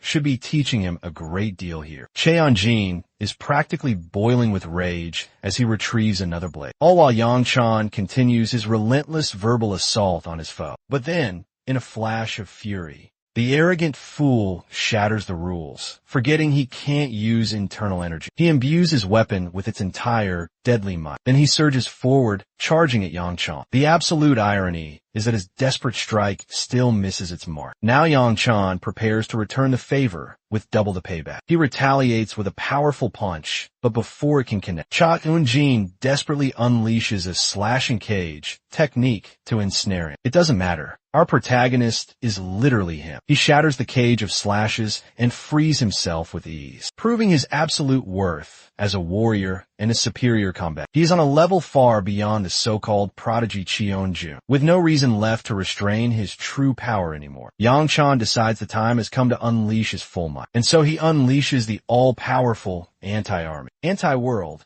anti-universe, ultra, mega, super powerful, generational nutcracker technique. He cracks his opponent's family jewels so hard that even I wince. Just witness the sheer agony on Jin's face. Our boy reaped his very soul. The most hilarious part is how the artist shows. The author conveys how his lineage was literally shattered. From that single strike, Yangchan stands above him as the clear victor, while his foe trembles on the ground like a critically wounded animal, giving him one last, final glare of pure arrogance. He openly laughs at the misery of his opponent and wonders aloud if he just ended Cheon-jin's entire bloodline right here. Cheon-jun is on the floor, whining like a cur and cursing our protagonist's name. This only causes Yangchan to taunt him further, suggesting perhaps his family jewels were thankfully left intact, seeing as he was still perfectly able to speak. Cheon-jun furiously calls him a dishonorable martial artist, and that he will report this transgression to every single martial house he knows of, forcing them to take action against Yangchan. All of a sudden, the young master of the House of Ku amusingly inquires how many men his opponent has killed. Cheon-jun attempts to feign complete ignorance, but our protagonist already knows the dark truth of his life. Cheon-jin had taken the lives of at least a dozen people here. Following this revelation, Yangchan makes it his business to pin his arm, in a position that makes him tremble in sheer, torturous pain. At this critical point,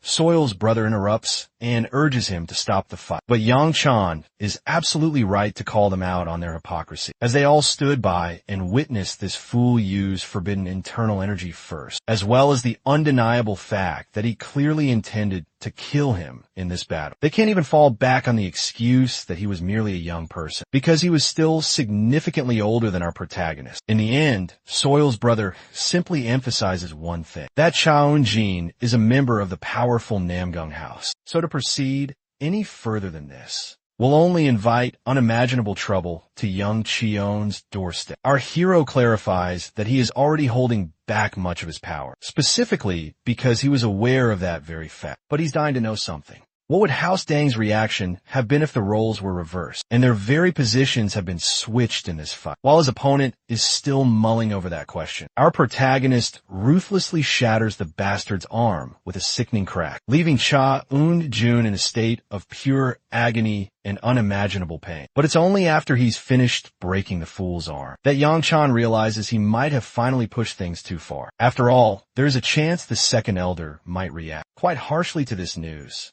knowing that he reduced the so-called lightning dragon to a pathetic mess. But on second thought, he muses that Elder Rayon might actually praise him for this legendary accomplishment. So it may not be nearly as bad as he initially thought. The best part is that he has a crowd of witnesses this time. It's undeniably clear that Cheon-jun was in the wrong here, just as our hero is preparing to leave. BIA grabs his sleeve, stopping him in his tracks. This time, she has a burning desire to know his name, his true, authentic name. Yangchan pulls away and reminds her that he is Ju Liab Ku. Of course, but somehow, BIA can sense he's lying to her face. Our boy has absolutely no interest in revealing his real name. He questions her motives for asking. Is it so she can report this entire matter to the higher-ups? A perplexing thought then clings to his mind. He just completely destroyed her brother, beating him black and blue, and yet BIA wasn't the least bit sad or angry. She draws herself closer to his face, her gaze intense. She requests once more to know his true, unspoken name. This man is getting charisma checked by every noble house, and he calls her out for addressing him with such informality. BIA corrects her speech with proper etiquette and honorifics attached, and again requests to be told his real identity.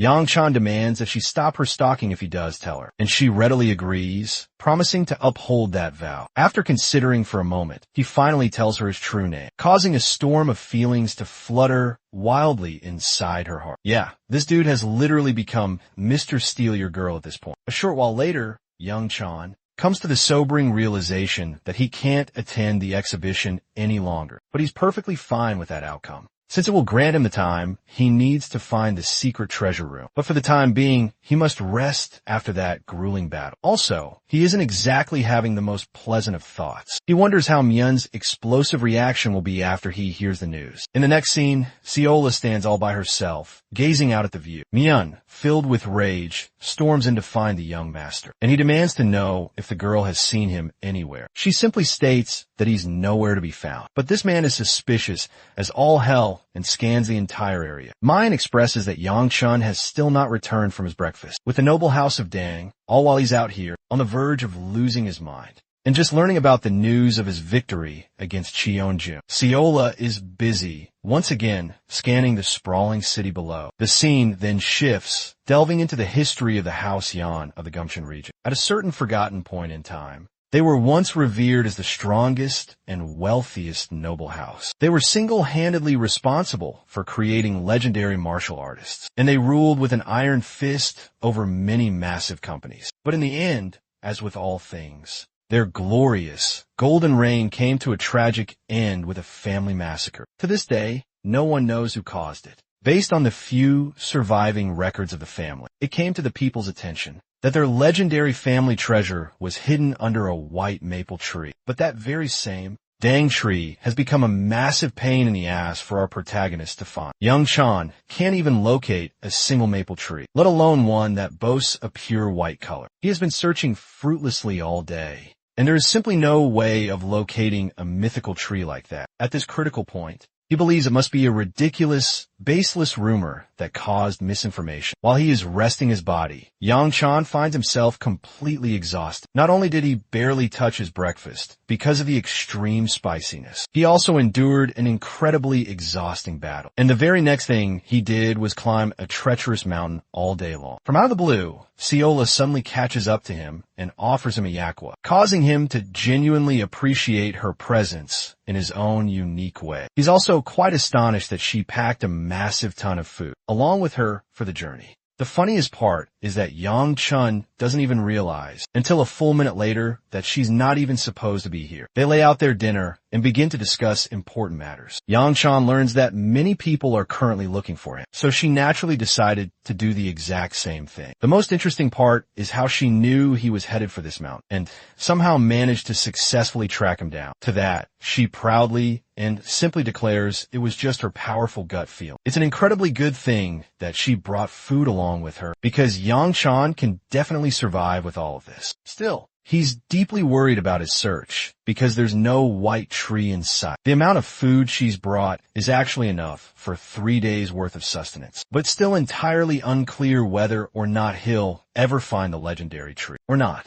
He truly wants to give up hope. And he talks about how the white tree must have been a damn lie all along. Seola then casually admits that the tree was actually quite pretty when she saw it just a while ago. Yang Chan has a sharp, stunning moment of realization as he jumps all over her, urgently asking where on earth she saw it. The surprising part, she reveals that she actually saw it with him. A revelation which completely blows his damn mind. Yang Chan is swiftly brought to the location that is supposedly where she witnessed the mythical white tree. But to his own eyes, he can't see a single thing. It's just a completely dead tree with absolutely nothing remarkable about it. Seola, for some unknown and bizarre reason, is somehow able to perceive it as a maple tree and one that is white in color. Our boy is so unbelievably done with her right now. He thinks that they'll have to get her eyes checked by a doctor next time. But this adorable little potato argues back that it's actually him who desperately needs to get his own eyes checked, because she can see the mythical tree with perfect clarity. Yang Chan doesn't want to continue arguing with her and thinks it's just his own fault for ever believing in the girl. Hearing that, the potato finds herself feeling quite disheartened, stating that she's definitely not on the list. And here comes the truly interesting part. There's a mysterious voice coming from inside of her head that is commanding her, and it's confirming the tree's undeniable existence. But Yang-chan's perception is still exactly the same, realizing that he's right back at square one with absolutely nothing solved. For him, with an entire, vast mountain still left to scan, things aren't looking too bright for our protagonist at all. He's really beginning to consider asking for help from the second elder, and to instead focus on his martial training, instead of aimlessly meandering around in a desolate place like this. Still, he has very little faith in the strange old man's teachings, when suddenly, the young master hears a peculiar sound in the distance, and spots Ciola doing something completely unexpected. She's found herself interacting with some kind of mysterious energy crack. From this distance alone, our protagonist senses that something incredibly dangerous is about to happen, as she is tackling the great unknown. He demands that she step away from it immediately, but something strange comes over her. Ciola, as she reaches her hand out to interact with the crack of lightning, Yang-chan desperately dashes forth in an attempt to stop her. But alas, it is already far too late, as she ends up interacting with the shimmering blue spatial crack. After she forms a solid connection with it, it sends out powerful ripples, enough for Yang-chan to fall back. But when he finally opens his eyes once again, he is left completely and utterly starstruck. The exact same dead tree, with nothing remarkable about it, was now glowing in an impossible, ethereal white color, shimmering in the night with a remarkable, otherworldly beauty. Ciola turns to face him, silently confirming that she was right. In the end, after all this time, she gives him this incredibly cute smile, as if she's proud of her accomplishment. Despite having the vast experiences of his past life, Yang-chan has absolutely no idea how to explain what just happened. Right before his very eyes, a dead tree coming back to life is simply unheard of. Not to mention the unbelievable fact that his girl just created a massive ripple through the fabric of space. He wonders if she was interacting with some kind of special barrier, one that was specifically meant to disguise the true appearance of the tree. That still leaves the perplexing mystery of how Ciola herself was able to somehow figure all of that out. He decides to ask her directly about it, questioning how the hell she made the mystical tree pop up all of a sudden. But this naive and adorably dense potato has no idea what just happened. In fact, the girl Ciola doesn't even have any memory of interacting with the dimensional crack or the barrier. Her innocent reaction practically frustrates our protagonist because he thinks she's being ridiculously difficult for absolutely no reason. Yang-chan chooses instead to focus on what's truly important right now and decides that he will postpone this strange interrogation for later. For now, he has to finally discover the long-lost treasure from the tree. From the initial looks of it, there's nothing special above the ground, meaning the entrance must be located around here. Suddenly, a deep crater glowing with a purple hue catches his full attention, drawing him in as he cautiously looks down into the swirling abyss. To his absolute shock, there's an energy sphere, or perhaps a gate, indicating that this is the fabled entrance to the special treasure room. While our wary protagonist is understandably hesitant, this girl is on a completely different level of being absolutely fearless. She literally just jumps off without even thinking about the consequences, like it's just an everyday, normal thing for her to do. Ciola tells her master to come and join her on the way down, before her form completely dissolves into the glowing entrance. Yang-chan is incredibly frustrated, but he trusts the process and takes the lead. I find it really funny to imagine what would happen if they were completely wrong. Both of them would most likely be dead from the fall damage anyway. The sudden, shocking appearance of the glowing, ethereal white tree catches the keen attention of a mysterious passerby. This random, unknown dude is rather impressed by the sight that the kids somehow managed to bypass the powerful ancient barrier. Back to Yang-chan, who finally finds his footing on solid ground, and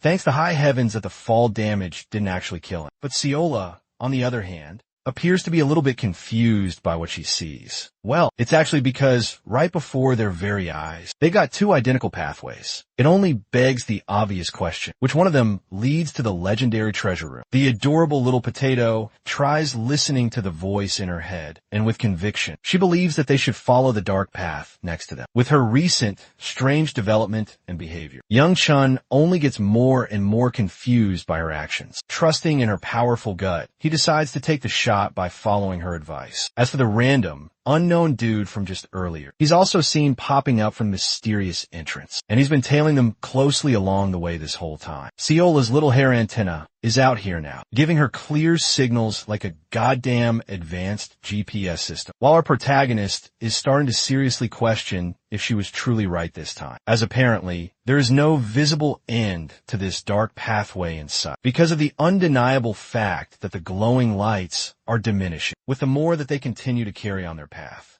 He's having an incredibly hard time trusting in her strange gut feeling. Siola is still completely assertive and totally confident in her choice, and she follows through until she finally concludes that they have now arrived. Well, it's not exactly the most pleasant sight, as there's absolutely nothing here. Yang Chan smacks the sweet potato on the head and observes his new surroundings, noticing now how all the self-illuminating orbs are completely off. There's also the small fact that there's just nothing at all here, when he had clearly expected to find literal mountains of priceless treasure, just as he's beginning to seriously doubt his previous decision. The little girl worriedly alarms him of someone following them from behind. From the shadows, Siola finds herself startled by the chilling sound of a snake, slithering and slowly making its way around the both of them. The final reveal is grand and terrifying. It's a beautiful, massive white snake, more monstrous and terrifying than anything else we've seen in the entire series, besides Young Chan's absolutely massive balls of steel. Both of them completely shit their pants at the horrifying sight of the gigantic, terrifying demonic creature. Seo is out here crying her eyes out, while Young Chan is trying his absolute best to keep his shit together. He's questioning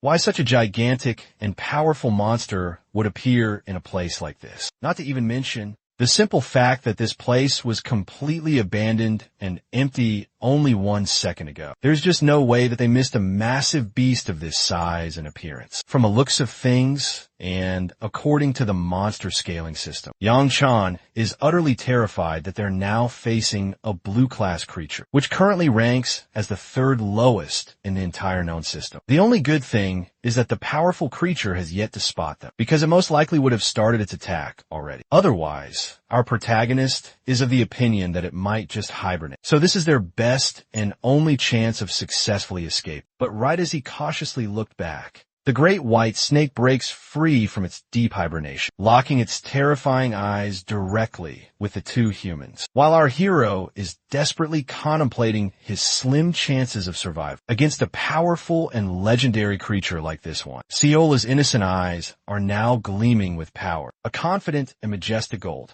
resembling the exact same powerful eyes she possessed in her mysterious past life. Young Sean internalizes that he doesn't see a fair or even possible chance of winning this battle, especially not at his current suppressed power level. Their survival chances are incredibly slim, and an aura of frustration looms over him. He had worked so impossibly hard to get to this exact point, so there's just no chance in hell that he was going to let it all slip away against a terrifying creature such as this one. Yang Chan firmly believes that if he is truly fated to go down, then he is absolutely going to go down fighting. But just as he's charging up his powerful attack, the mythical creature actually speaks directly to the young boy, demanding that he immediately stop charging up his powerful energy. The simple fact that a demonic creature spoke to him is shocking enough. Yang Chun quickly learns that the great snake has no intention of harming either of them at all. To that, he questions how a demonic creature can even talk to humans. Hearing the words demonic creature makes the great snake laugh out loud, before it counter-questions Young Chan about something else. How an unrelated, complete outsider was able to enter the sacred bounds of the yin, family's secret treasure hold, undetected. Our protagonist simply and smartly states that he's been doing his digging. This simple answer greatly excites the powerful creature, imploring it to ask the young boy why he came in search of this fabled place. Yang Chan quickly comes up with a clever excuse to tell him, stating that his arrival here was merely by pure chance. This is actually an incredibly intelligent reason to give, because even if by some small chance the snake still serves the House of Yin, it would most certainly kill him right here on the spot for even attempting to steal their priceless family treasury. The funny realization of the moment is when Yang Chan catches himself calling a literal giant snake sir. Anyway, the powerful creature expresses that the boy has come at a great loss, because there's truly nothing of any value for him down here. He then addresses Yang Chan one final time, drawing incredibly near to the young boy's worried face, and asking if the boy has any idea of what fate truly is. It's quite an open-ended and deeply philosophical question to ask, to the point that Yang Chan nearly curses at the very mention of it. It's funny because the snake was somewhat expecting a rich, insightful answer, and not exactly the blunt response that the boy responded with. This simple answer reduces the great monster to a hearty, deep laughter, satisfyingly and genuinely enjoying the sheer hilarity of the situation. Even Yang Chan is now questioning if the damn snake is on drugs, or some other kind of shit. The great snake confirms that he might have asked a rather strange question, considering the nature of their bizarre conversation so far. He had always known that the noble house of Yin was now no more, but for some strange, unknown reason,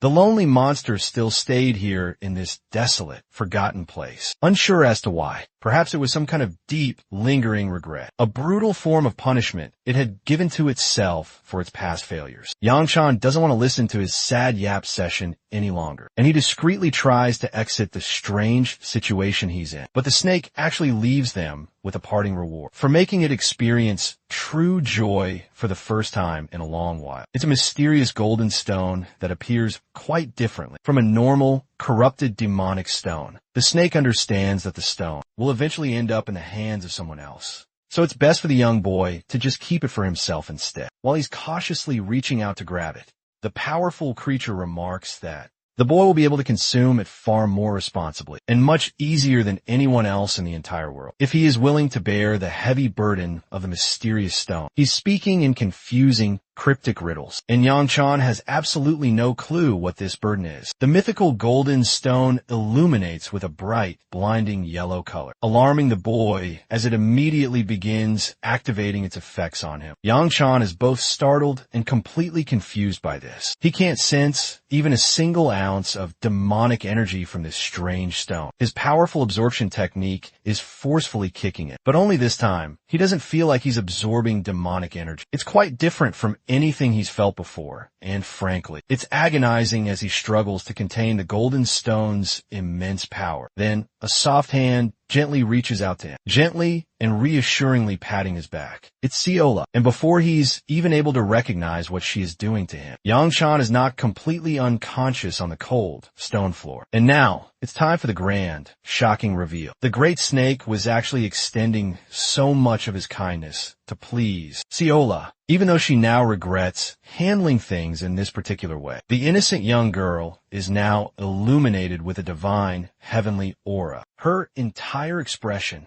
appearing drastically different from the adorable potato she usually is. Actually, it's because of this powerful, divine aura alone that caused Yang Chuan to fade into unconsciousness in mere seconds. And it also runs the great risk of killing him by overwhelming him if she doesn't stop soon. The snake wisely advises her to tend to her matters quickly, if she truly wants what is best for him in the long run. He's also quite amused by all of this, that Ciola is doing far too much just to bend the very bounds of reality. She wonders aloud if her reasoning is too difficult to comprehend. To someone as ancient and wise as the great creature before her, to that, the snake expresses that it's actually quite the opposite. But it's also the very reason why the ancient creature pities her with all of its heart. Ciola boldly counters and asks why a great creature like himself willingly chose to hand over such an invaluable and powerful pearl to a young boy that he had just met for the very first time. In response to her question, the great snake simply states that it was the unwavering will of his heart that led him to that decision. In the very end,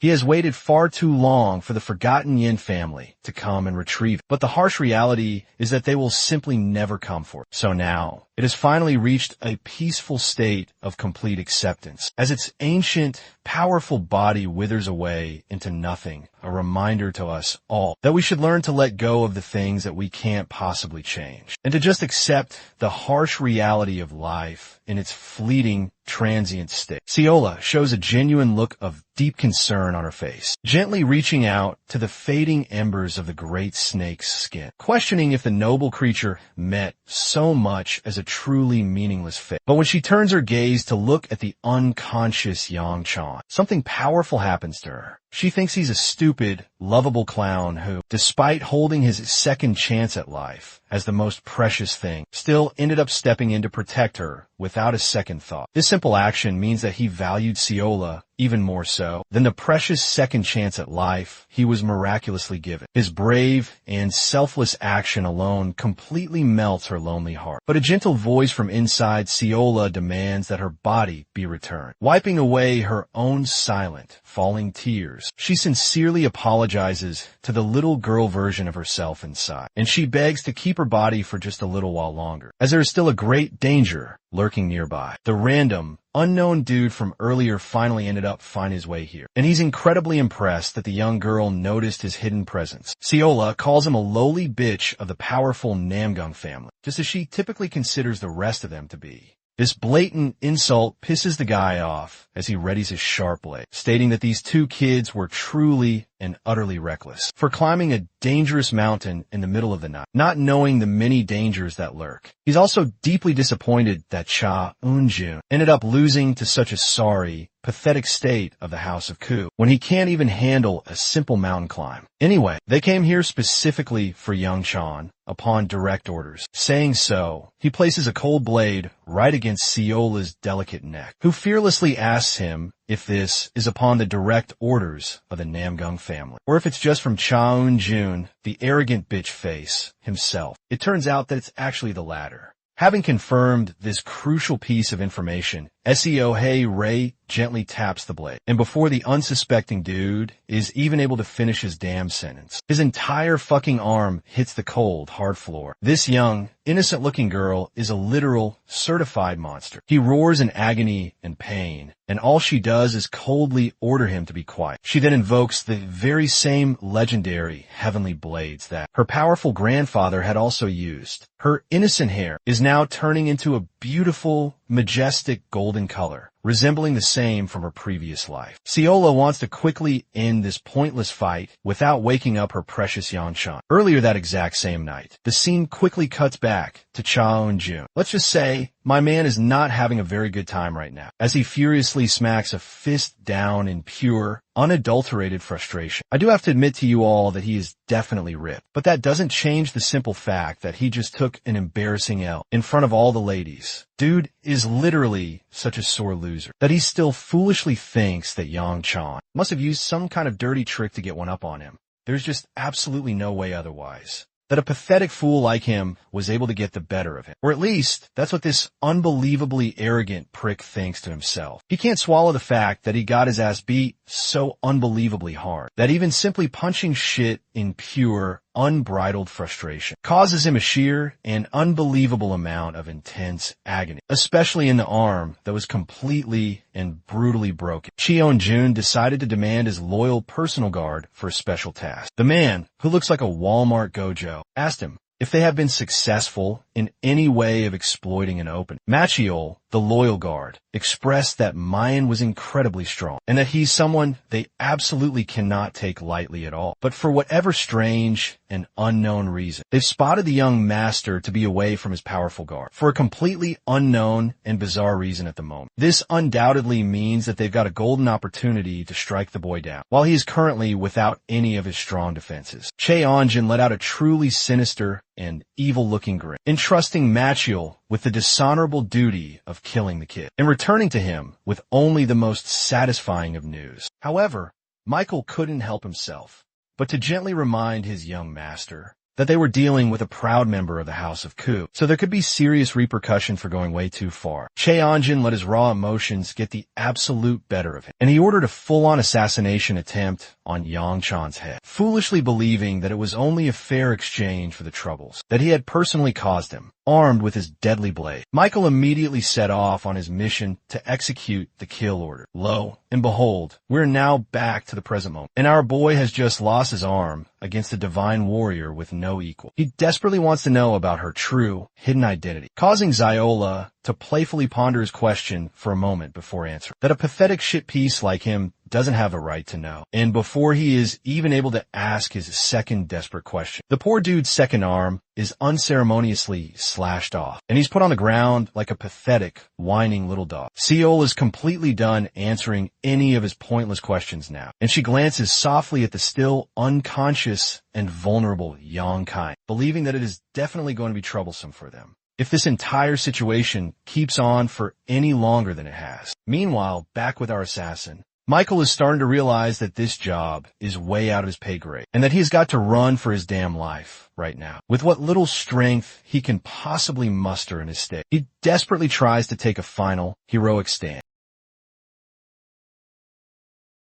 The wounded assassin makes a desperate bolt for freedom, despite the crimson torrent gushing from his severed arms. He vows that he'll retreat and strike again another day, his legs desperately pumping as fast as they can carry him. In his frantic escape, Michael reflects that he had never encountered a monster of this caliber. But just like before he can even complete the thought, his entire body suddenly collapses to the cold stone floor. Only this time, his head has been cleanly severed from his neck. A truly merciless execution. Something you'd never expect from a warrior who radiates such a pure, innocent light like Yahello. The future self of Yahello apologizes to her innocent past self, confessing her deep sorrow for staining this body with blood. But she insists that the violent act was absolutely necessary. In response, the sweet potato girl simply demands her body back, apologizing over and over again for her actions. The future Yahello makes one final, desperate plea to remain for just a moment longer with Yang while she can. Just long enough for her to admire his sleeping face more. But the pure soul inside her is now absolutely infuriated, and she demands full control of her body once more. This forces her future self to reluctantly pull her hand back. She promises that she will not cause any interruptions beyond this point. Now here is the truly fascinating part. The great snake's withered, fading essence is still communicating with the future. Yahello, asking her if she is truly leaving already. She confirms, having burdened her past self more than enough for one night. The snake then asks if she understands who she truly is. And to that question, she replies that she has a rough idea. Her celestial golden swords begin to flicker and then fade away, and she understands that her path will be incredibly difficult from here on out. With the great snake now fully fading from existence, it offers one final shred of hope, a wish that Yahello's future will be blessed. Though her face shows an expression of utter hopelessness and deep regret, the future Yahello gives Yang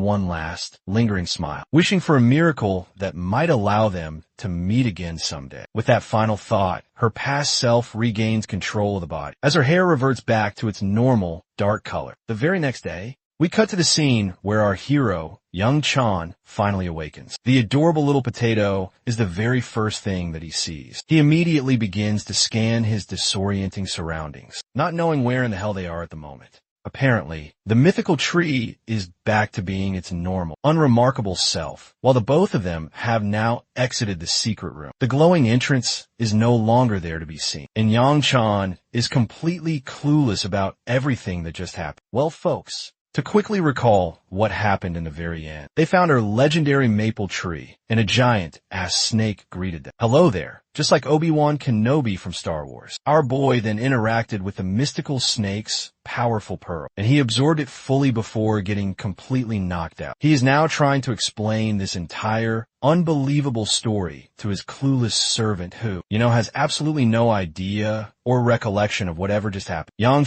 tries his absolute best to explain the events, and is now starting to think that she's actually gaslighting his ass, because there's simply no way that she missed all of that. Yahello gets incredibly irritated and mouths off about the sheer ridiculousness of this whole unbelievable situation. There's just absolutely no way she was able to discover a white maple tree and talk to a giant snake. After all of that, in some peculiar way, even young Chun thinks that it's a bit of a stretch for someone like her. Anyway, all of this begs the critical question. How exactly did they exit from the hidden secret room? Seola expresses that she has absolutely no clue at all, and that she just found the both of them lying here together. After she woke up, a sudden, sharp aching stuns our boy in his chest. But he quickly tells her that it's absolutely nothing to worry about. It's just that his danjian is aching a little bit. At first, it is absolutely nothing to him at all. But then he suddenly realizes something incredible, entering a deep state of focused meditation. The boy closes his eyes and begins to channel his powerful aura, and he has just confirmed his deepest suspicions. Ever since he absorbed the invaluable and strange mystical pearl, he has experienced a monumental increase of internal energy, coursing powerfully through his entire body right now. It is more than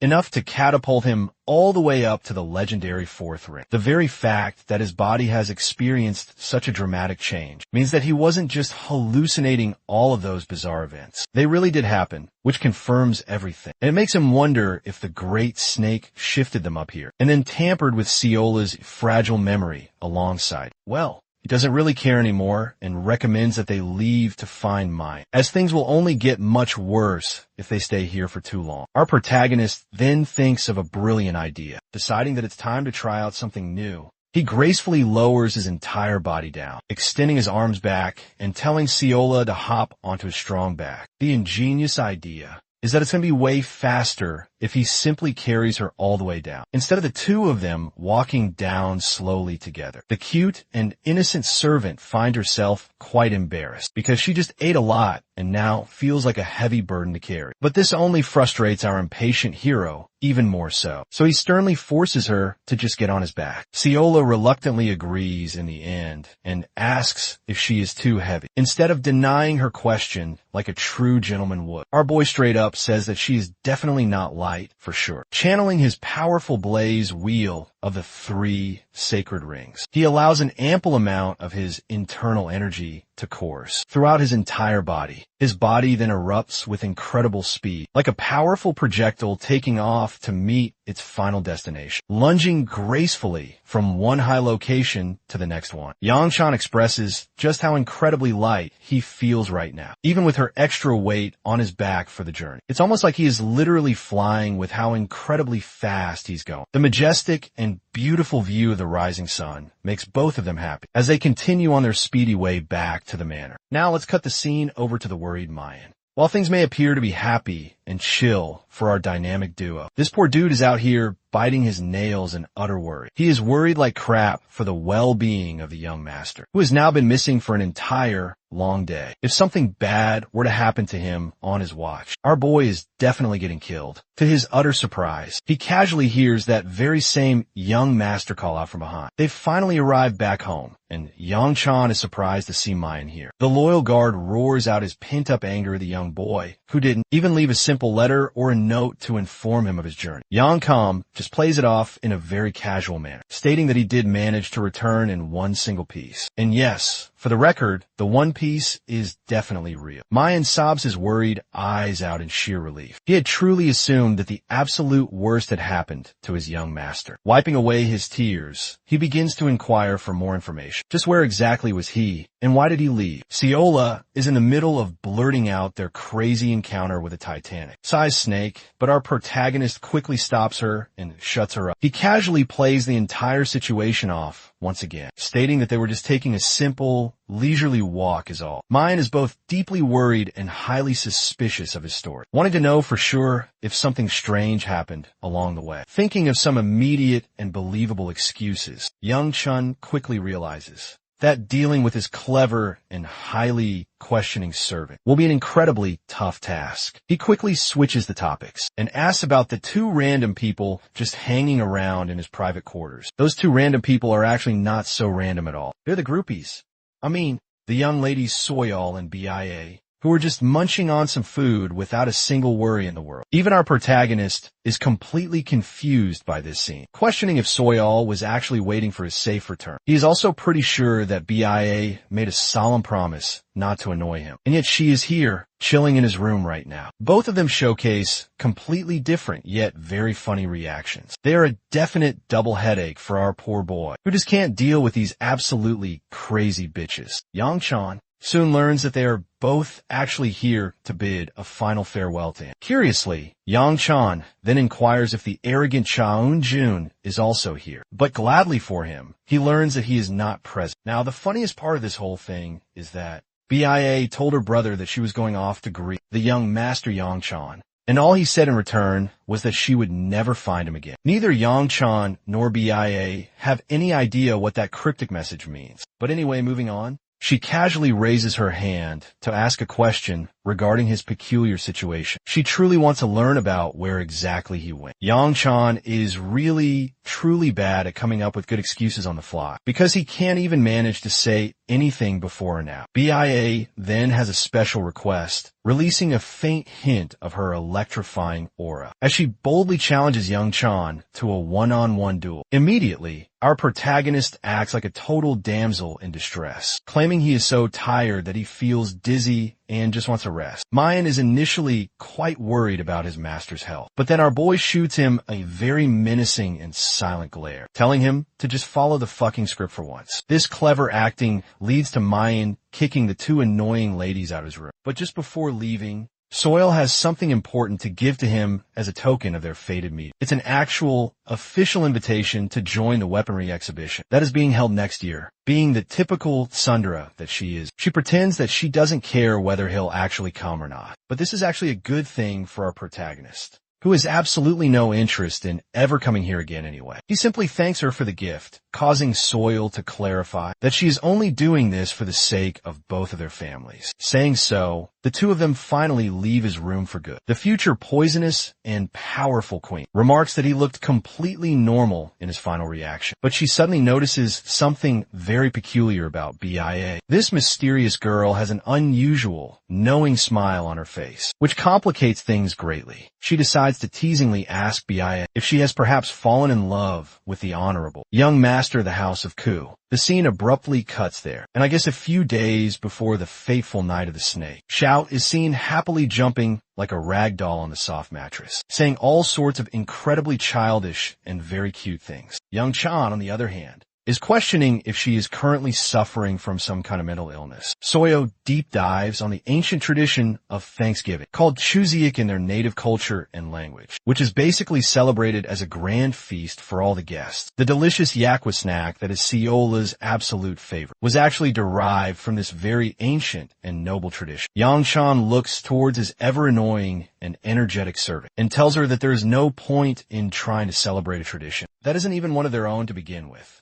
The poor little girl is reduced to a crying, sad puddle once again. But then, BIA breaks her long and thoughtful silence, and she expresses that there may be one way to celebrate. All that is required of them is to make a simple wish to the moon, and then the moon shall grant them a single special wish, allowing every one of them to celebrate the true wonders of Chuseok. I have to remind all of you again that this is supposed to take place sometime before Yang Chan went on his epic search for the legendary white maple tree. Focusing back now on the main, present storyline once again, we now resume from the part where Soya questions BIA about her feelings, giving it some serious thought for a brief moment. The Namgung girl questions what it truly means to like someone. The future poisonous queen then turns into a cute, flustered mess, and she ends up being completely unable to put her feelings into words. BIA decides to switch the topics of their conversation, and she asks about the important thing that Soyeon wanted to bring along. The funny part is that the invitation was originally meant for BIA herself, but her powerful feelings got the absolute better of her in the end, and Soil instead gave it to her one and only crush, Yang Chun. But BIA doesn't mind and pats the little girl on the head, stating that she did a very good job for doing that.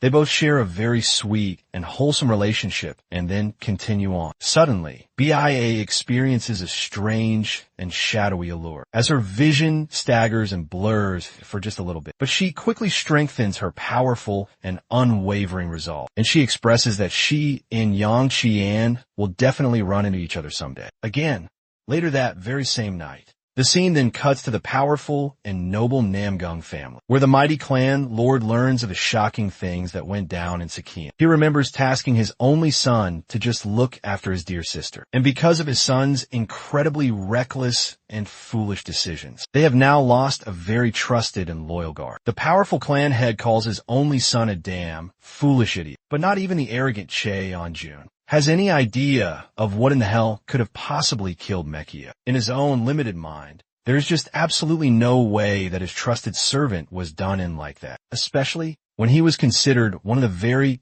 best martial artists around. And yet, that very same reliable guy is now completely missing. All of a sudden, his powerful father addresses Chanjin directly, unleashing a ferocious and terrifying crackle of lightning with his every step, forcing his son's entire body to shudder in absolute primal fear. You see, there's a very good reason why he, as the all-powerful clan head, is so disappointed in his own son. It's not because of the young boy's failure in battle, or even that he tried to murder his opponent in that fateful match. The only thing that truly bothers the completely ruthless Namgun clan head is why his son failed to cover up his tracks, and why he couldn't even finish the simple job he was given. For now, at least, he doesn't want to punish Cha Eun-jun for the grave mistakes he made, but he will be facing extreme and brutal training for an extended period of time. Cheon-jun musters up his resolve and agrees to his father's harsh orders. We can see him appearing completely breathless just for being in his presence. The powerful clan head emphasizes that Cheon-jun should completely forget his recent encounter with the son of the Ku family. For now, this news comes as a great shock to the arrogant boy, who is clearly looking forward to getting his powerful father's approval. In return, the clan head simply shoots a cold, menacing glare back at his son, forcing him to avert his disappointed eyes in shame and embarrassment. He then tells his son that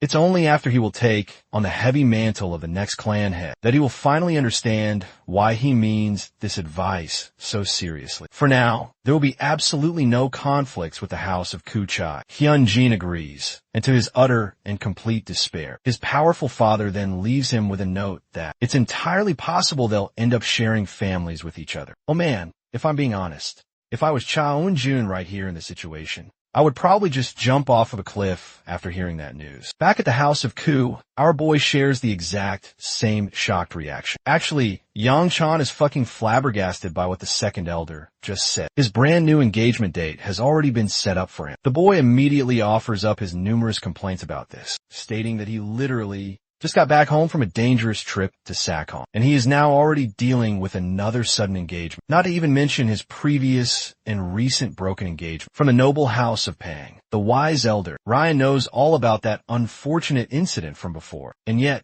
despite knowing this, he still wants to send the exact same dude into yet another relationship. I have to say, he is kind of the ultimate wingman here in this situation, because he really doesn't want Yang Chan to remain single forever, and he believes that it's best for him to get engaged again. Seola finds herself feeling incredibly worried by this news, that he's getting into a serious relationship with another girl. But our boy promises her that nothing of that sort is going on. The funniest part is that she doesn't even know what a damn engagement is. She thinks that it's a delicious food item anyway. Mayan decides to consult the worried young master about this, and he confirms that the whole engagement stuff is actually real. He had been on reporting duty back in Sakyeon a while ago, and he heard people there talking about it very casually. The funny thing is that literally everyone knew all about it, except for the one dude who was supposed to be a part of the engagement. Anyway, Yang Chan is genuinely surprised that someone actually took up on the rare offer of settling a marriage with him, given just how badly his previous engagement had ended for him. Curious enough to ask the question, he demands to know right now, what kind of stupid and foolish house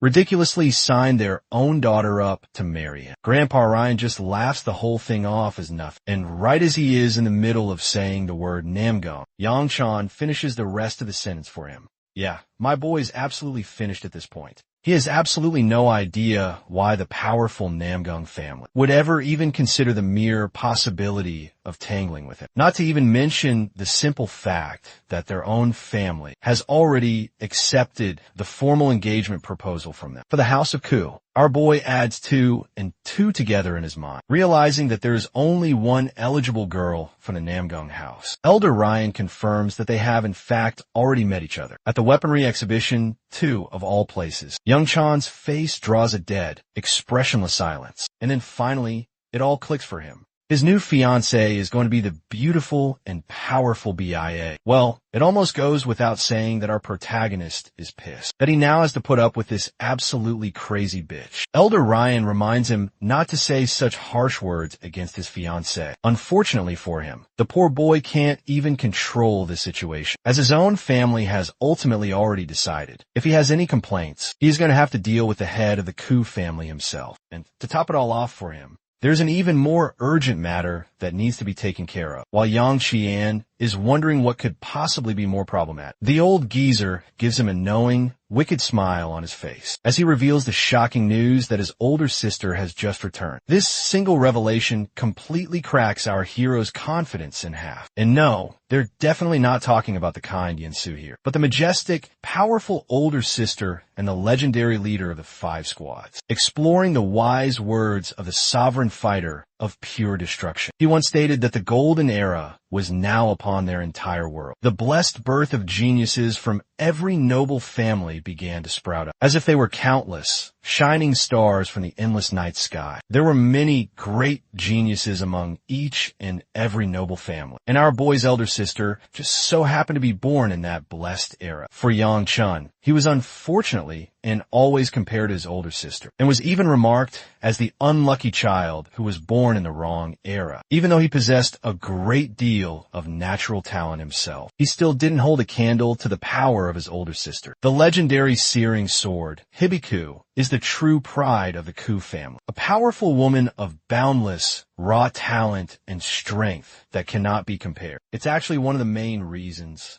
why the boy grew up despising his powerful and talented older sister. Just hearing the news of her sudden arrival, Yang Chan's powerful survival instincts immediately kick into high gear, and he is immediately trying to look for a good place to hide. Any place that is far from this hellhole would do just well for him, unless Grandpa Ryan comes in to physically stop him from leaving. Of course, he isn't letting the scared kid hide away anywhere at all, not even for this one single time for him. Believing that it is a grand time of reunion with his dear sister, Young Chan is begging for the old fart to just pretend, to completely ignore his very existence just for a little while. But Rian catches on that the boy is just being overly dramatic over his powerful older sister's long-awaited return home. In reality, Yang Chan is afraid of what his sister will do to him during her stay, so he's going to make it his business to hide for a couple of months, at the very least. Elder Rian grabs him by his head now, and he questions if the boy hit his head or got poisoned in Sakyo, because he is currently acting like a spoiled little prick. As they are discussing about the return of Hebe,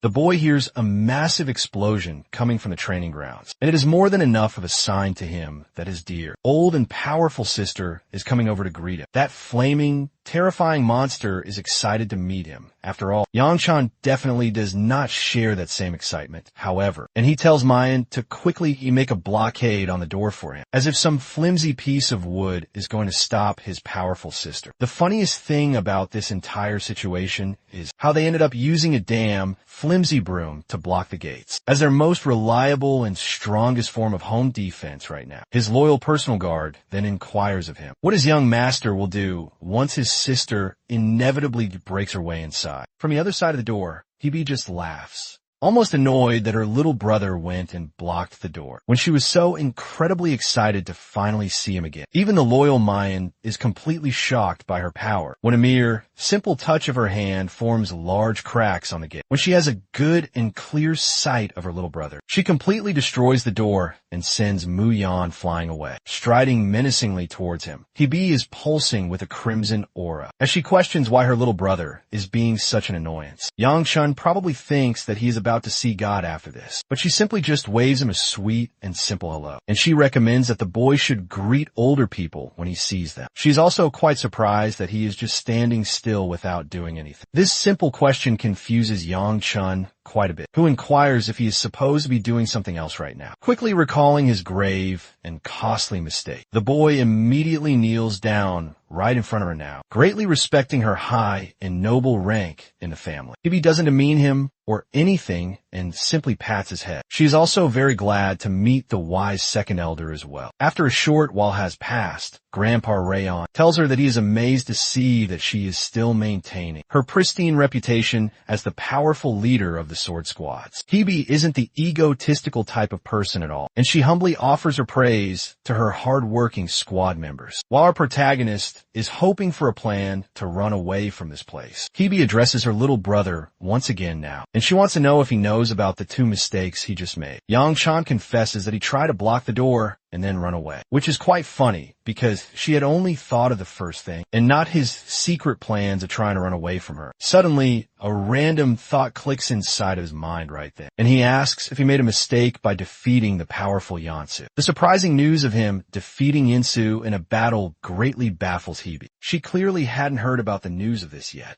so it comes as a complete and utter shock. But seeing her being unaware, Yang-chan doesn't get why she is so incredibly mad at him right now. Placing her strong hand gently on top of his head, she points to the matter of the young boy's recent engagement, something that is so important that he didn't even mention to her once. It really, truly pisses her off quite a lot that he got engaged to someone without even consulting her about it first, just as she is about to completely murder our poor protagonist. Yang-chan desperately tries to explain to her that he too was completely unaware of his own engagement until just today, and that he certainly doesn't require her personal approval for it. Hebe is shocked that he has finally mastered the ability to talk back to adults. Our boy asks Mayan for some help, but with one serious damn glare from her, she literally scares the immortal soul right out of him for good. The very same loyal personal guard who had just sworn to protect his young master until his dying breath is now out here completely giving up on his master. Hebe returns her full attention back to her annoying little brother, and she thinks that now is a good time to beat his ass up. But from out of nowhere, Siola comes rushing in to grab her powerful arm, shocking not only the surprised Yonkayan with her actions, but also the powerful Hebe herself as well in the process. The young master understands that his loyal servant just made a grave mistake by foolishly intervening. He tells Siola to stay in her proper place, and he even bravely defends her right in front of his powerful sister. But that is not the only thing that Hebe notices about the situation. Just how incredibly devotedly this young servant is trying to protect young Chan from getting hurt by his own sister. She leaves him be for just a moment and unleashes a powerful wave of fiery aura. Things can now take a really problematic and dangerous turn here, as his older sister has just unleashed her powerful killing aura. Hebe addresses her little brother about the mysterious young child, squeezing her own arm very tightly, and then she questions him. What exactly is happening here? Yang-chan is deathly afraid of what she will do, and he explains that she is just a simple servant who is new to her job. But to his absolute and utter horror in that moment, Hebe commands a powerful flame strike and is prepared to hunt Siola down. Young Shan calls her a crazy psycho bitch for her actions and decides to step in and intervene to save his loyal servant's life. Siola,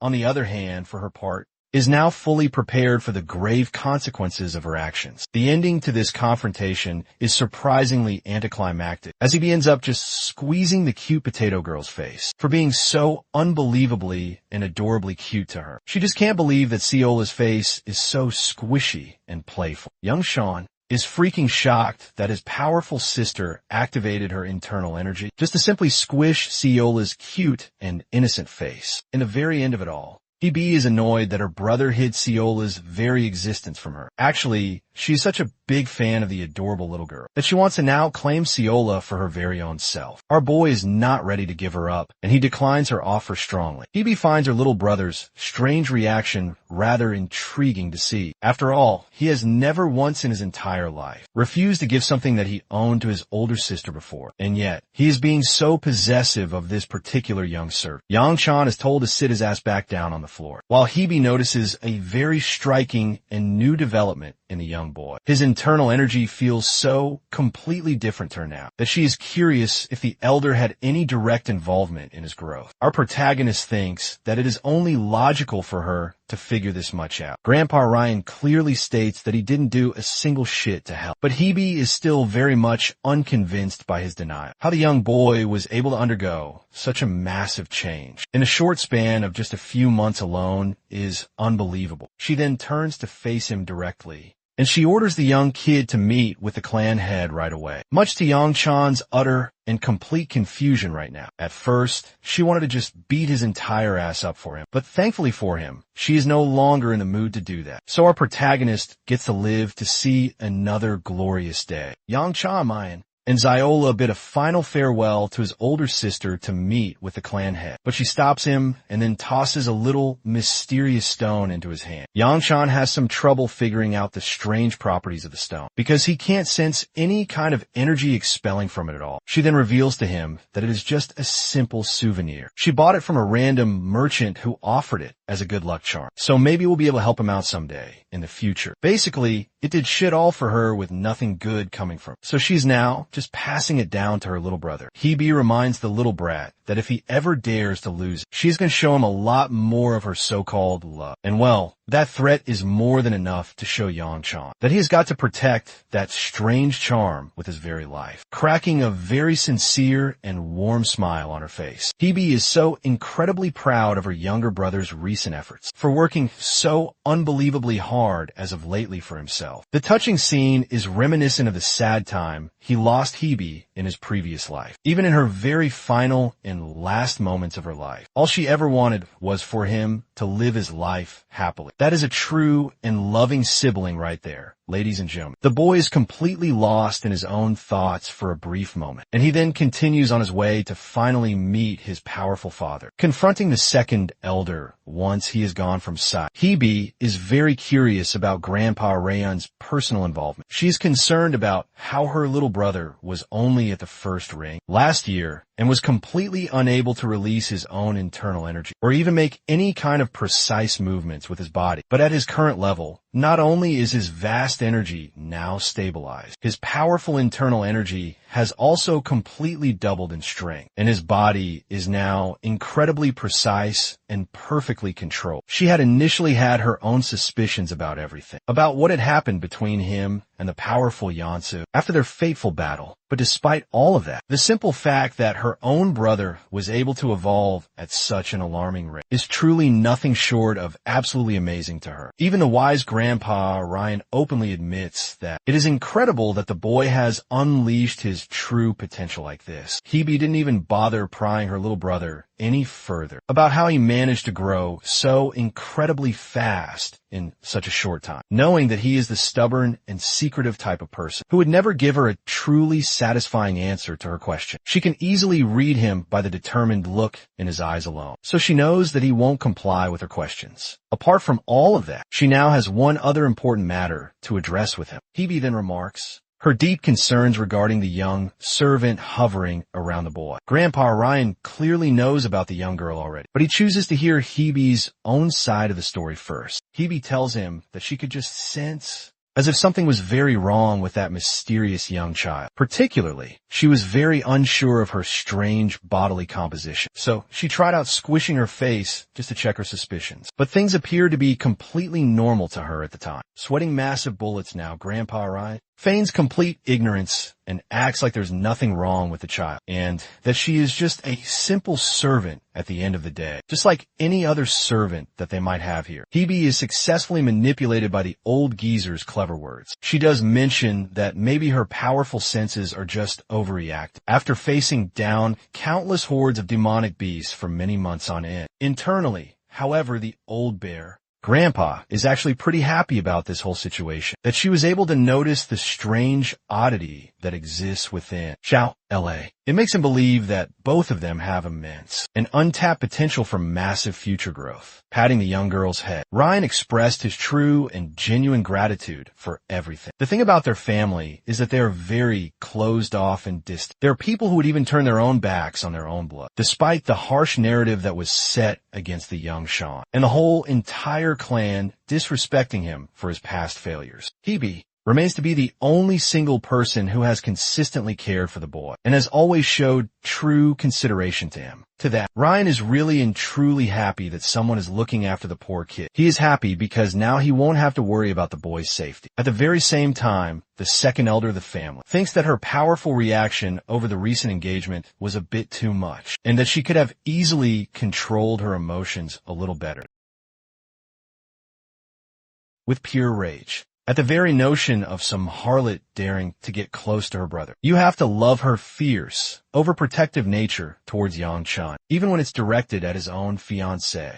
Now, let's shift our focus to the tense meeting with the clan head. Lord Ku reveals that word has already reached his ears of our boy shattering the arm of the legendary lightning dragon. Yang Chan attempts to downplay his victory, claiming he simply gave his shoulder a gentle little tap. His blatant understatement is met with a deep, empty silence. Lord Ku calmly takes a sip from his cup before changing his line of question. He inquires why our hero would feel the need to go to such extremes as breaking an arm. Yang Chan is not exactly thrilled to be asked such a difficult question. He takes a deep breath to compose himself and then reveals precisely how the volatile situation escalated. He was instructed to spar without any serious intent, but the moment he perceived his opponent's true, malicious intent to harm him, that is when he was forced to take decisive action. This stunning revelation clearly surprises Lord Ku, and he asks if there were any credible witnesses standing nearby. Thankfully, Yang Chan confirms that numerous people saw the duel unfold, thoroughly impressed by the young man's growing abilities. Even the great Lord Ku admits that his son has become much stronger. This is a good thing, because it greatly pleases him to see his son's progress. Yang Chan processes his internal thoughts on the matter, even though his own father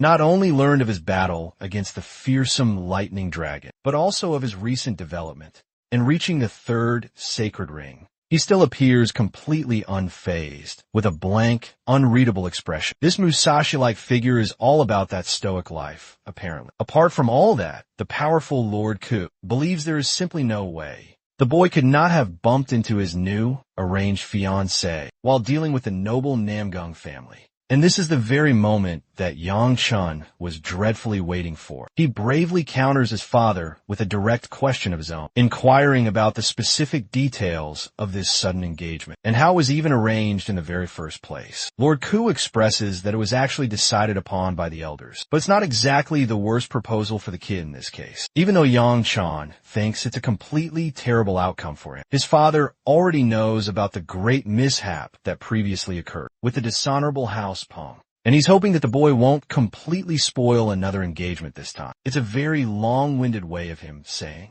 you won't be getting another chance if you manage to fuck this up. Basically, Yang Chan is in a very tough situation right now because of his terrible track record of handling the previous engagement. Lord Ku then takes out a sealed letter and alludes to the fact that summer is now reaching its midpoint, and that means the Manhwa Festival is going to take place at Manhwa soon. By the way, for those of you who forgot, it's the exact same mountain where Yang Chan slaughtered the entire clan in his previous tragic life. The boy inquires about his role in the festival. His father simply hands him the mysterious letter to read for himself. Yang Chan gives a moment of deep thought, and he questions why he is being tasked with such a strange thing. But Lord Ku cuts him off. He orders the boy to bring a special someone back to the house, and he's going to personally make sure that Yang Chan is escorted within a span of 10 days. Our hero isn't pleased to hear this at all, and even rejects the idea, because he just came back home after a tiring trip from Sachin. His father happily allows him the liberty to refuse this arduous task, which the boy tries to do immediately and without a second thought, until he hears that his father will reward him with a great sage pill if he somehow succeeds in this monumental mission. While this tense conversation is happening inside, Mayan and Ciola are getting incredibly bored outside, just sitting outside the office and hoping for Yang Chan's swift return. They suspect that he will take at least 2 long hours in the meet. Poor Ciola is completely exhausted from the trip and hasn't gotten the chance to rest. Unfortunately, both of them are just mere servants and guards, so they cannot rest until their young master does so first. While they're secretly snacking and hiding away from sight, the young master shocks the ever-living crap out of the loyal mind by just popping out from absolutely nowhere in an instant. He alerts them of their upcoming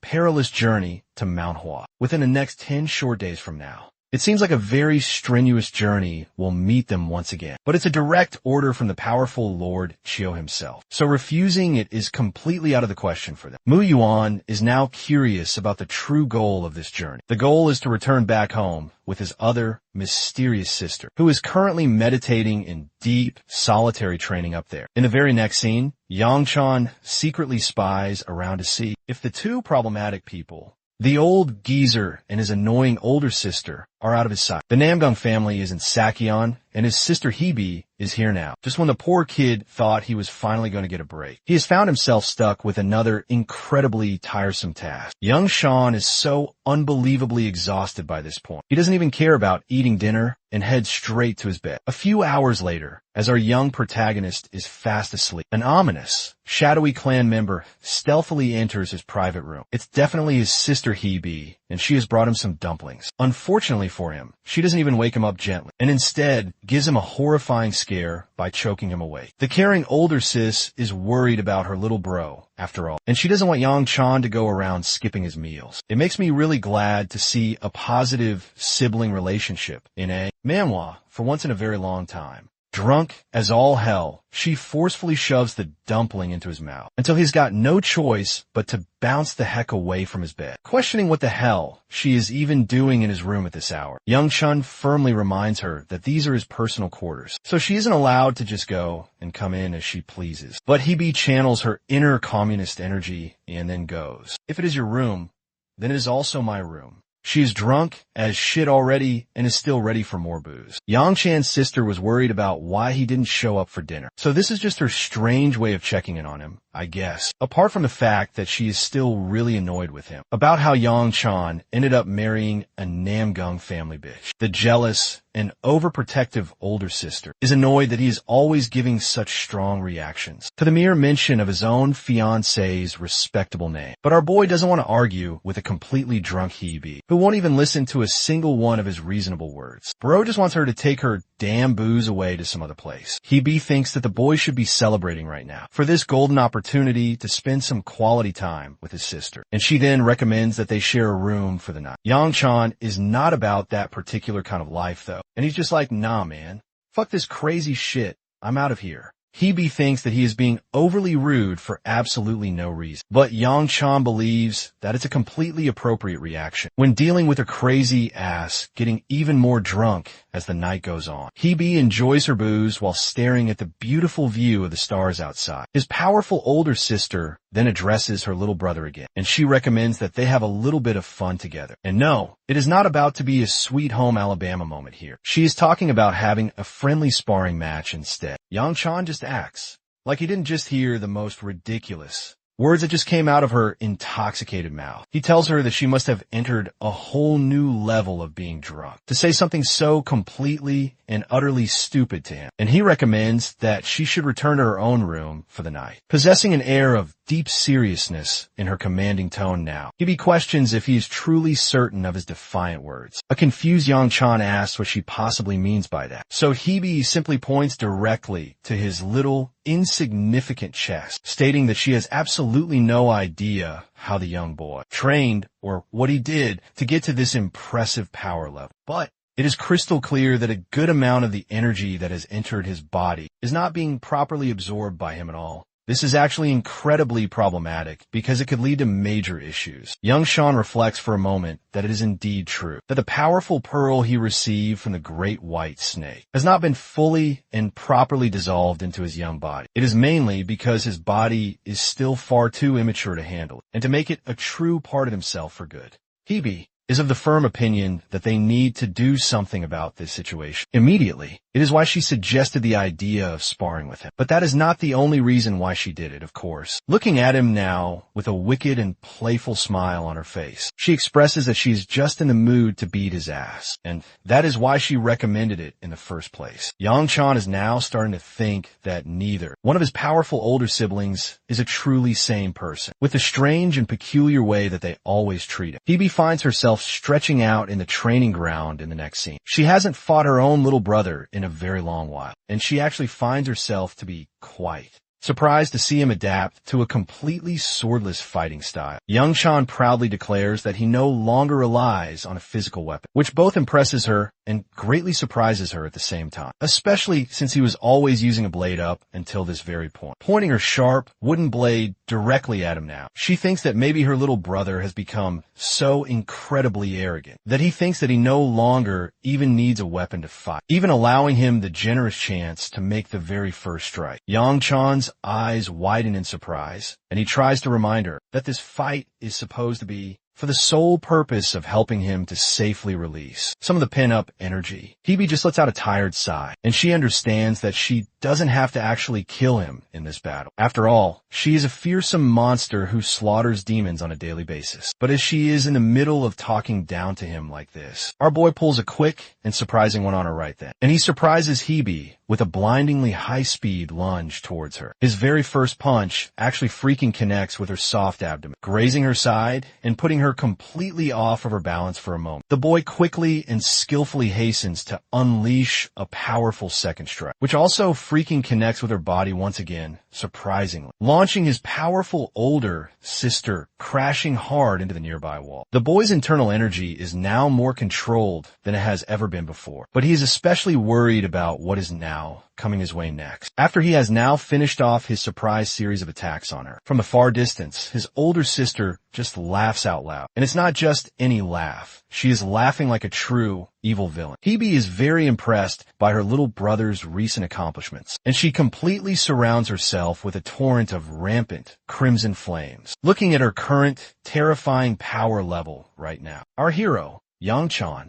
find it hard to believe that she is only at the 5 rings power level. It is as if she has already surpassed that high level and has now entered the sacred bounds of the 6 rings already. And even after he used his most powerful strike right from the beginning, it seems to have done absolutely 0 damage against the powerful Hebe, who is now happily and wickedly smiling in his direction once again. Our boy knows that he is about to get destroyed down to the ground, so he suggests the very wise idea of ending the battle right here. But his powerful sister is not finished with him just yet, of course. Her fun has only just started after all this time, stomping her powerful feet deep into the solid ground. With every single step she takes, she releases a massive column of destructive flames. This girl is walking through a goddamn nuclear reactor right now, with how much raw energy she is currently expelling from her body. Young Chan can't even open his own 2 eyes fully against her powerful wave of pure, unadulterated internal energy. And before he even knows what is happening to him, the mighty Hebe is already right in front of his very face, monstrously attacking him with a single, incredibly heavy blow that sends him dragging hard against the opposite end of the wall. It is a true miracle that he was able to block that powerful blow in time, because if he hadn't been able to do so,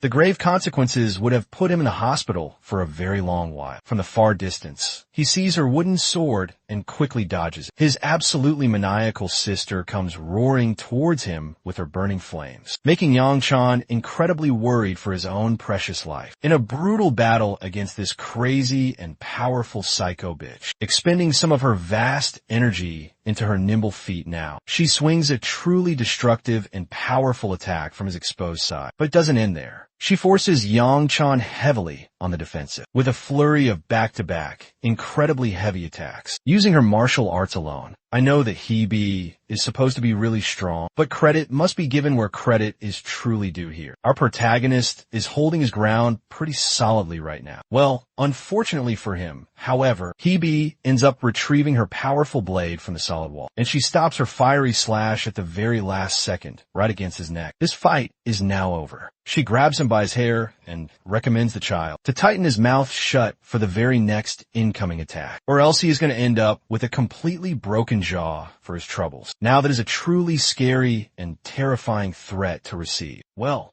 the end is tragic because Yang Chan is brought to the very edge of his tears, awaiting his certain demise as his blood-curdling screams reach the starry sky. In the very next scene, we then cut over to the Namgung family. BIA has left the powerful family with only a note for the clan head. She wants to go and meet her beloved fiancé in person, so the girl ends up running the fudge away from the house for a while. This news completely pisses off Lord Namgung, who demands her immediate return. A poor farmer is observing the current quality of his failing crops, and he finds himself despairing over the whole situation. The current season has been incredibly tough for the agricultural business. Just as he is thinking of that sad fact, he sees a mysterious lady clad in purple robes jumping over him. The mere sight of this beautiful girl completely seduces him instantly, making him think that a beautiful angel has descended from the heavens itself. BIA says a sweet hello and then asks for directions for the Shanxi region, especially since she is absolutely terrible with her own navigation skills. She quickly learns that it is located in the east from her position, so she quickly and gracefully leaps away from him in an instant. But just before leaving, the girl seemed to have dropped a shiny silver ingot, which is precious enough to feed any poor family for many months on end. The poor farmer is incredibly grateful for the beautiful angel's kindness, but he is really not sure why the strange girl ended up heading to the west instead of to the east. Yep. She is definitely one of those people who can't survive without a GPS. Where she is currently headed now is to Manhwa in the far west, which then brings us to the wise and powerful second elder, who is currently speaking with the legendary sword Sovereign himself regarding the mysterious divine doctor's current stay at Manhwa. The great sword Sovereign then explains to him that the good doctor is well known to move around quite a lot, never staying in just one single place for too long, but he is rather surprised to find that the divine physician is staying in Manhwa, of all the places in the entire world right now. Elder Rayon doesn't get why there is an urgent need to find the guy anyway, but he then recommends to him that it's a good idea to send Yang Chan for a confirmation call first. After all of this, of course, the great sovereign sword has been doing so much to hide his true identity that if he were to reveal himself to the world right now, it would be a massive problem. He agrees with Ryan's cautious approach, but with a little interesting twist. So when the time of their departure finally came, the powerful sword sovereign told Yang Chun himself that he is now going to be accompanying them on this perilous journey. And well, our boy is just completely speechless, just as much as his baffled second elder. The simple fact that their main coachman has suddenly gone for a long vacation, and that the sword sovereign himself has now taken his rightful spot, means that there's definitely more than what just meets the eye here, especially for Yang Chun, who knew for a very good reason that both Ciola and her powerful grandpa weren't supposed to be on this trip among the official list of all the people going. So something must have happened in the short span of a single night, completely altering all of their important trip plans for good. The young boy can't help himself but to figure out that something else is going on right now behind the closed scenes that he just can't possibly figure out on his own right now. For now, the powerful second elder quickly catches him in his thoughts, and he questions why the young boy has such a confusing look on his face. Yang Chan merely states to him that it is nothing at all, but his trusty and wise old geezer then expresses that it would be best if he didn't try to beat up more kids. At first, Yang Chan thinks that he would never do that to someone, but from all of his recent travel journeys so far, he now realizes that he has amassed a reputation for at least beating one poor boy into the hard ground each and every time. Upon every single visit, he decides not to do something like that this time. Well, hopefully he won't anyway. Not this time around. Entrusting the young kid with something truly special and important, the second elder then hands the young boy a very small and light bat. The first thing that the guy notices about it is its sweet, fragrant scent, finding himself suddenly becoming more powerful by just keeping the strange object in his hand for a moment. Yang Chan correctly assumes that it must be incredibly valuable, but the second elder tells him that it is not as special as he thinks. It is just a simple rock that is called the Blossom Stone. After all, something that was once considered one of the 4 legendary treasures of the powerful and ancient Manhwa clan. A sudden realization comes over the boy as he stares deadpan directly into the old geezer's knowing eyes. It is definitely much more valuable than he had originally thought. But Bear Grandpa doesn't think very much of it at all, however, and he entrusts the powerful object with the young boy for now. Young Chan has absolutely no idea why he is being given something so important. It turns out that the old geezer doesn't really care much about the powerful Blossom Stone, as he only won it over a very petty and insignificant bet. So to him, it is next to completely and utterly nothing. Still, our boy Young Chan thinks that it is reckless to casually hand over an object like this, so out in the open like he just did right now. But the second elder strongly believes that he has made the right call by entrusting to someone who is reliable and trustworthy. Yang Qian fails to comprehend the hidden message at first, until he glances over to Ciola's powerful and mysterious grandpa, who is basically the very definition of getting the best bodyguard there is. Yang Qian now understands that Ryan must at the very least have some kind of an idea about the sovereign sword's hidden identity, which is why he is so unbelievably carefree about this entire trip. Mayan then informs the young master about their now finished preparations. Our protagonist, unfortunately, doesn't have a good enough excuse to refuse such an important gift, and he ultimately decides to just keep it with him for now. Inside the moving carriage, he bids a final farewell to the old geezer, who now plans to inform Hebe of his sudden and unexpected departure. Young Chan is now curious as to where his powerful sister has disappeared off to, and he learns that she is actually just whining about something, at the sad fact that her little brother is now going away from her. She sounds like a real sweetheart for her own brother's sake, in a powerful clan that is full of complete and utter maniacs. Just as he is departing on his journey, Yang Chun wishes for the second elder to bid a final farewell to his sister on his behalf. This means he actually really cares about her, too. As they are leaving the manor, Ryan turns to face the hidden Hebe, who was just spying on them from a hidden place this whole time, and he asks her why she didn't just come out to meet him directly. The conflicted and sad older sister is seen hiding and crying her eyeballs out. She didn't want to show her pathetic, crying self in front of him. Ryun reminds her that the young boy is no longer an infant anymore, and that he can be trusted with these important and dangerous travels. But Hebe, being Hebe, as always, still thinks of him as just a precious and helpless little puppy who needs constant care and a great deal of attention at all times. The large carriage is now steadily moving along on its journey when the young master decides to ask his loyal guard, Mayan, a question. He wants to know about the estimated travel time for reaching Manhwa. Unfortunately for the guard, it is a question that the young boy has repeatedly asked for a while now, signaling his growing impatience. It doesn't make it any better that they're going to have to take a long while to get to the location, compared to all of the other recent journeys that they have taken so far. On the way there, Zhao's powerful grandpa teases the young master for feeling uncomfortable. Already, the boy just says that he is doing just fine for himself, but internally, the young Chan thinks that the most worrisome part of this whole journey is regarding the Sword Sovereign's own personal involvement in this. He simply can't just act normal and relaxed in the powerful presence of the strongest sword user in the entire world. Meanwhile, in stark contrast, the very same Sword Sovereign's carefree granddaughter is out here, munching on some delicious snacks as her only purpose of existence. Ciola acts like an evil villain who is currently plotting a grand scheme, who requires an immediate supply of food just to act normal at all. But things get much worse for the poor Ciola now, when the other, much older servant drops the surprising bombshell regarding the little, innocent girl, stealing all of his precious and tasty honey cookies from him, instead of getting mad at her for it. However, young Chan simply takes one of the cookies for himself and stares at the boring view, already wanting to go back to his comfortable home right now. The scene then cuts over to the house of Ku once again, where Hebe inquires about the identity of the mysterious girl of Namgong. Bee somehow managed to end up at our protagonist's place on her own, despite looking like a complete and utter mess right now. Just hearing the name Bia is more than enough to trigger every single nerve inside of Hebe's entire body. But to her utter and complete shock, BIA is actually pretty damn hot in person, it turns out. Much prettier than she had originally thought her to be. Hebe complains about why she looks like a total loser and a complete mess when she was supposed to be meeting her new and handsome fiancé. BIA replies that she just made a few wrong turns, and well, shit just happened in between all of that. So then, the powerful searing sword then questions her about something. Why she took the great trouble of traveling such long distances just to simply arrive here at this place. To that question, BIA reveals that she is here to meet her handsome new fiancé. Hebe reminds the young girl with a very teasing statement to her, telling her that nothing is completely official for them for now. Not to mention the simple fact that Yang Kaian isn't even here right now. What BIA didn't know at the time, however,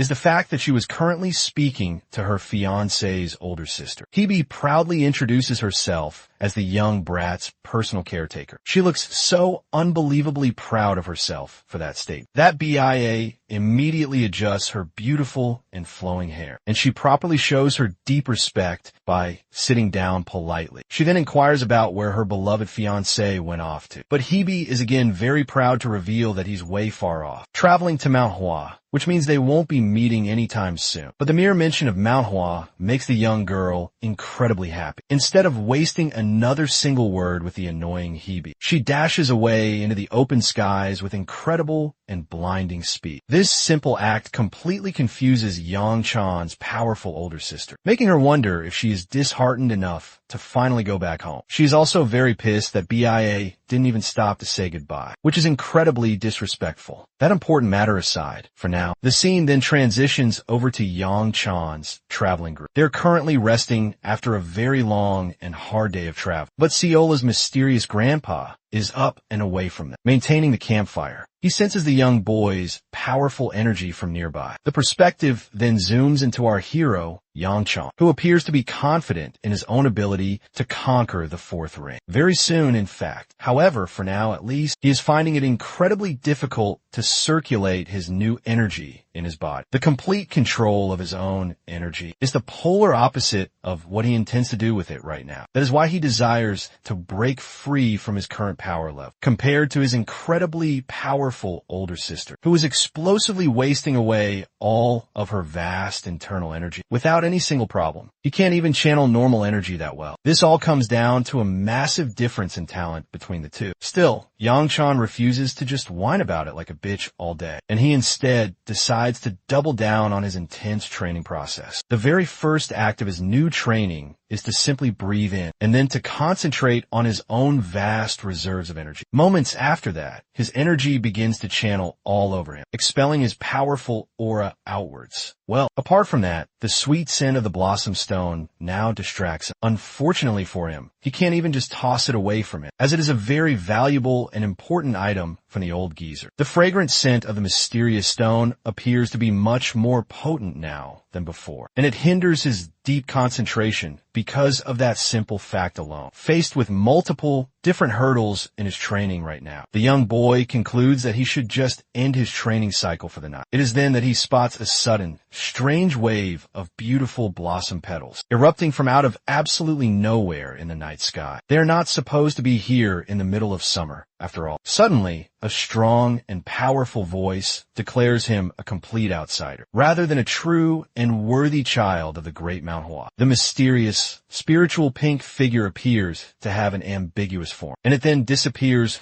right after appearing to him in a flash. The startled and confused young Chi-In looks around his surroundings. He knows for a fact that he wasn't just tripping out just now. It is crystal clear to him that he just heard a mysterious voice, the very same voice. Then questions how a young boy like him is able to devour so much energy, even when he is not even from the sacred mountain in the first place. This time, however, Yang Chan is certain as hell that he heard an old and wise man's voice, continuing on with its powerful and mysterious words to him. The disembodied voice taunts him for devouring so much powerful energy, to the point that he is now bound to get incredibly sick from it. Young John still has absolutely no idea what is being discussed or said, until the powerful blossom stone in his grasp begins to overreact. With a powerful and sudden wave of pure, raw energy from within, the boy finds himself appearing dizzy with the sudden absorption of energy, and soon after this, he completely faints. The unconscious boy is then brought back to life by the muffled and worried voices of his servant and his loyal guard. He awakens in a sudden and disoriented state of panic right then, immediately getting up and questioning what the hell just happened to him. Seola hugs him very tightly, while the loyal personal guard expresses that it was actually the powerful and legendary sovereign, Sword himself, who discovered the unconscious young boy out in the deep woods, and then returned with him. Seola's mysterious grandpa acts like it is no big deal, as he is only doing his sworn duty as a loyal and humble servant. However, he seems to be in a very pensive state of mind right now, to the point that even Yang-chan is alarmed by it himself. Mine is now curious to know if something bad had happened to him, or if something took over the young master's body last night. To that, Yang-chan tries to recall his intense training session from before, and he remembers witnessing the mysterious stone's bright and shimmering light. However, at this present moment, now that the stone is in his hand once more, nothing appears to have been changed regarding the mysterious stone. But upon carefully unraveling the strange, mystical stone, he discovers an unexpected and profound change within. The powerful crystal no longer has a sweet scent, and it now looks glossy. His powerful absorption technique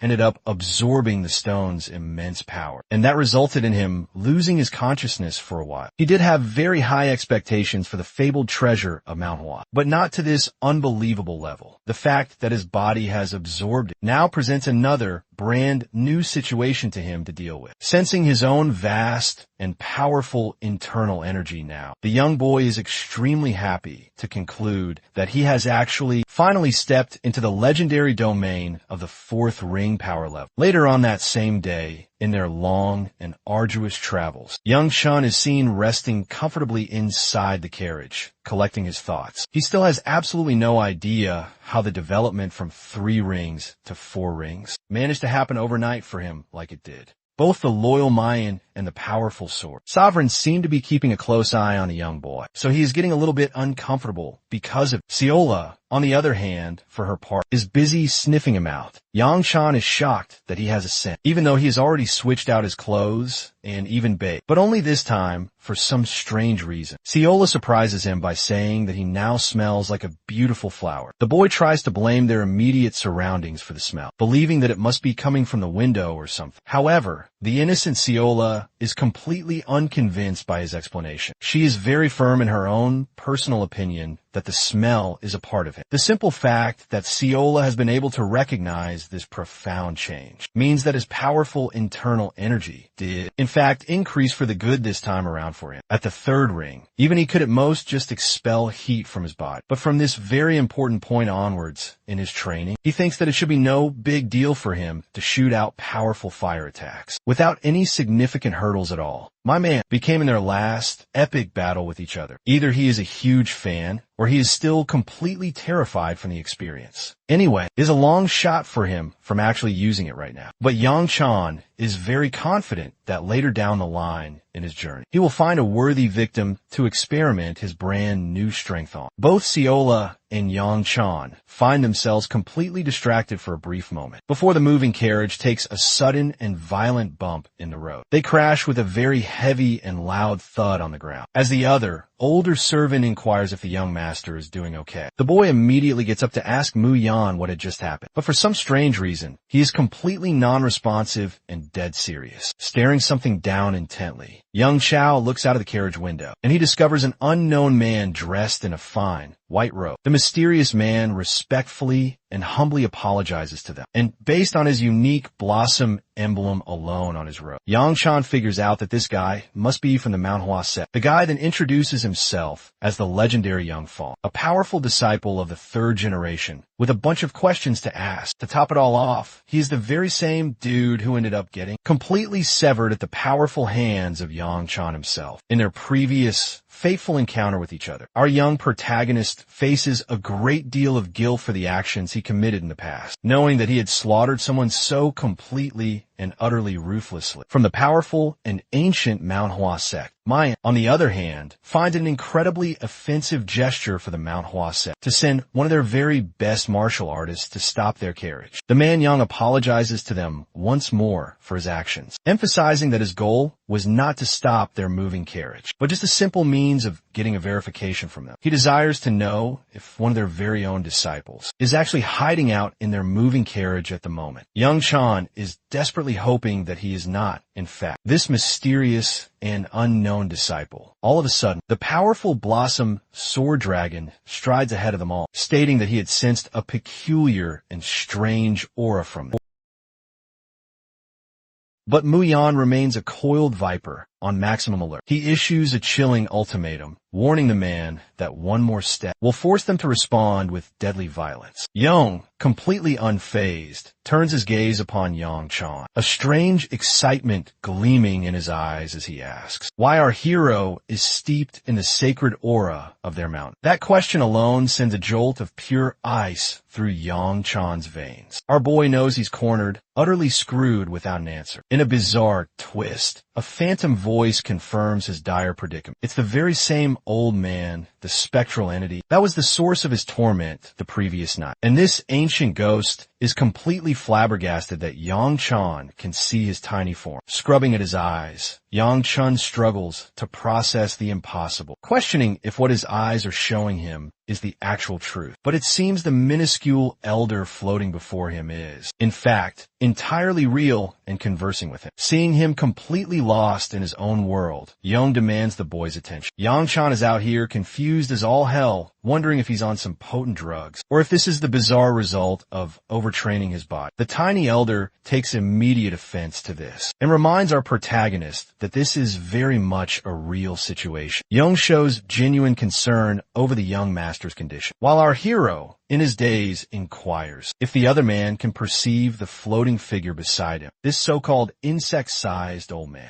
Of course, Yang sees absolutely nothing and regards him with a weird look. Even Mayan is completely baffled when asked the very same question, and believes the young master must have finally lost his mind. He tries to pretend and play along as if it's some kind of joke, before realizing that Yang-chan is definitely not messing around, but is actually being deadly serious about his bizarre questions. At this point, it's clear that no one is going to believe it, and the miniature ghost thinks he's just making a complete fool of himself by even asking other people. Yang-shun has officially lost. He thinks that he is being possessed by some strange kind of phantom. The tiny old man reveals that he is not, in fact, possessed. It's simply that our hero forgot what he devoured earlier. At first, the boy doesn't understand what he is talking about, until he recalls that he absorbed the energy of the Blossom Stone directly into his own body. The pieces of the puzzle fall into place as the old man jogs his memory, reminding Yang-chan that the absolute idiot ate their sacred treasure when he didn't even belong to the legendary Manhwa set. Furthermore, the minuscule old ghost even helped him right after, when the boy ended up in a dangerous state of energy blockage after consuming that immense and powerful energy. And yet, he's being called all sorts of disrespectful things, like insect-sized man, over here by this ungrateful brat. Completely bewildered, Yang-chan inquires about the tiny old man's identity. The floating spirit is absolutely astonished by this, that the boy truly can't tell who he is apart from others. Because of this sheer and utter cluelessness, the spirit calls him completely unaware of his own surroundings. Well, while all of this is currently happening,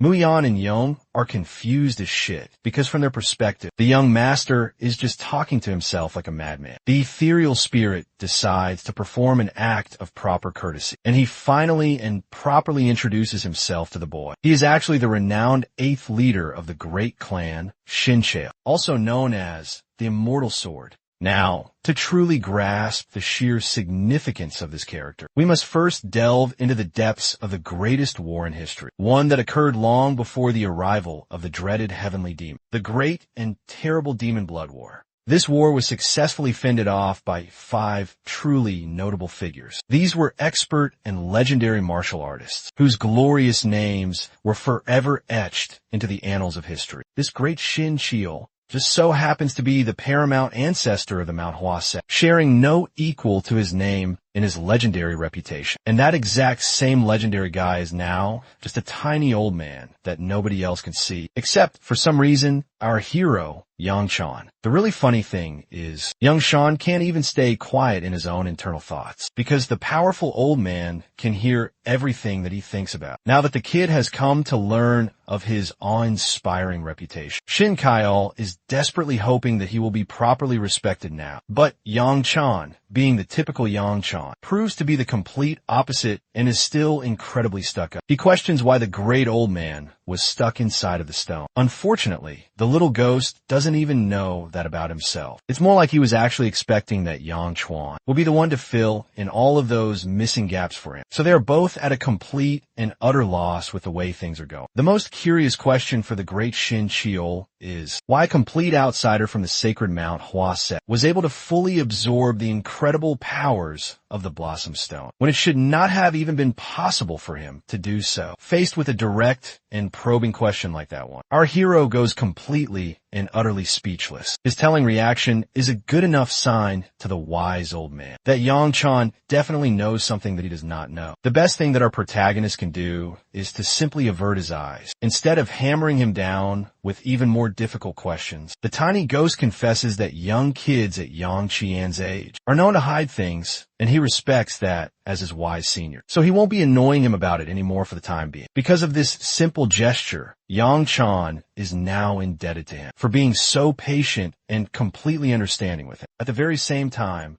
the wise Shin warns him to pay close attention to the important thing that is about to arrive right in front of him. His dire warning proves to be entirely correct, of course, as multiple mysterious figures pop out of the forest to confront the carriage. From their matching uniforms, it is very easy to guess that they are also disciples of the same clan. Young emphasizes that they have got absolutely nothing to worry about, as these people are not a real threat to them in any way. However, Mayan is done playing around and knees the guy down hard, pinning a cold, sharp blade right against his neck as he is cautious of the man. Mayan strongly and firmly believes that this is actually an ambush, rather than a simple and friendly greeting. Put in a position like that, the disciples of the great Manhwa sect are immediately on guard. Even our hero, Yang Chong, believes that maybe his guard is pushing it too far, but the loyal Mayan argues otherwise with him on this matter. He can clearly sense their sheer and palpable hostility towards them from the very second that they appeared on the open battlefield. Yang begs them all to stop and to listen to him for just 1 second. He has absolutely no idea why the members of his clan are so furious, but he also thinks that it should be possible to resolve these issues if he can just manage to communicate with all of them properly. Mayan is now very alarmed by this new development, and he asks to confirm if they are truly warriors from the very same clan. But just seeing the blossom symbol on their matching clothing, it is more than enough to verify to him that Yang is not lying, and he sincerely requests that they let this delicate issue be handled by him. Yang Chan is now convinced and tells his loyal guard to stand down. So he finally frees the man Yang from his powerful and deadly grasp, who then promises to settle the entire matter properly with a little talk. They can see the guy quickly going up to his men and discussing things. But before he can even say another single word to any of them, our boy gets completely dismantled by the warriors of his own clan, much to both Yang Chan and Mu Yan's complete and utter confusion. The powerful warriors then step forward to sincerely apologize to them, and they properly and formally introduce themselves to the group. They also think that it was Yang's stupid and foolish interference that caused them to believe that this was some kind of an ambush attempt. The young master is fine with everything that has just happened, and he returns the sincere apology at the very same time to them. He is now dying to know why the mysterious warriors are out here, so very far away from the safety of the mountain. To that question, the warrior apologizes, stating that their current mission is highly confidential. Well,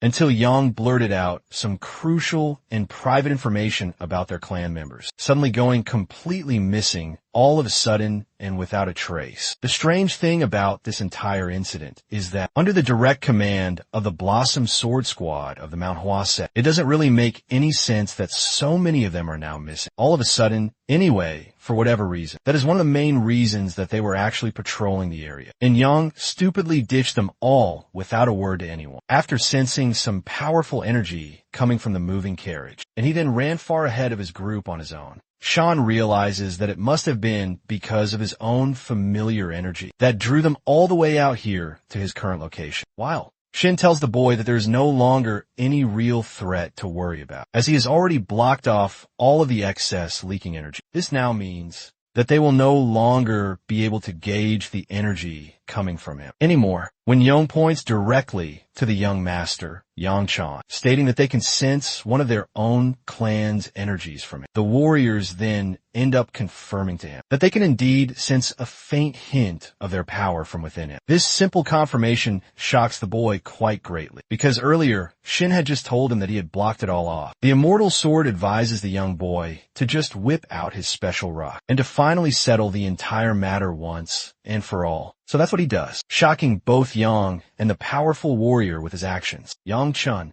reveals what appears to be the sacred and fabled treasure of the mountain, the very same treasure that their own sect leader had ended up losing over a simple betting game against the powerful and wise second elder. The man Yang finally has all of his answers now. The true reason he had felt the powerful energy coming from him was because of the sacred and ancient blossom stone itself that was currently being wielded by the young boy. At the very same time, the powerful warrior is now curious why the boy is holding onto the object. Yongchan decides to make his own powerful presence be properly known by formally introducing himself as the proud heir of the great Ku family, and that his sole purpose is to return the sacred treasure back to the set. The mere mention of the family name Ku is more than enough to alert all the members of the powerful Manhwa sect, spurring a quick gossip session between them all about the news. The leader sincerely apologizes for showing such direct hostility to them towards such a reputable and powerful noble house, no less, because Yang Chan basically belongs to the high nobility that is before them. Yang seems to be in a very pensive state of mind now himself, and he then decides to ask them a very important question. The question he asks is actually regarding the young boy's own sister. But before any matters could get any worse than they already are, his comrades tell him to quit for blurting out such nonsense at the wrong moment. The warrior then emphasizes that Yang Chan doesn't need to be worried about the man Yang anymore. The funny thing is, while he is saying this to him, the dude is literally getting his own ass beat for talking way too much. Our young protagonist then questions them if his own older sister has become a huge pain in the ass for them. The hilarious part of this is that the warrior just plays it all off, like she didn't do anything wrong at all to any of them. But inside, our boy is genuinely and completely tired of her shit. The kid can just sense that his powerful sister must have given them a seriously rough time. So he not only apologizes for her actions on her behalf, but he also promises to bring her back to the clan with him. Upon his planned arrival at the sacred and ancient mountain, the warriors are completely baffled to hear this surprising news, that Yang Chun intends to bring his powerful sister back to his own house with him. Funnily enough, in response, they all get so incredibly happy after just hearing this great news that they are now ready to offer him a proper and safe walk there, respecting him greatly for the wise choice that he is now making by finally taking full responsibility for his troublesome older sister. This simple action leaves both Mayan and Yang Chan completely speechless, because it only makes you wonder just one thing: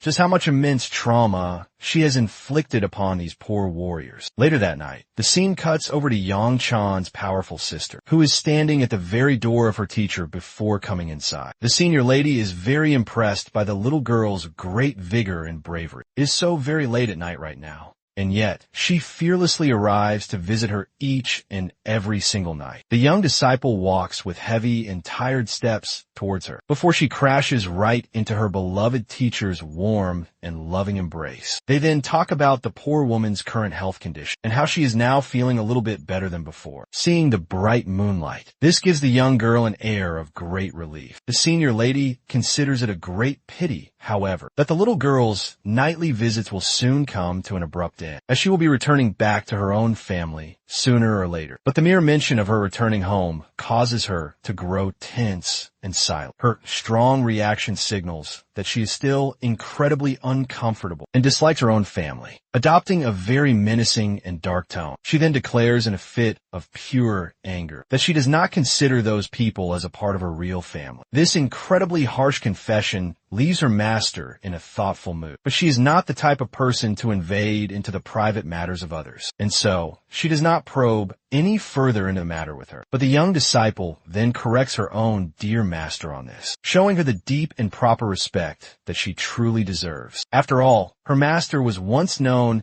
as the brilliant Blossom Sage, just before she fell ill to her current and terrible sickness. But now, that moniker is nothing more than a distant memory of the past. It makes the lady wonder just how much more time she has left in this world. Sometime later in the dark of the night, a mysterious rider is slashing down a bunch of demons like it's nothing to them. This is none other than Bia Namgong, the lady with a blank, emotionless expression, despite having just slaughtered a whole group of monsters without any problem. Completely exhausted now, she senses something hovering around her person. An object just behind her now catches her full and undivided attention, causing BIA to leap away from her current spot in an instant, and she tails it down with a few incredibly swift and graceful lunges. The very following morning, back with our heroes, Ciola is told to prepare a big and hearty batch of food for the warriors of Manhwa, of course, who had actually ended up staying the night for guard duty with the group. As for the young master,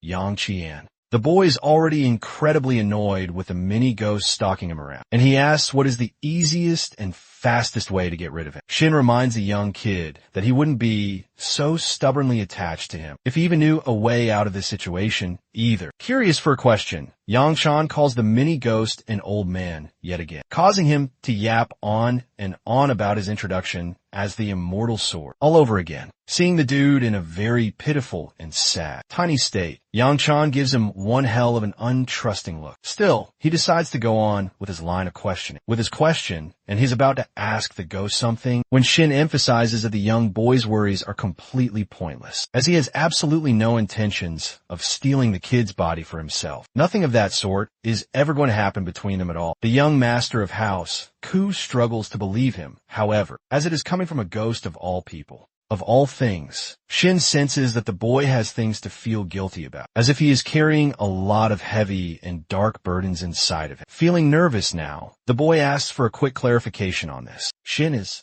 surprised that Yang Chan is completely oblivious to the things that are taking place deep inside of his own young body right now, at this moment. Before all that, Shin hammers the kid with yet another pressing question, shockingly inquiring about some important information regarding the bloody demon. The mere mention of that name causes the kid to be dubious of the immortal sword's true hidden identity. Yang Chan fully expresses all of his doubts about this to the ghost. He is now certain of the fact that this guy is not who he claims to be. After all, the great and powerful immortal sword himself was solely responsible for taking down the terrifying bloody demon. So, how can it be that this dude doesn't even remember the demon's final fate, that he slayed with his own 2 hands, no less, in the past? The tiny ghost surprisingly admits the very same thing to him. For some strange and bizarre reason, the great Shin doesn't seem to remember the conclusion of his epic fight against that evil demon. This troubling fact leads Yang Chun to make a very concerning expression. Their conversation is not going anywhere at all right now, so he goes back to asking about the strange thing that is inside of his body. But from here on out, the little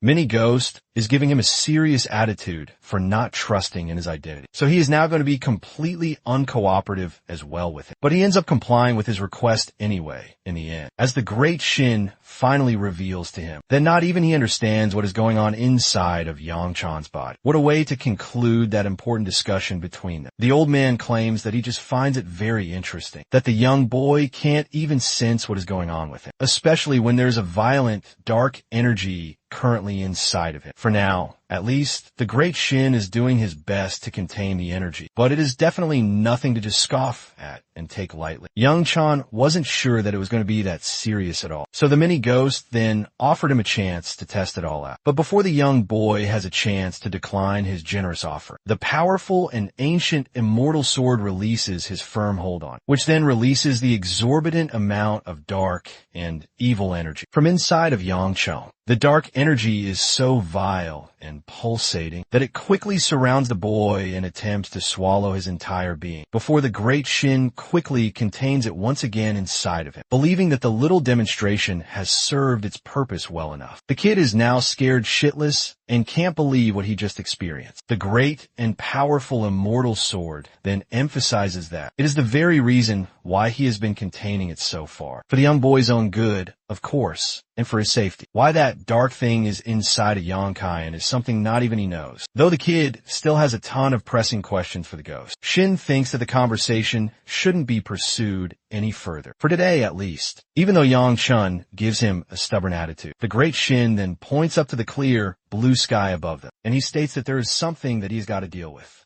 Our boy checks his immediate surroundings, and there's nothing special around. But right when he is completely unaware of what's happened, a purple beam of light descends from the skies and lands right next to the boy, frightening the absolute hell right out of him in an instant. Yang Chan roars at the dude who had nearly killed him just now, while the muscular young man who is now before him states that the proud members of his clan follow a very strict and ancient rule, ever since the old and ancient times from the past. And that ancient rule is to fight in order to become friends with each other. Yang Chan's literal very first reaction to this statement is, what the fudge is this dude even talking about right now? While the great Shin is glad that at the very least, some of the ancient traditions of the clan are still thriving today. The young master of the great house of Ku can't believe that this is the strange way these guys handle their spar matches. The man Yang apologizes for intruding so suddenly on them. It is just that he had gotten very curious about something, and he wanted to test another great martial artist's impressive skills. Yang Chan then counters that his very own powerful clan, the sacred Manhwa sect, is brimming with many experienced martial artists, so he could just go and ask any one of them for a spar.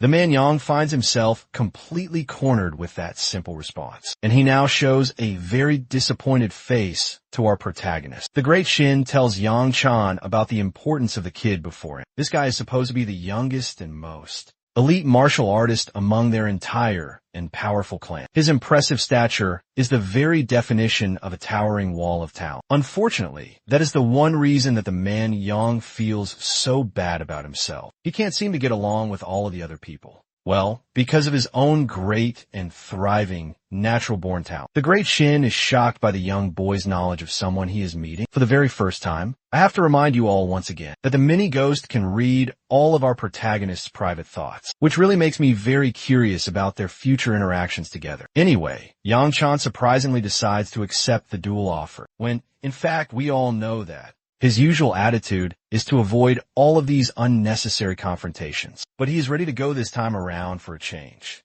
Just hearing that simple acceptance causes the man Yang to wear a joyful face, and he bows respectfully to our hero for their upcoming match together. A powerful surge of electricity now zaps all around him in an instant, and you might think that it is his very own ability or something else. But the funny thing is that it is actually someone else's powerful attack, and this certain mysterious someone tackles the ever-living crap right out of the poor and unsuspecting guy, tossing and then turning him right into the damn murky lake nearby. Even Yang Chun is completely baffled to find the Lady Bia Namgung here, of all places. But I'm sure that you all guessed that already, of course. The great Namgung family loves to use their powerful lightning attacks. Anyway, the girl is so completely down bad for him right now, immediately, and really happy to have finally found her beloved fiancé at last. A quick and sad flashback into the distant past now, for a moment. It was a very dark and fateful day for young Chan, yet again in his life, who was then losing one of his most trusted and loyal allies to death. It was none other than BIA, the beautiful, white-haired girl herself. Her beautiful eyes were losing their consciousness slowly but surely. She couldn't help but to wonder why a guy like him was crying for her. But Yang Chan, being a stubborn brute of this ancient and war-torn era, told her that it was just the rain falling and that he was completely fine. She found his simple explanation to be both satisfying and, in a way, unfortunate. Desperate for a final answer, he inquired why she went so far ahead. She could have very easily avoided this terrible and tragic fate for herself, and yet she still chose to be completely and utterly reckless instead. She had stopped the powerful attack that was originally aimed towards him, and she suffered the full and terrible weight of it with her own body. Even now, Yang Chan still doesn't understand why she did that for him. In her very final and dying state in his arms, BIA had looked at him and stated that it's just what she wanted to do, without any other reason. Her final question was about the state of the moon. Yang Chan had told her that the moon was still up in the sky, and to that simple answer, the dying BIA happily found herself accepting that her own two moons seemed to be fine, indicating that she must have considered the young master, Yang Chan, one of the people that she had treasured the absolute most in her life. This fact cushioned the devastating blow of her own impending death. And then, a moment later, she closed her beautiful eyes and her body went limp. She was no longer a part of this cruel and unforgiving world anymore. Coming to the horrific scene, an arrogant and evil-looking warrior proclaimed how it is unnatural for demonic humans to fall in love with each other. He then continued on, teasing the heartbroken and grieving demon, stating that he was soon going to join the dead BIA in her eternal death. But Yang Chan had merely declared his own powerful name with pure anger, promising the meteor sword that if anything at all should happen, he will make it his own personal damn business to give him a truly uncomfortable and painful death. Saying so, he had then unleashed the full weight of his immense and powerful demonic aura. The sad and tragic flashback sequence finally ends there for now. Bia's warm and loving smile from just now triggered the painful flush of these old memories floating inside his brain. Yang Chan is completely startled and now wants nothing at all to do with this girl, questioning her true intentions for being here with him. But just as she is about to explain the real reason why she came here, the powerful warrior's angry voice is then heard by them all. He wants to know if Yang Chan shares any affiliation with the strange woman, or if she is just an intruder of some other unknown kind instead, to the point that this guy is now ready to slash her down where she stands. Yang Chan feels completely and utterly terrified by this turn of events, because the rest of the Mount Howell warriors have now gathered around him, and they are all preparing their sharp weapons to take her down for good. He struggles to come up with a believable explanation for her presence. Dude is losing his marbles because BIA had just struck the man Yong down, so he can't exactly provide any kind of cover for her right now, either by simply saying that they are both comrades in arms. But before our protagonist can even say a single solitary word, the quick-witted BIA simply blurts out the absolute truth to them, that they are both each other's beloved and betrothed fiancé. This little, simple explanation causes all of the powerful warriors to become flustered, in complete and utter confusion, including the floating and tiny mini-geezer. Yang Chan has absolutely no other choice but to play along with her at this point. And the funniest part about all of this is that they are all completely shocked that a pretty and beautiful angel like BIA herself ended up downgrading herself to a completely crappy-looking guy like him, inquiring about her true purpose of her visit here to them. Yang Chan learns that BIA had come all this way just to meet him. The rest of the powerful warriors are suddenly much more interested in our protagonist than in the girl. I am down to see if he's lying or not. Yang Chan is now confused as to why she launched an all-out attack on them, if her sole purpose was just to meet him only and nothing else. The Great Shin expresses that the young boy still has not read the room, based solely on her body language and her current appearance. The floating and wise spirit concludes that BIA has been running sleepless just to get to her beloved lover. It is because of her hindered state that she couldn't tell who Yang Chan was currently up against at the time, and she had simply attacked him in order to protect her fiancé. Well, our protagonist still thinks that it is crazy of her to go to such lengths, with all of the things that have been considered so far in this story. But that only proves her great devotion to come all this way just to meet him. This young girl is the very definition of true love and commitment. After all, funnily enough, Yang Chan then takes the side of the angry Mount Hua warriors, proclaiming to her that they will not let this unfortunate incident just slide. But to his utter and complete shock, his very own boy that he was talking to, the man Yang, is out here getting completely dazed by the princess's unparalleled beauty. Our hero, Yang Chan, can't believe that this guy is such a huge simp when it comes to his duties. Fueled with even more newfound confidence in himself now, the man challenges Yang Chen to a one-on-one duel for her hand, which is more than enough to conclude that Bia's powerful previous attack basically did absolutely nothing against his mountain of a solid body. The great and epic fight then takes place later at nighttime. The powerful warriors are all watching in great anticipation and deep silence, while the man Yang is still getting butterflies in his stomach now, getting completely distracted and looking at the very pretty lady at the side. Our hero, Yang Chan, on the other hand, for his part, is a little bit worried about the other guy's serious case of infatuation, which makes the floating old geezer tease him about him being jealous. Our boy isn't exactly jealous of the other man, however, but he's rather very pissed off about this whole thing, that he had accepted the duel just for the sake of being nice to Yang, only to get completely backstabbed in the most unexpected of all ways. This homie is out here trying to steal his girl, man. The great Shin believes that it's actually a good opportunity for the boy to win and to gain something from this fight, since Yang Chan is too stupid to understand. The great Shin then expresses that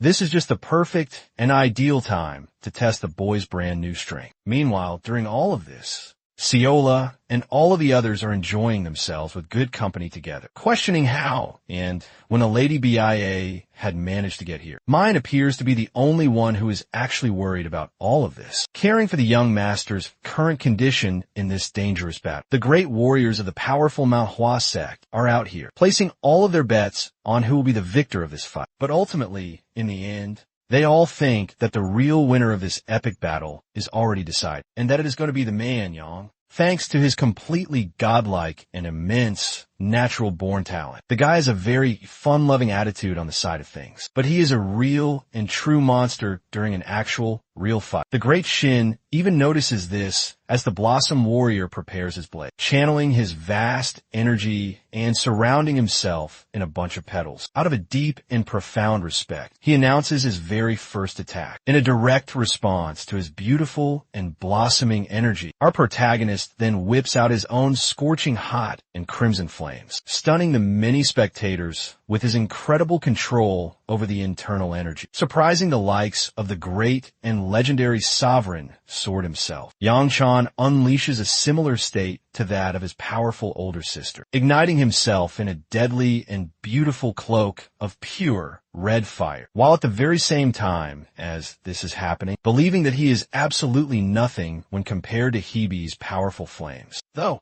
the young boy pities himself for not unmatching his sister's great capabilities. His very impressive and powerful aura greatly surprises his opponent. The man Young appears completely shocked, leading Yang Chan to question him if his opponent has now grown afraid of his own increasing strength. Gripping his blade tightly, the warrior of Blossom prepares to take his advance, completely unflinching in the face of the powerful young master of Ku. His very first attack on our hero is a very simple and direct one that is focused solely on its raw and blinding speed in battle, channeling all of his immense power and leaving a trail of his unique aura. As he now approaches the burning and powerful aura of Yang Chan, the man Yang unleashes his powerful and deadly attack towards him. But our protagonist appears to be completely unfazed by this at all, and he simply just gives him a quick and nonchalant glance over, before diverting his powerful attack with just a gentle push upwards. Seconds afterwards, Yang Chan then uses his other arm to unleash his mighty fist, directly inside of the poor warrior's unprotected and soft abdomen, with such an immense and unbelievable amount of speed as well, that it literally launches him far away from him like a fired projectile. The man Yang is sent flying away from him with an agonizing and pained expression, much to the complete shock and utter amazement of the many spectators watching the battle. His powerful and ancient blade is now completely shattered into pieces, and the final outcome of the match even leaves the great sovereign sword amazed. The epic fight ends with Yang Chan standing over his foe as the clear victor. The entire field around them has now been completely scorched down to ash, while his opponent is now barely recovering from the terrible burns he received. And just like that, the fight between them has now finally ended. Immediately after the fight, BIA jumps away from the watching group to then confront her own fiancé, requesting a battle with her at once. Our boy thinks that she is going completely haywire once again now, and he reminds her that he had literally just finished his intense and brutal battle with another powerful opponent. Poor BIA has no better counter-argument to that, and just cutely stares him down. She's a little bit upset now, and the floating spirit recognizes that immediately. Yang-chan realizes that if he continues to delay her any further than this, she's just going to become a huge and annoying issue for him down the road. So while he still has this golden and perfect opportunity to do so, he schedules their own personal battle for the next time that they get the chance. Hearing his approval of the fight between them at last, his beautiful fiancée is really happy as she clasps his hands tightly, giving him a very sweet smile as she is satisfied with his final answer. The scene then cuts to much later on in the dark of the night, where Yang-chan is literally unleashing his own powerful and explosive flaming aura while he is deep in the process of meditating right now.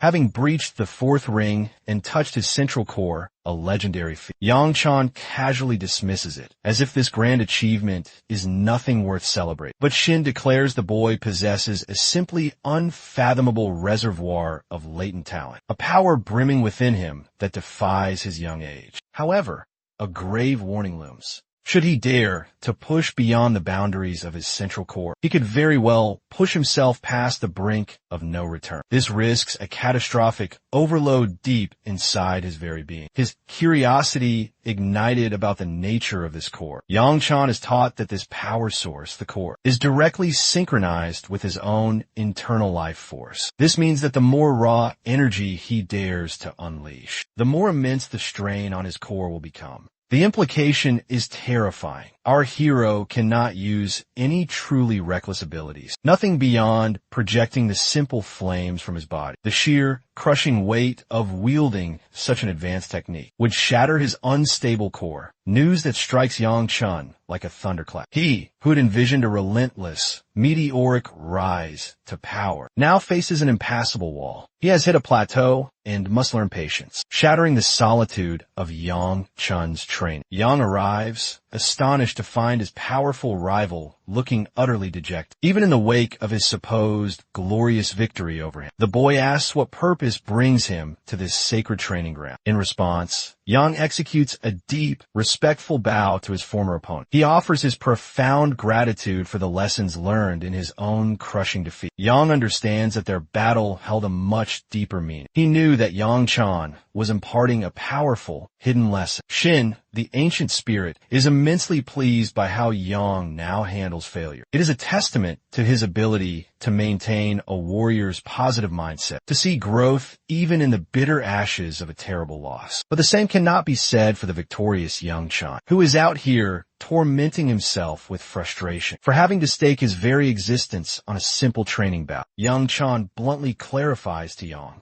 that there was no grand, hidden purpose behind their sparring session, but he offers that he's still glad for him to have gained some form of enlightenment from their clash. Yang, on the other hand, just had his entire worldview completely shattered. Back at the legendary Manhwa set, he was endlessly told he was the most prodigious talent they possessed, a genius for his generation. But witnessing Yang-chan's power has violently altered his perception of what lies beyond his world. It forced him to wonder what impossible labors the young master of House Q must have endured to reach such truly godlike heights. And in a comical twist, Yang-chan finds himself utterly, profoundly irritated by this entire conversation. He even lets loose a string of curses against the warrior in his thoughts. Shin's voice echoes, constantly reminding him to just be a silent listener for now. Regardless, Yang expresses his deep gratitude for this humbling experience and departs, leaving Yang-chan completely baffled by his mature conduct. The staggering fact that this is the very same pathetic man whom he had systematically dismantled in his prior reign of terror certainly doesn't make the situation any easier to swallow. It truly stokes a unique and powerful rage deep within him. The narrative then cuts to the delightful Ciola, who is vividly describing the legendary battle like an epic saga to her grandpa. But amidst her fanciful, excited chatter, she also alerts her grandfather of a dire new problem they must confront. At first, one might suspect this is some grave, world-altering issue, but then you recall we're talking about this adorable little firecracker, and she's simply incensed that her precious young master found himself trapped in a political engagement instead of a grand celebration. To her, this is a truly infuriating turn of events. Her grandfather is utterly bewildered by her intense reaction. That is, until Seola declares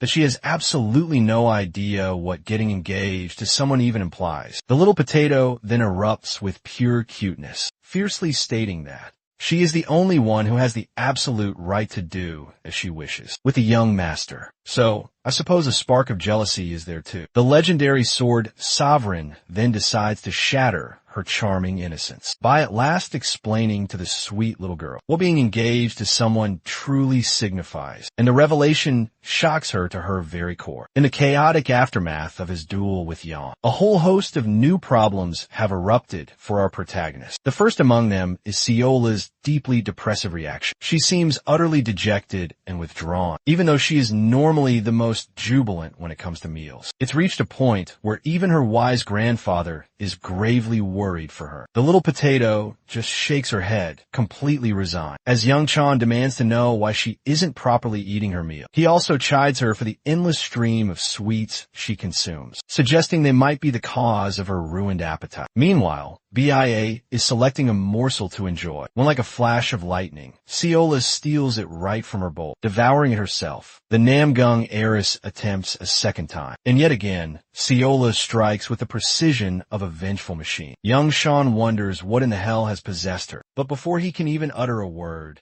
her strict grandfather roars, chastising her for her atrocious table manners. Poor Seola, feeling overwhelmed and hurt, finally breaks down, declaring that they are all completely idiotic. She then bolts from the room in a flurry, abandoning her grandfather and storming off entirely on her own. Our hero still has no clue what has happened, and he asks BIA if she had some hand in this drama. But his fiancée insists she did absolutely nothing wrong. Ever since his fateful battle with Yang, his loyal servant has been behaving so erratically, and it's crystal clear she's deeply wounded by something he cannot comprehend. And to make this chaotic situation even worse, the very next dawn, Yang Chan awoke from a restless, troubled sleep. They've been making camp in the wild for some time, and the strain is starting to become exhausting. It feels as though he's been sleeping in the harsh outdoors his entire life. As he drinks from a nearby river to quench his thirst, our protagonist runs into that muscular titan Yang, a man with abs of steel and a physique carved from the Baki universe itself. Yang proposes that they should train together for the day's duration, but the young master is slightly irked to see a shirtless warrior just casually strolling about in the early morning light. Shin defends the shirtless man's pride by declaring that the body is the ultimate testament to a martial artist's dedication, and this student of the great Manhwa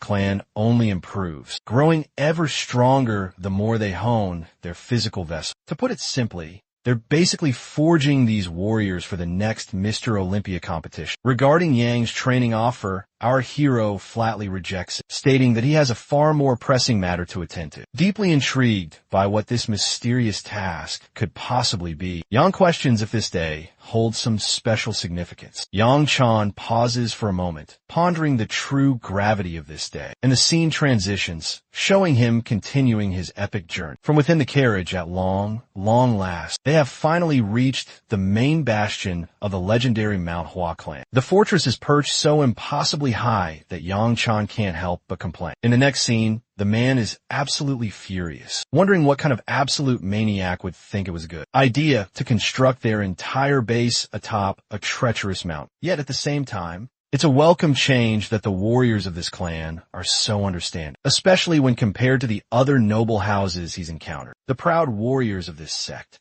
even propose that Yang Chan should remain in the carriage for the night, suggesting they can all ascend the great stairs once morning arrives. However, the young master believes it is of utmost importance for him to go up without delay, especially since he holds the treasured and powerful Blossom Stone. To this, Yang suggests that he should reconsider that ambitious plan. Yang Chan ultimately agrees to stay in the carriage for the night, which leaves the disciples of the Manhwa sect to proceed with delivering their formal report for the evening. For the night, their orders are for Yang to stay with the young master and ensure his completely safe arrival on the morrow. But our hero surprisingly suggests that Yang should also leave with the others, since he has been burdened with escorting them for quite some time. Upon hearing this, the talented young warrior lets out an exhausted sigh, as if the very idea deeply displeases him. And so, that is how Yang ended up staying the night with their party. Based on that telling reaction from earlier, Yang Chan deduces that this formidable warrior probably doesn't get along with his own superiors. Aside from all that drama, Seola has finally returned to her normal self, and she astonishes the young master with some specially prepared dumplings she made just for the night's meal. Yang Chan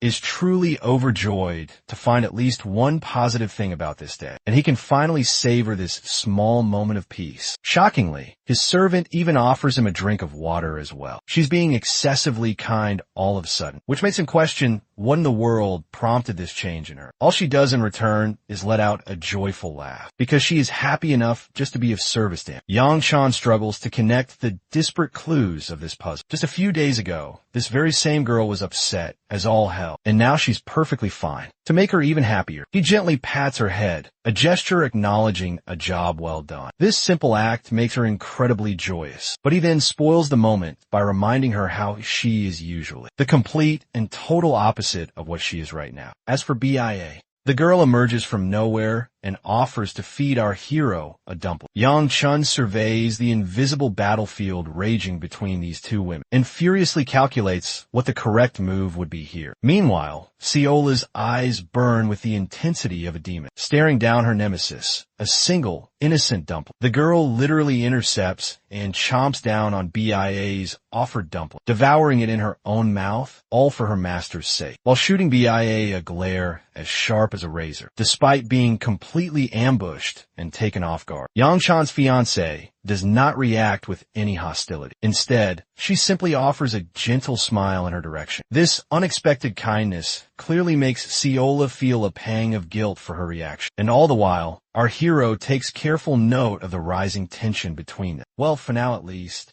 he's just absolutely infuriated that he cannot even eat his food in peace. Far from Yang Chan and the relative safety of his carriage, we are shown the dreaded shadow organization, the very one responsible for the missing Manhwa sect disciples. The shadowy leader of this organization is furious that his underlings were unable to properly cover their tracks, and instead left a multitude of trails for the Manhwa sect to discover. He curses their chances of gaining anything more from this precarious situation than what they have already managed to achieve so far. The underling vows to dispatch the urgent report to the main palace, but he's grimly reminded that if he is even a moment late delivering this report, he's going to lose several of his own limbs as a brutal punishment. The spy also delivers news of the legendary divine physician who has been spotted in the volatile Shanxi region. This is monumental news for the brooding, dark leader, who learns even further that the divine physician was believed to have stayed in the Anhui region initially, but now they're tracking him in Shangqi. More of their shadowy agents are attempting to pinpoint his exact coordinates. The fearsome leader rises menacingly from his seat, addressing his subordinate by the name Beichong. He raises a gleaming blade, pressing it against the underling's vulnerable neck, reminding him of the strict order to never use their own men for this job. Quaking in terror before the cold steel of the blade, Beichong frantically emphasizes the order came directly from the palace head himself. That's the only detail that pacifies the enraged leader, though he remains perplexed about their ultimate goal with the divine physician. Apparently, their primary objective is to imprison the legendary divine physician within their dark, subterranean lair, a plan which strikes the leader as incredibly boring. The leader also learns he has been granted permission to eliminate any obstacles in their path, which means he is now free to kill anyone he pleases, if it guarantees the successful capture of the legendary divine physician. The malicious man grins with pure joy at this thought, at the glorious opportunity to amuse himself by slaughtering others. The scene violently cuts back to the peaks of Mount Hua, where Yang Chan is gasping for air, huffing and puffing, as he struggles his way to the top of the damn mountain. At long last, the stairs have nearly killed him, just like Puff from the Legends of Kung Fu Panda. The dude is dropping F-bombs on the absolute idiot who built the base so high up. Young Yifeng rubs salt deep into the wound by casually saying that their wise elders sought to instill the value of arduous labor by means of this incredibly challenging climb. Yang Chan finally confronts the annoying little ghost spirit, demanding to know if this ridiculous story is really true. And the most hilarious part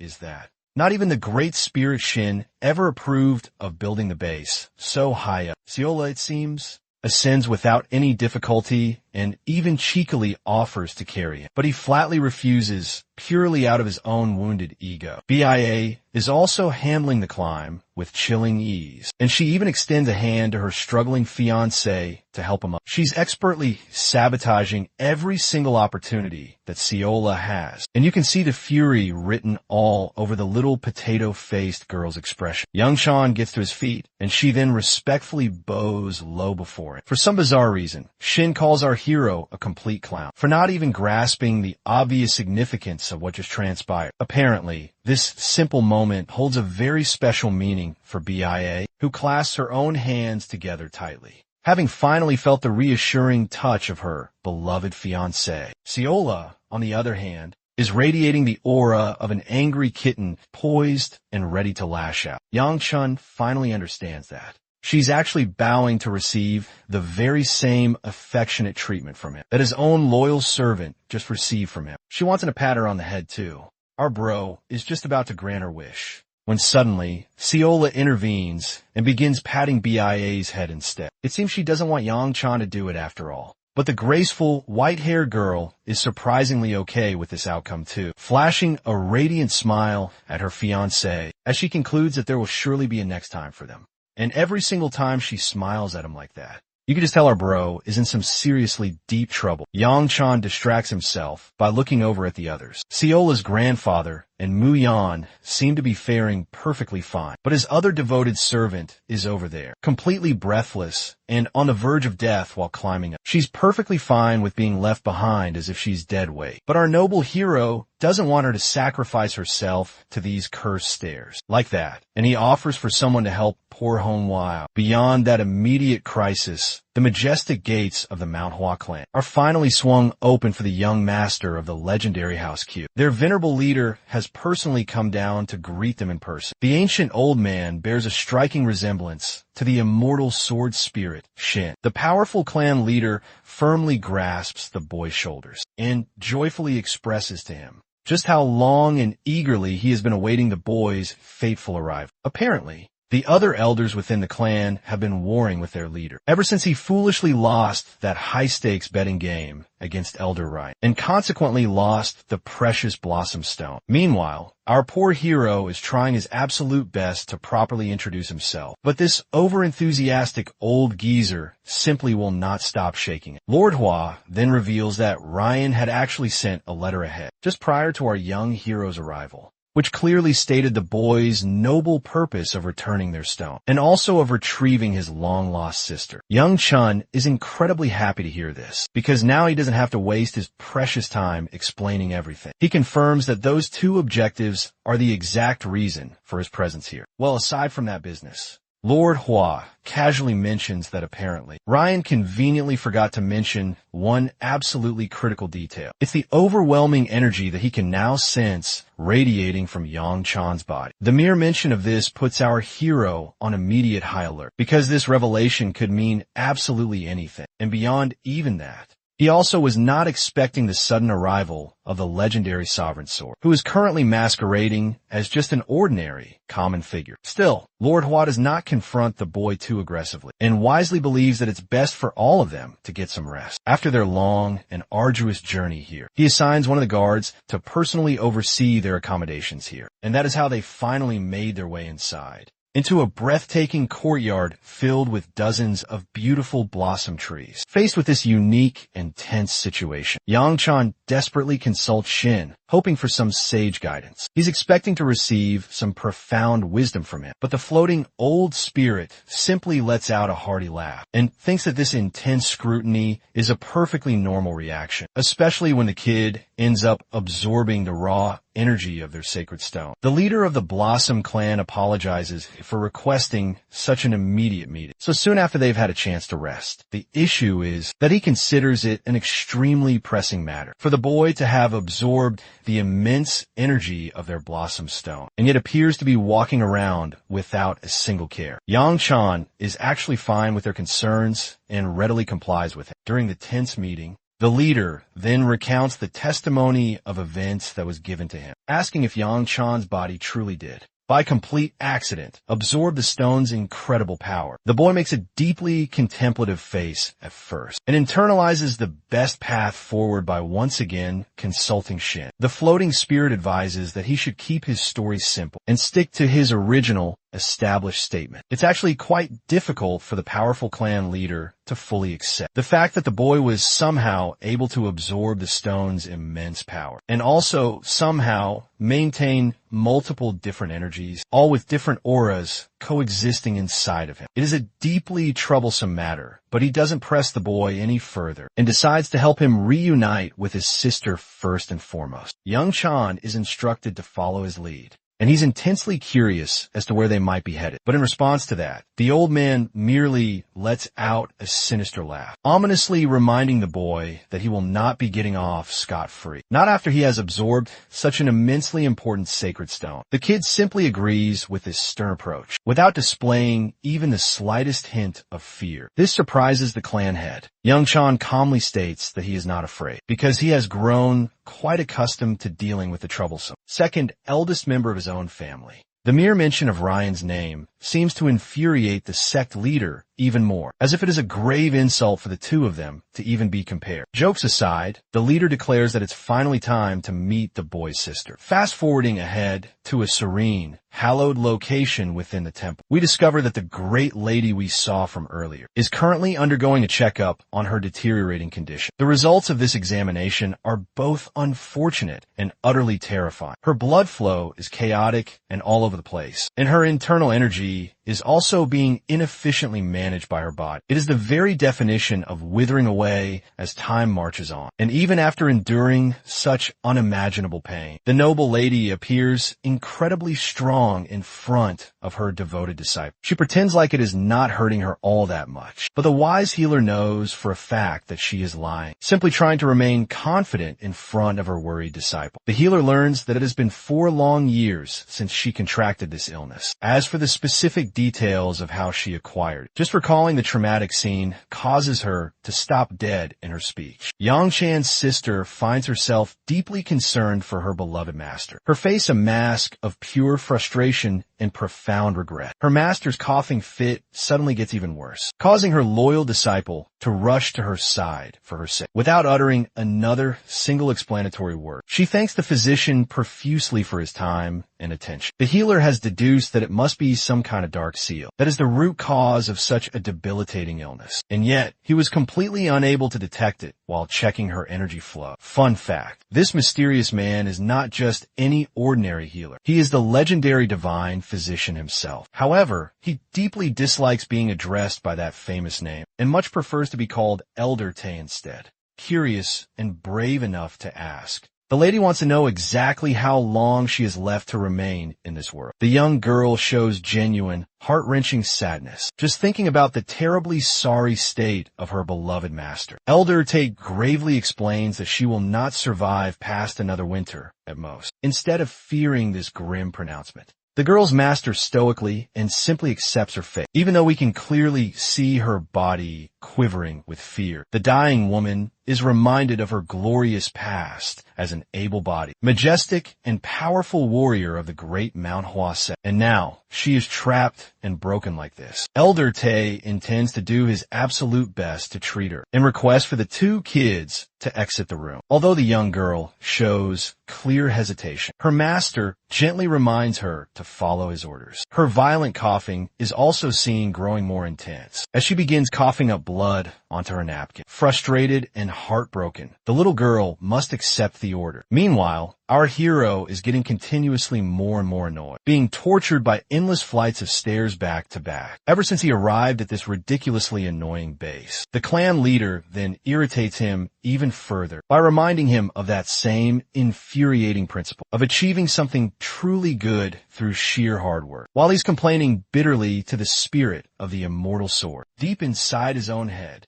Yang Chan suddenly sees his sister stepping out of the temple, her face streaked with tears and a sobbing expression. Her nose is bright red from all of her crying, and she's startled to a dead halt to find her brother of all people, here. Even Yang Chan appears completely taken aback, while his sister demands to know why in the world he is here. Her sudden stop caused the person directly behind her to bump into her head, resulting in a painful clash that hurt both of them. Yang Chan takes immediate notice of this strange kid, a boy with distinct white-colored streaks in his black hair. And even though seeing him should be a completely normal reaction, for some unknown reason, it makes our hero's blood boil with rage. It enrages him to the point that he literally goes ballistic and unleashes the full, terrifying extent of his demonic aura. Let's rewind time back into the dark past and explore what exactly triggered this violent reaction from our normally beloved protagonist, opening the ancient gates of the temple.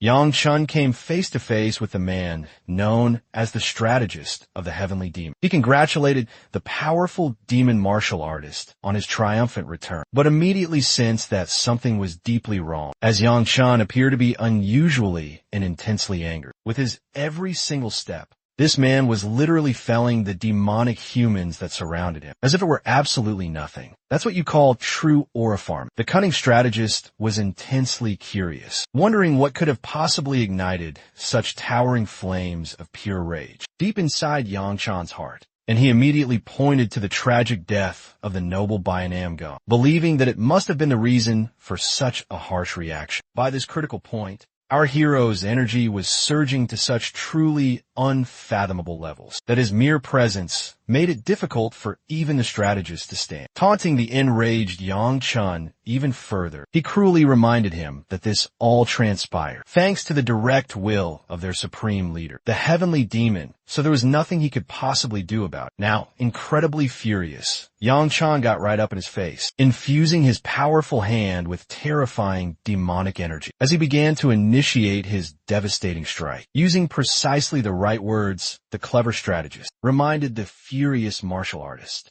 that the supreme leader of the demons was far above him in rank, which meant that he could not possibly disobey her direct orders. That single, calculated statement immediately halted Yang Chan's attack. You could just tell how desperately he wanted to murder the bastard, standing right in front of him, and yet he unleashed his attack to the side, because that was all he could do when faced with this utter scumbag. Turning his back contemptuously in his face, the man prepared to take his leave, that they had already taken care of the mighty heavenly sovereign, and the legendary Aura sovereign would be the next in line very soon. Finally, the third and last of the great sovereigns, Siola's own grandfather, tragically lost his arm in the battle against the heavenly demon. With all three of the legendary sovereigns now taken down, the strategist believed with absolute certainty that the heavenly demon would no longer operate in the same manner as before, and would instead leave the great responsibility to someone else. And in his cunning eyes, Yang Chun would be that chosen person, the one who would ultimately be bestowed upon the special responsibility of managing the demons, taking her place. Just recalling that damn traumatic sequence of events is more than enough for our hero to become so enraged that he swiftly grabs the seemingly unknown and innocent boy, choking the sheer life out of him without a single trace of emotion. The terrifying demonic power within him is rapidly brewing, while his poor sister absolutely quivers with fear, witnessing her own brother go completely maniacal in such a state. Young Chun appears to have lost his damn mind completely, forcing the normally calm and collected clan leader to finally intervene. Lord Hua swiftly places a hand over the boy's raging eyes and gravely reminds the child that what he's about to do is going to hurt like all hell. The scene is abruptly cut right there, while the divine physician and his suffering patient could only hear the agonized scream of a boy echoing from just outside. Lord Hua is relieved that the doctor is already here, since he's just brought him another new patient. And that patient is the young master's still unconscious body. Elder Tay is peeved every single time people call him by his special name. His formidable reputation truly exceeds him. People remember him as the legendary man who can cure any illness. This very same man actually ends up treating young Chan. As for the lady who was opposing him, She's known to the world as the revered Blossom Sword Queen, and her loyal disciple is named Ryongwaku, who is also, it turns out, the half-sister of our protagonist. Finally, the disciple and grandson of the great divine physician is none other than Jae Gal-hyuk, who, by the way, is fated to become the strategist of the Demon Empire in the future. The tremendous burden is now actually placed upon the young master, who has finally regained his consciousness. But a veritable storm of questions now awaits him, starting with the damning fact that he nearly choked Jaegal to his death. The only possible reaction in this terrible situation is that he's totally fucked, a fact which he literally internalizes in his panic. In his frantic monologue, the boy reflects that it has been a very long time since he last encountered this man. But unfortunately, that flimsy reason can't possibly serve as an excuse here. The only truly shocking element of this story is Jiggle's connection to Elder Tae, the legendary Grand Physician. At this point, absolutely nothing is going according to his original plan. And then there's the terrifying fact that not even the spirit of Shin is coming to help him out on this one, leaving poor Yang Chan completely on his own. The kid has absolutely no idea what to come up with for an answer. And then, surprisingly, the clan head seems to know exactly what our boy is thinking about, and he questions if the kid is facing some issues recalling what just happened. Yang Chan is startled to hear him say something exactly like that, but not even the wise clan head knows why such a strange idea came to his mind. Recalling the violent scene of what just transpired, Lord Hua requests that Elder Tae inspect the child's body one more time. The divine physician immediately throws a very stubborn fit, bluntly declining the request. The two powerful old geezers start bickering, while the noble Blossom Queen strikes up a conversation with our hero. The dude is stunned that she even knows about him. After all, she was the dearest and best friend to his own mother, Cheon. Her gentle words seem absolutely shocking to the boy, but the Sword Queen is actually quite happy that they have met at last. As for Ryangwa, she appears to be on very high guard. She also informs young Kyan that he shares a striking resemblance with his late mother, especially when it comes to their powerful aura. She also praises him for possessing a warm and truly gentle heart. After saying such kind words, she hastens to leave the bickering clan head. He, on the other hand, offers a priceless leave from a dragon herb in exchange for inspecting Yang Chan's unstable body, though he's seriously annoyed by the bribe. Elder Tae ultimately decides to accept this one final request from Lord Hua. Regarding the crucial checkup itself, Yang Chan places his hand freely for the venerable Elder to inspect. Elder Tae immediately senses an ominous and massive bulk of dark energy, heavily concentrated deep within the boy's body, and he quickly releases the boy's terrified grasp. Lord Hua is instantly curious about the grave issues that must be residing deep within the boy's body. Elder Tae starts off by dropping an absolute bombshell. It's not just one single issue, but a multitude of them. The final conclusion: Yang Chan is the living embodiment of a corpse. This grim conclusion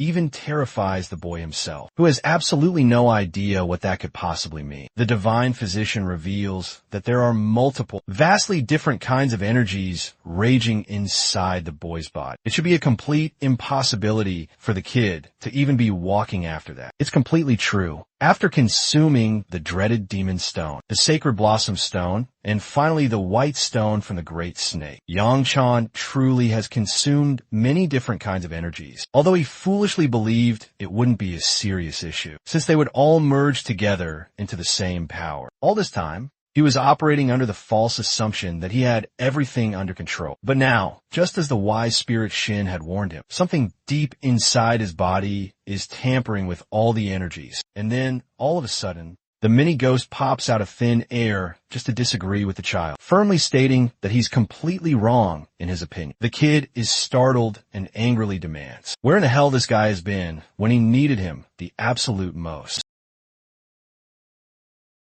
The vital link to our young hero was lost the moment his body descended into a state of utter chaos. From the grave conclusion, offered by Elder Te. The immortal sword grasped the terrifying nature of the boy's predicament. The singular element preventing his demise was ironically the abyssal energy coiled deep within his very core. This shadowed power desperately attempts to wrangle the other warring energies, suppressing them just enough to prevent a catastrophic outburst. Now burdened with a maelstrom of power inside his vessel, Yangshan contemplates what his next course of action should be. Candidly, even the great elder Te sees this as the final act for the kid. He teeters on the very brink of his body erupting into a million fragments. Should those energies spiral out of his control, it is a terrifyingly plausible outcome. The kid's physical form could detonate. Right here, in this very instant. The divine physician is truly powerless in the face of Yangshan's condition. To drive the point home further, he declares the boy's body is so catastrophically unstable right now that his demise could arrive at any given moment, whether bathing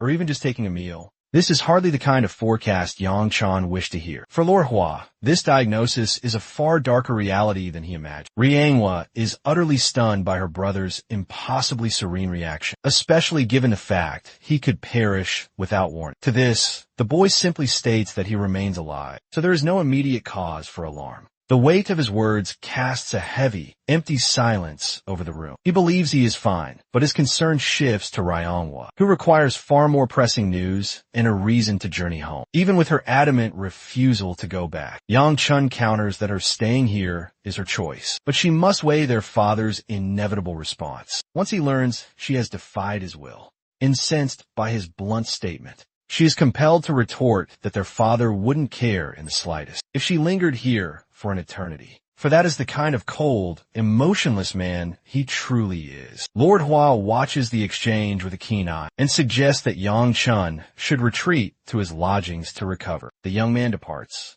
informing the physician that he will return at a more opportune time. As he exits the chamber, even Elder Te must confess that this youth is the strangest child he has ever encountered. The same sentiment is shared by the Sword Blossom Queen, who perceived an unsettling aura around the boy. The boy showed not a flicker of fear at the news of his certain doom. It was almost as if our hero had already detached from his own existence. As darkness falls, the young master is seen wandering alone, seemingly lost in thought. His tiny spectral companion, however, is buzzing with confusion, demanding to know how the kid can maintain such an icy calm. Even after hearing such a terrifying diagnosis, Shin ponders, is Yang Chan's grand strategy to simply eat and drink his fill until his fated end arrives? The boy replies that such matters hold little weight for him. He has, after all, lived a lifetime steeped in transgression. So this karmic retribution is merely the world balancing its scales. Of course, to the ancient immortal sword, this profound statement is utterly baffling. He is far too young to harbor such a weary soul. Upon reaching his assigned quarters,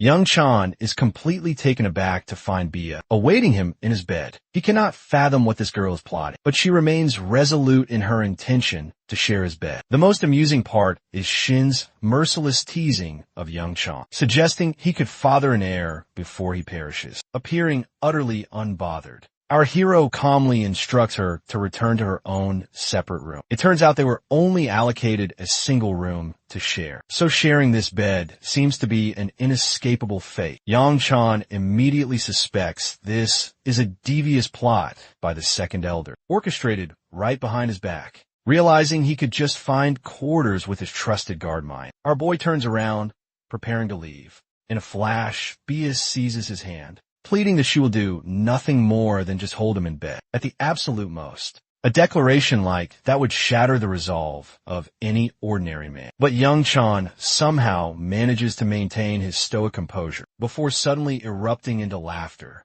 His reaction catches her completely by surprise, and rather than feeling mocked or ridiculed, Bia feels a genuine happiness seeing him smile at her. Young Chan is about to depart once more when she clasps his hand again, halting him and tenderly pressing it against her face, adorably requesting that they sleep together. I have never witnessed a ship sail this aggressively, and for some unknown reason, it's suspicious that it's this easy. So many other protagonists would fold right here, but our boy is built different. Setting that aside, the Sword Sovereign pays a visit to Lord Hua under the cover of night. He has been eager to meet the legendary divine physician after all this time.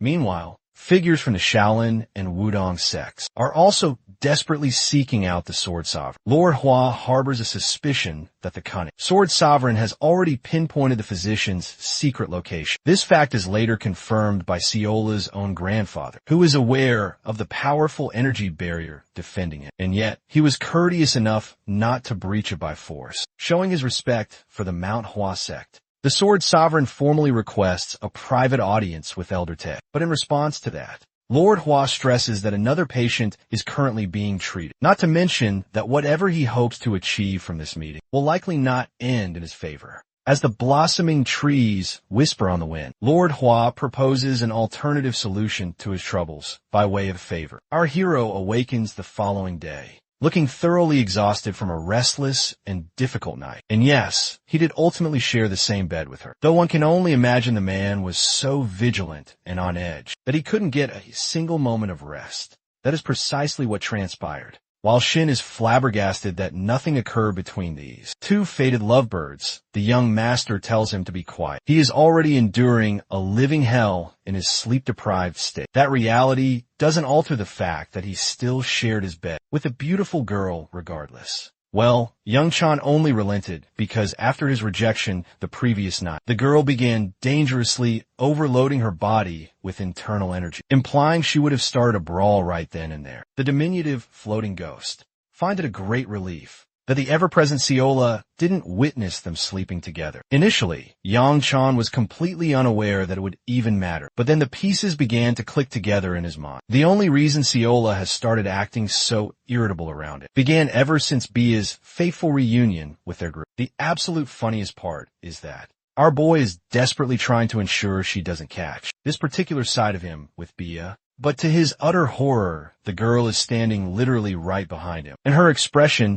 is that of a vengeful demon. It's at this very moment his fiancée also begins to awaken and turns her gaze upon the servant girl. She graciously asks Siola if she managed to get a peaceful night's rest. In return, the servant is incensed to the point of sheer despair. She decries their selfishness and laments the fact that she was denied the chance to sleep with the young master. Her tearful pleading continues on, and to Young Chan's absolute terror, his fiancée nonchalantly states that it would be no issue at all. She is perfectly fine with the notion of including her as well. Oh my. This is taking a far different turn than I ever anticipated. Regardless, Siola is simply overjoyed to now be included, and only a brief moment later, she joyfully flops onto the bed, as excited as a puppy being given the opportunity to join. Yang Chan's fiancé seems quite pleased with this outcome, while our hero offers no objections of his own. Crashing into their room, Yang suddenly arrives, and the man catches the sight of two girls lounging next to Yang Chan in bed. The initial reaction this poor guy had is probably the exact same as ours, because he vanishes at the speed of light, to leave them to their private affairs. The one redeeming quality of the Manhwa set is that its members are actually reasonable and dislike spreading meaningless gossip, or so Shin tries to assure him. But clearly Shin was completely wrong, because in the very next moment, Lord Hua begins to tease Yang Chan about frolicking around with two women in his bed. Now, the kid has an entirely new headache to contend with. He sees no value in this meeting and turns to depart, when suddenly the clan leader halts the young man and asks if he recalls visiting the small establishment yesterday. Of course, how could Yang Chan possibly forget meeting the Sword Queen and a legendary divine physician of all people? Lord Hua prepares a drink for him and reveals a hidden scroll, requesting the kid to deliver it to Elder Te in person. On the surface, the task appears a bit peculiar for our hero to undertake. After all, he has no direct involvement in this matter. Lord Hua then drops a massive bombshell. It is because the rest of the clan is completely unaware that their cherished Sword Queen is fighting a grave illness, which is why it's absolutely crucial for any messages to be delivered in the utmost secrecy. Lord Hua has no desire to let this sensitive information spread, and if he were to approach Elder Te once more, regrettably, they would be forced into another conflict. He also cannot entrust this vital message to be delivered through any of his personal disciples, as the matter must remain a total secret. That is why Yang Chan, the boy who is currently in his debt, is the only suitable candidate for the job of delivering this message. The kid is already filled with regret for staying here. Every time this cunning old man appears from the shadows. Lord Hua sends the boy on his designated path. In the following scene, we find Rianghua going about her duties, navigating the bustling marketplace until she arrives at a shop. She first enters this establishment and then emerges from it, having procured all the necessary supplies. Rianghua then begins her ascent back up the mountain to deliver the goods, when suddenly her gaze is drawn to a herd of deer, living a peaceful and affectionate existence. This sight forces the young girl to recall her days at the house of Ke. Under her father's roof, she witnessed how cruelly the young Chun and his mother were treated with such brutality. Just remembering that horrific scene is enough to solidify her resolve not to return. After this declaration, the girl vanishes using a clan concealment technique, astounding the hidden spies of the shadow organization lurking nearby. They are in disbelief that she simply disappeared and begin to wonder if she detected their presence. One of them moves forward to investigate what occurred and discovers that there is, in fact, an energy barrier erected by the powerful leader of the sect.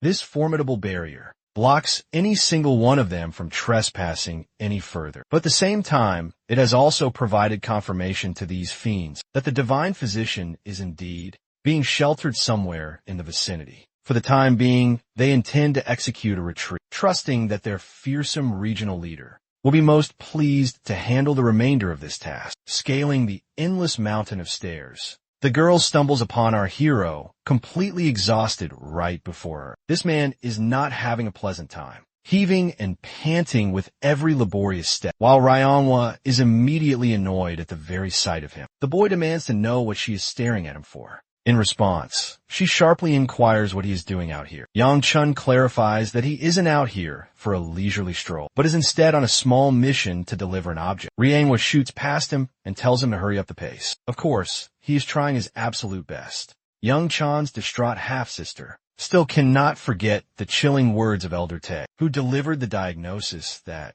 the boy's condition is so precarious he could perish at any moment. Meanwhile, our little protagonist is completely amazed. The people are accustomed to climbing these very stairs. Rianghua tells him to hand over the item he's tasked to deliver, vowing to complete the errand on his behalf. The offer is completely unexpected, but being the teasing soul that he is, Yang Chan points out that she must be deeply worried about his condition. This infuriates the girl, and she retracts her kindness. She then insults him for being so incredibly slow. Yang Chan retorts that it's perfectly fine. He can simply increase his speed in that case. As he continues his ascent, the girl worriedly asks again about her brother's state. Yang Chan skillfully pivots the conversation and requests details about the grandson of the divine physician. He needs to know if Jagal has been engaged in any suspicious activities. To that question, Rianghua surprisingly concedes that she has not observed anything of the sort. Hearing this, he turns back ahead and resumes his arduous climb. The small floating spirit observes the girl's crestfallen expression. He notes that Rianghua isn't truly a malicious child, so there is no reason for the two siblings to constantly bicker. But then again,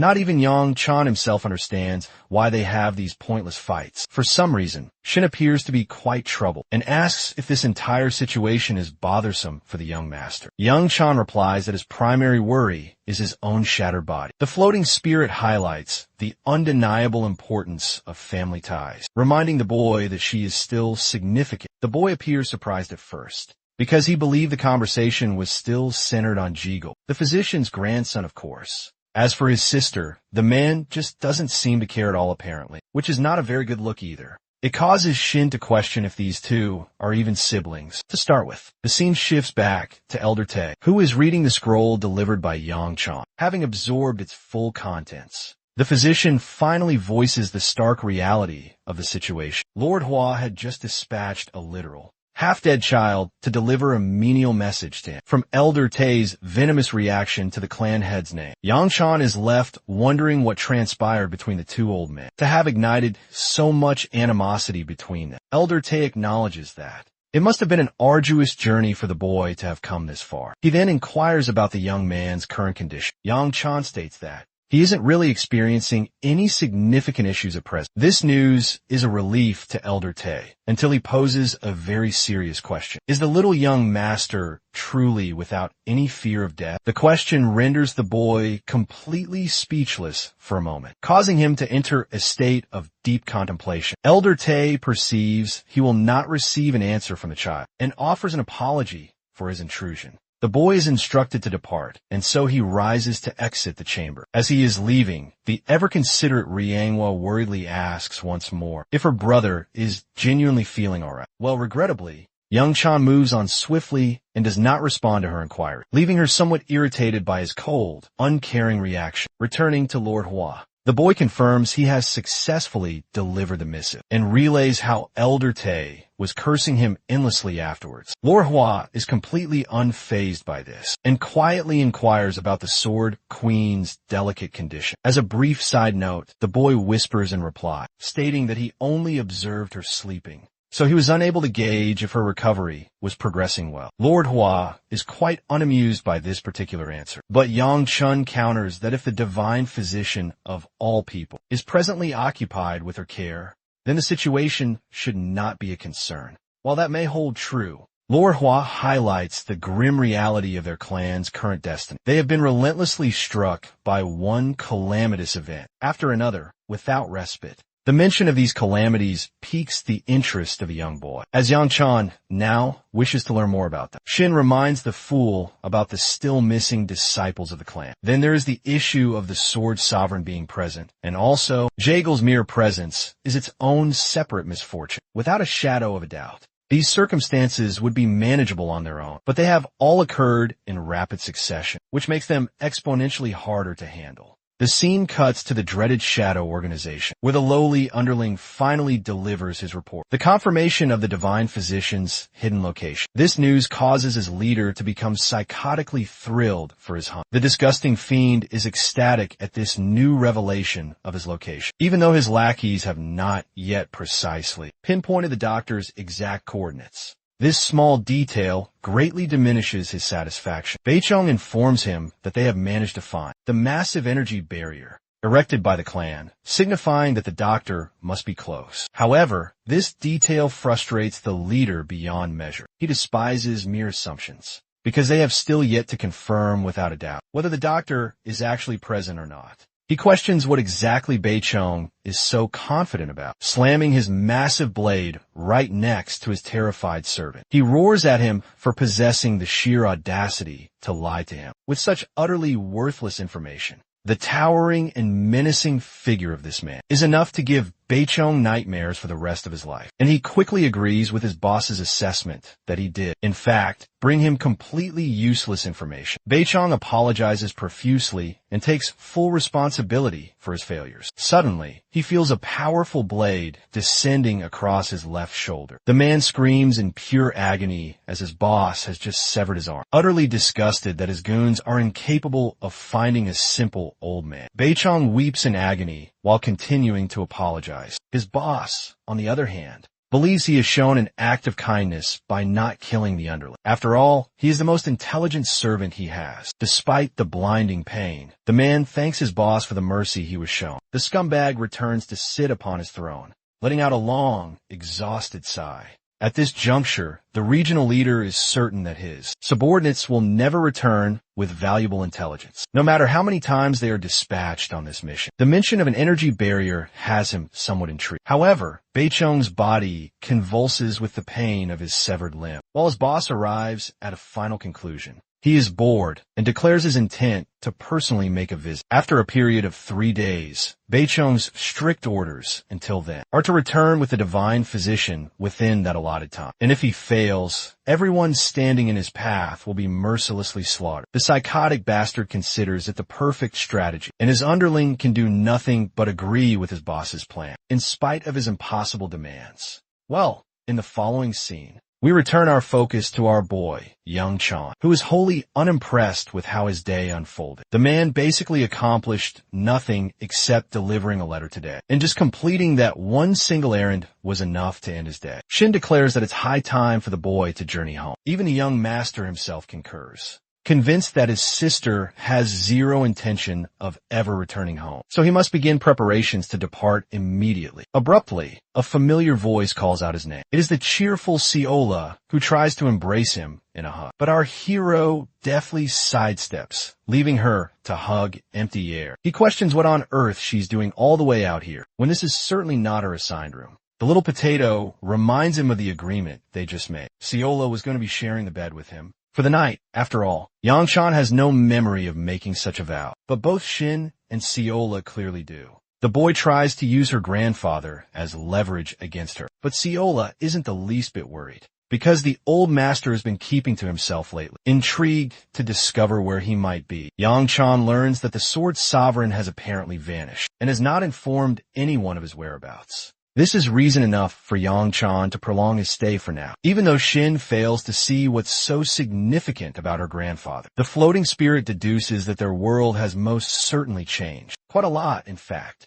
When our hero finally returns to his quarters, he finds Bia already patiently awaiting him in bed. Yes, tonight is going to be exceptionally difficult. Siola immediately scrambles into the bed as well, as both of the young women insist they sleep together. Bro has definitely assembled his harem and is ready to go. Yangshan attempts to activate his I am no simp jutsu and escape, but the lightning-quick Bia pursues and manages to catch him. Sometime later, we see the adorable potato sleeping soundly, while the elegant Bia resembles a sleeping princess, and Yangshan is trapped right in the middle, finding it incredibly difficult to get any rest, especially when the cute potato Siola smacks his face in her sleep. It is morning once again, and unfortunately, or perhaps I should say fortunately, our hero is pinned down by women on both sides. He is completely immobilized and desperately pleads for the little floating spirit to rescue him, because he cannot move a single one of his arms. The hilarious thing is even the ancient spirit calls him a lucky bastard to find himself in such an enviable predicament. Tragically, the sole reason he cannot get up is because Siola is squeezing his arm with incredible force. Once again, Shin declares him a fortunate man, because most guys would kill to be in this situation. Well, the primary issue is,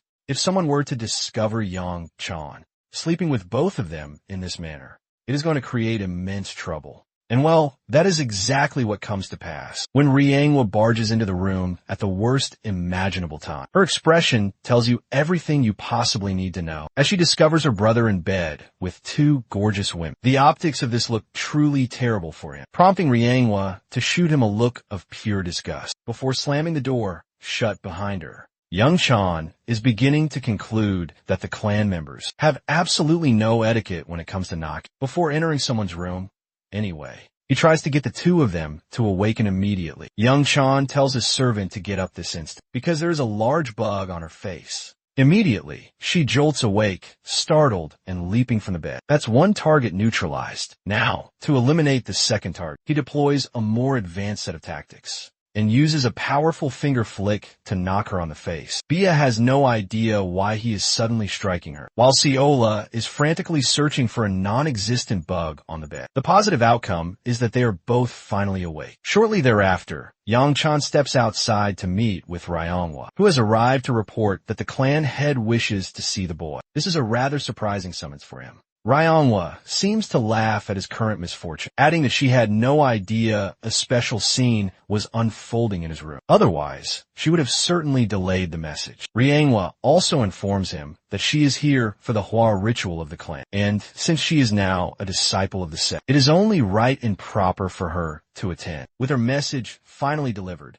Ryangwa is preparing to take her leave, and dismisses both Bia and Siola as a pair of ugly girls before she departs.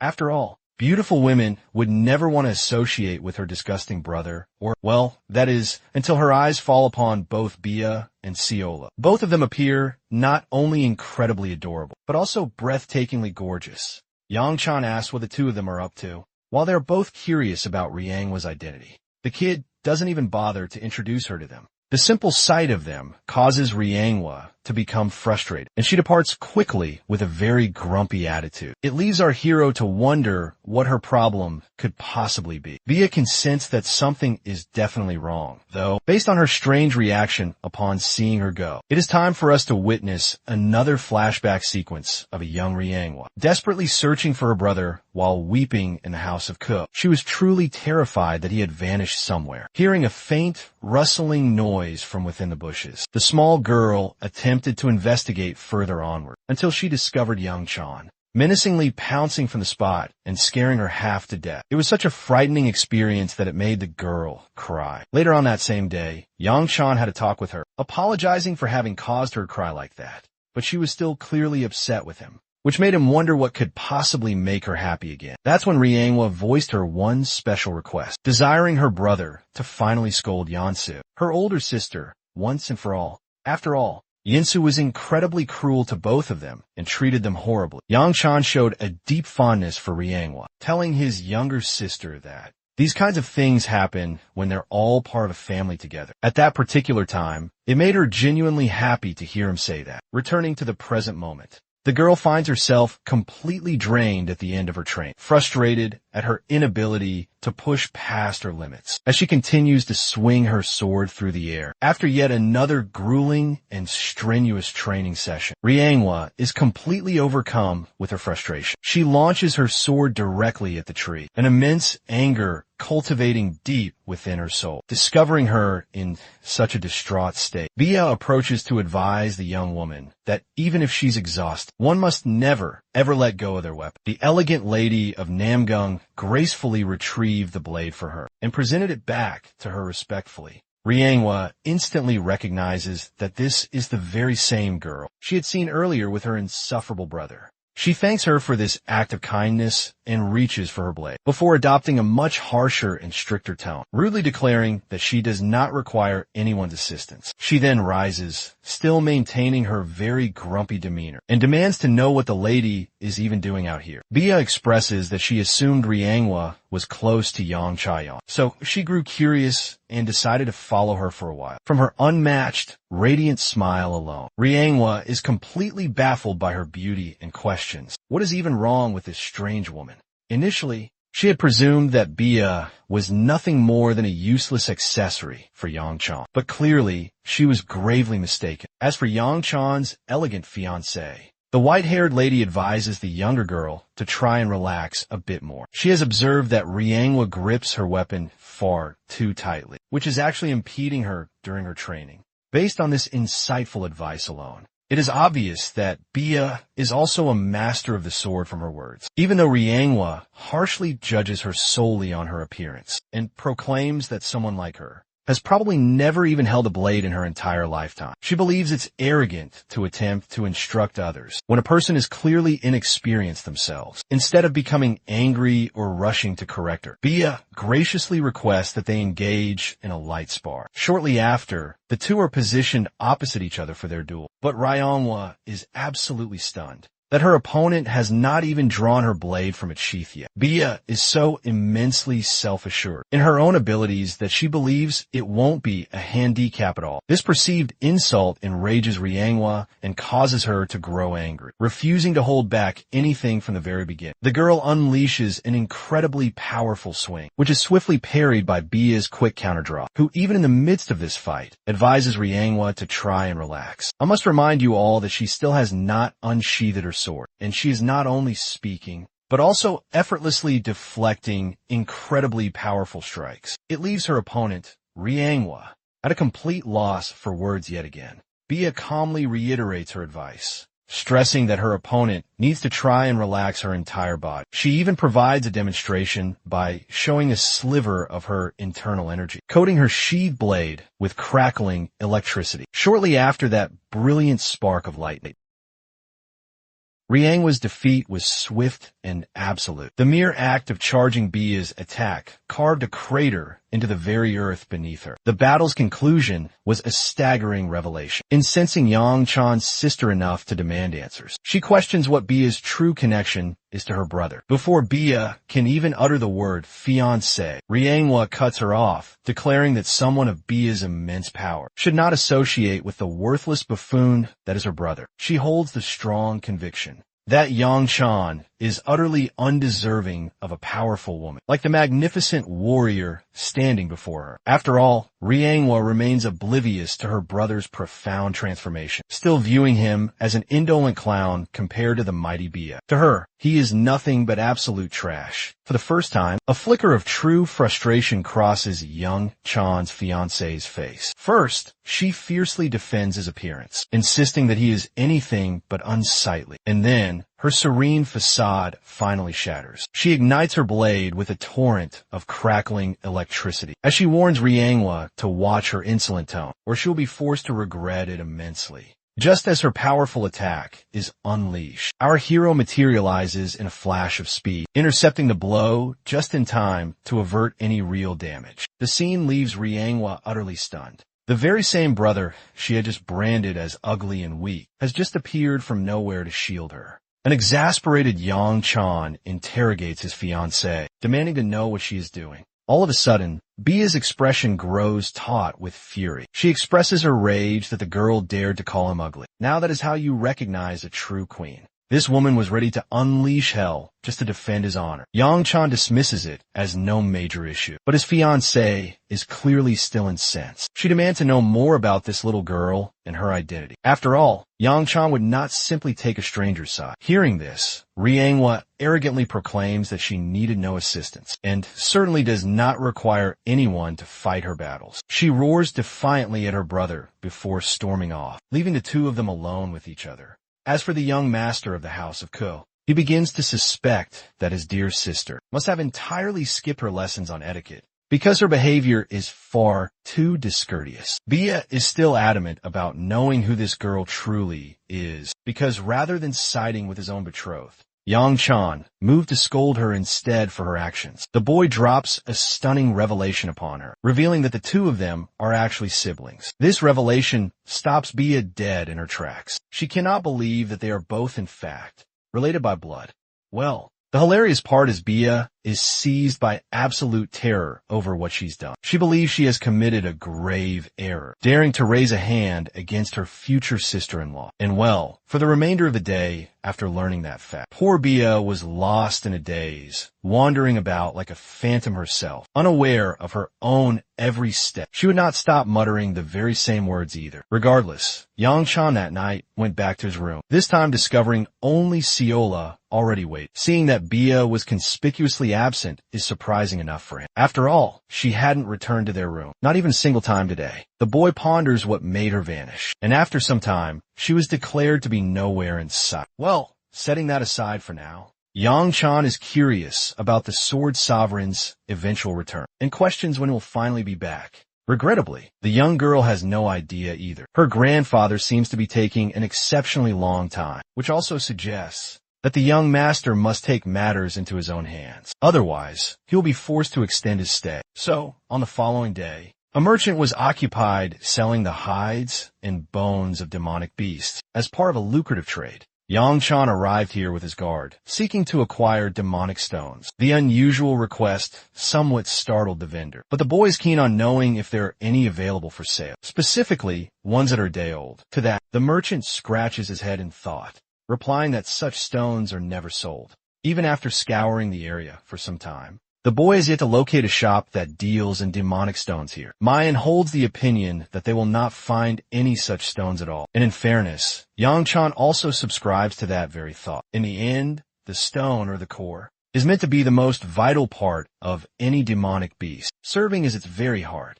However, immediately after the creatures are slain, it becomes little more than a worthless piece of rock. Usually, that is because in the unique case of Yang Chan, he can still derive a great deal of use from it by absorbing its latent demonic energy, using his unique technique. Based on the words of the floating spirit of both the immortal sword and the divine physician, the boy now fully comprehends that the sole reason he is still alive can be attributed to the demonic energy dwelling deep inside him. That means the influx of this shadowed energy within him must be explored deeper. He desires to understand what makes it function and what it truly is. That is precisely why he wants to test it. By feeding his body another corrupted demonic stone, Yang Chan begins to contemplate if he should personally hunt down demonic beasts himself to procure the stones. At this particular juncture, however, that is not going to be a simple task either. According to Mayan, who is aware that the population of demonic beasts has dwindled considerably as of late, it is yet another bizarre phenomenon taking place on Manhwa. Still, Yang Chan is appreciative that his guard is so useful with the crucial information he has provided. Aside from the failing health of the revered Sword Queen and the presence of the great Elder Tay, Yang Chan believes he made a wise choice bringing Mayan along. His stomach begins to rumble from their exhaustive search. So it is now time to return and eat something satisfying. Our hero is genuinely anticipating Honghwa's exquisite culinary skills. Speaking of those cooking skills, when he arrives home, he is greeted by a heart attack on a plate. Gordon Ramsay would likely leap from a cliff after seeing this dish. Unfortunately, Ciola chose to prepare fish for dinner today. And well, both Yang Chan and Mayan cannot even identify it as fish anymore. It appears the adorable potato is aware that she has failed so terribly that she's now on the verge of tears. Yang Chan doesn't even attempt to consume and discovers that Honghwa is preparing fresh, new food specifically for him. He is told to rest up, but the young master makes it known that he has some personal business of his own to attend to. So he's going to take care of that matter firsthand. Mayan remains insistent and argues that they should remain together for any travels. But our hero is far too stubborn and believes it's for the best that he journeys alone for a little while. Let's go and check in on Bia for just a moment. She is actually occupied training Riangwa in her own sword style, meticulously correcting the flaws in her stance. They both hear a noise from behind as Yang Chan announces his presence, crashing through the nearby bushes. He is rather astonished to find his sister training alongside Bia. Even though Riangwa seems quite annoyed to concede this fact, Yang Chan is flabbergasted by their recent development. Just a single day ago, these two were attempting to kill one another. His sister then reveals that the source of her frustration actually stemmed from him all along, rather than the elegant swordswoman. In any case, it seems Bia ended up apologizing to her eventually. And after that, she was pestered by Riangwa to teach her the ways of the sword. Seeing that they are both getting along just fine, Yang Chan lets out a quiet sigh of relief and decides to depart, reminding them that their dinner is now ready. Bia is perfectly fine with that, and even extends an offer to Riangwa to share the dinner with them. But for some unknown reason, she appears quite reluctant. They can hear Yang Chan's voice calling from a distance, demanding that she come along quickly. She quickly goes on her way, leaving the boy's sister to her own devices. From today's training alone, Riangwa observes how she has developed calluses on her hand from gripping her blade with such intensity. It brings back a memory of when she was young, back at their family home. For some reason, Yang Chan became incredibly cold and distant toward her. He uttered all manner of cruel things in that single moment, even shouting at her for daring to call him her brother. He simply ordered his sister to live a quiet existence and to avoid drawing the attention of other people. Another hour or two goes by, and Riangwa appears to be training diligently all by herself. She is reminded of a vivid memory of a beautiful lady who always regarded her with a look of fondness. This is most likely Cheon-hee, Yang Chan's mother. As she slices through the air, the girl yearns to make a beautiful flower blossom soon. The food is served fresh and piping hot. A variety of berries and skewers are being offered, and Riangwa is enjoying the lively festival. To her amusement, she spots a small girl craving to eat the very same skewer. But unfortunately, Riangwa is not in a generous mood to share. She has been training relentlessly for days without proper food. She also believes that if it tastes as good as it looks, it will be an excellent recommendation for her master.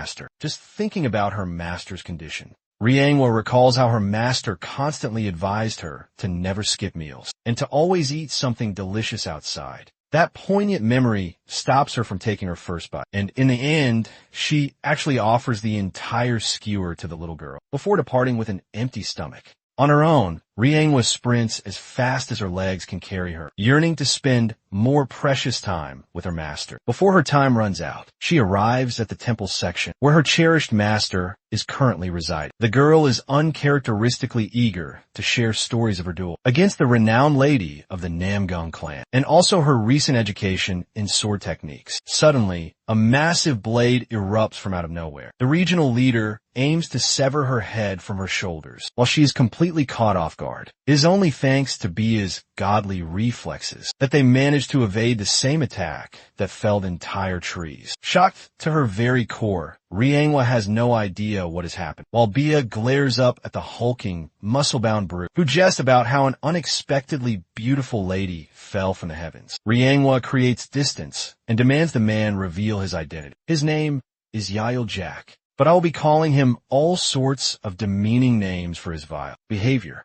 The muscle-headed fiend advises that the trembling young girl should drop her weapon, or else she will come to regret her decision immensely and get her pretty face disfigured. Bia immediately intervenes once again, instructing Riengwa to quickly report this matter to the people of her clan, because in this coming battle, there is absolutely nothing she can do to assist her. The disgusting psycho suggests the girl should reconsider her choices, because he will not be holding back or showing any mercy in this fight. Bia unleashes her internal energy and stresses to her friend that she must flee as fast as humanly possible and prioritize what is truly important. The grave, serious scene transitions to a much more lighthearted one, where Siola is surprised to find young Chan awake so early. Apparently, he intends to go and handle some business all on his own and does not wish for his servant to accompany him. After all, our hero's plan is to set out and find the divine physician. Since Siola is clearly unhappy with his decision, he promises to bring back some chicken skewers to make it up to her. Before he leaves, he reminds her not to cause any reckless trouble. His devoted servant cheerfully wishes for him to be safe, rooting for the young master's success. Yang Chan proceeds on his way, reflecting on how his daily training is depleting him more than he can handle. Shin calls him a foolish, whining brat for performing just a bit of training and has no idea why he feels so ungrateful when he is a literal chick magnet in this place. He also amusingly compares Yang Chan to a mantis because of his strangely shaped eyes. The kid coldly reminds the floating little spirit that he is in no position or size to criticize anyone else's appearance. Right about now, he even teases the ancient spirit for acting like he's exceptionally handsome. Shin finally retorts that people used to adorn their walls with his paintings for a very good reason. But to that, Yang Chan teasingly counters that perhaps it was a way for them to remember that even the ugliest of folks can achieve great things. While they're busy trading insults with each other, Riengwa comes rushing to inform her brother of a crisis. She is in an uncharacteristic state of sheer panic and practically collapses right before him. She's sobbing her eyes out, terrified for Bia's safety. At first, Yang Chan did not grasp the gravity of the situation, but the very moment he hears that his fiancée is in danger, a slumbering demon awakens deep inside this man. Let's return to the scene of the epic battle. Our elegant queen is deftly evading her opponent's powerful attacks. The regional leader is enraged that he's being forced to waste so much valuable time on an insignificant girl when he has the ultimate goal of finding the divine physician, deciding to unleash more of his true power. This man hammers down with even heavier slashes, overwhelming Bia to a truly troublesome degree. The thunderous clash of swords,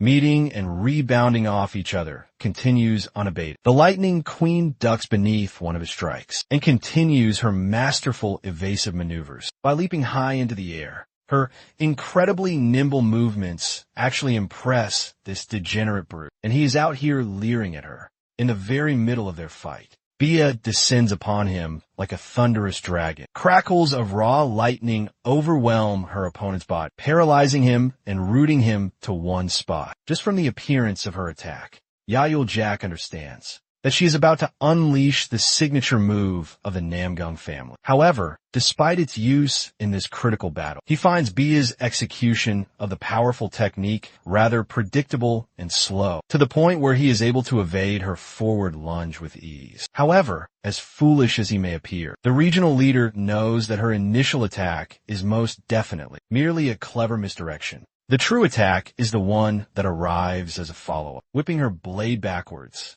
Bia rapidly turns and tries to overpower her formidable opponent. The attack is blocked by the muscle-headed brute, but the sheer might of the thunderous technique is enough to obliterate everything in its path behind it. Thrilled to have found such a powerful adversary from the Namgung clan, he inquires further about her true identity. The fact that he noticed a member of the House of Ku in Namgung, both residing at the peak of the mountain, implies there is something more here than meets the eye. Despite having managed to injure her opponent somewhat, Bia is now completely and utterly exhausted, as even her ultimate technique could not land a finishing blow on him. The psychopath praises her for the impressive performance and realizes that her only weakness here is that she lacks the experience of killing someone in a genuine life or death battle. That single reason alone is why she is fated to lose this fight. Fast forwarding to the aftermath of their devastating battle, it turns out that Bia loses the fight badly, leaving the regional leader quite impressed with her skill. He deliberately avoided aiming for any fatal blows and only knocked her unconscious. His goal is to claim her for himself after he is finished dealing with the divine physician. Even the Lightning Queen accepts that she can do nothing in this dire situation, having completely depleted all of her energy. And if she is captured now, nothing and no one will come to save her. The worst part is that she feels an immense regret that she will no longer be able to meet her beloved fiancé again. Her world will become lonely and desolate once more, a world filled with the same stench she has endured since forever. To escape that horrible fate, she tries to move her body as best she can. But then, she hears Yang Chan's familiar voice, who comforts her and advises that it's best to simply rest for now. He understands that Bia is not going to retreat, even if he commands her to do so. So for the time being, he wants her to hide for just a bit. As for the fiend out there, still causing such chaos, Yang Chan is now filled with an uncontrollable, seething rage as he hurls himself forward with his entire might, intending to completely annihilate this man. Going back to his previous tragic life, Bia met the end of her destiny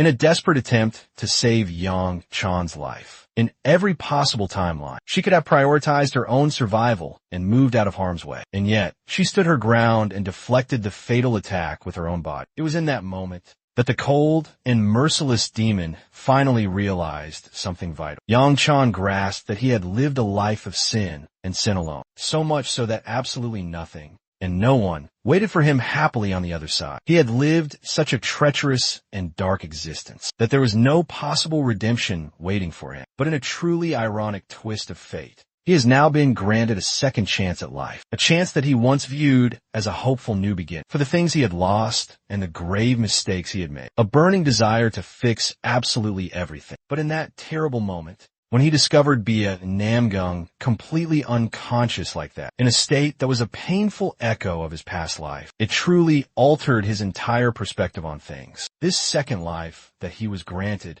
it could end up exactly the same as the last time. Perhaps this isn't some sort of reward, but rather it is a punishment. To relive the same horrors of loss that he endured in his past life, an endless, repeating cycle of death and immense suffering. It made him wonder if the heavenly demon intended to punish him for eternity, dragging him down towards hell. Yang Chong could not afford to live a life like that ever again, not this time around. And so, an unquenchable inferno ignites within his soul. A torrent of immense internal energy erupts from his being. He swears an unbreakable oath to shatter this dark destiny. Meanwhile, the regional leader is occupied trying to shatter the energy barrier erected by the powerful Manhwa clan. Just as he achieves some small result, his eyes widened with a mixture of fear and pure shock as a young boy lunged at him like a human torpedo, brimming with energy as he smashed his abdomen with punches, so powerful that they resulted in a massive explosion. The attack incinerated all the life surrounding them, staggering Yang Chan's powerful opponent, who cannot believe that there is yet another from the House of Ku, members present here.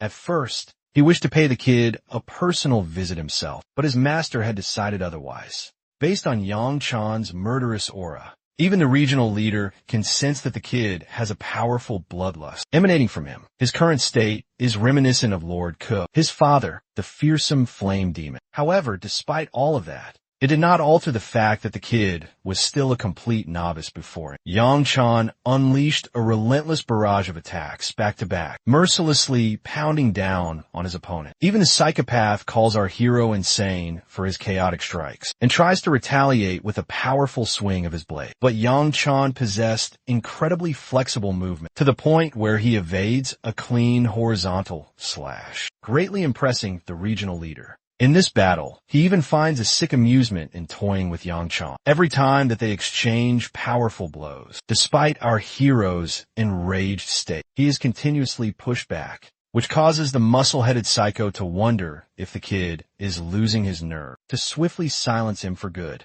our hero goes on the offensive once more and beats the hell out of the guy, shoving him back and forcing him to eat his own words. The fight intensifies with every passing moment. In a surprising reversal, the villain is the one acting with reason. Meanwhile, the floating spirit of Shin desperately urges that the boy quell his rage, because he is only creating more fatal openings for himself. Yang Chan quickly realizes this when he recklessly lunges forward again, completely disregarding his own bodily limits. The kid's unstable energy core suddenly fractures, dispersing his attack as the boy plummets from the skies, just as his opponent is about to deliver the final blow. A voice from deep within Yang Chan's mind commands him to devour everything. Abruptly, he regains his power and seizes Yahello Jack's sword, catching the blade and shocking his opponent even further. The regional leader is now stupefied that a monstrous child like this could possibly exist, because none of his men from the dreaded Dark Palace pose even a sliver of a threat to Yang Chan's current state. Speaking of which, our hero delivers a clean hook to the gut, unleashing a column of explosive energy from his opponent's body. I'm not kidding, bro.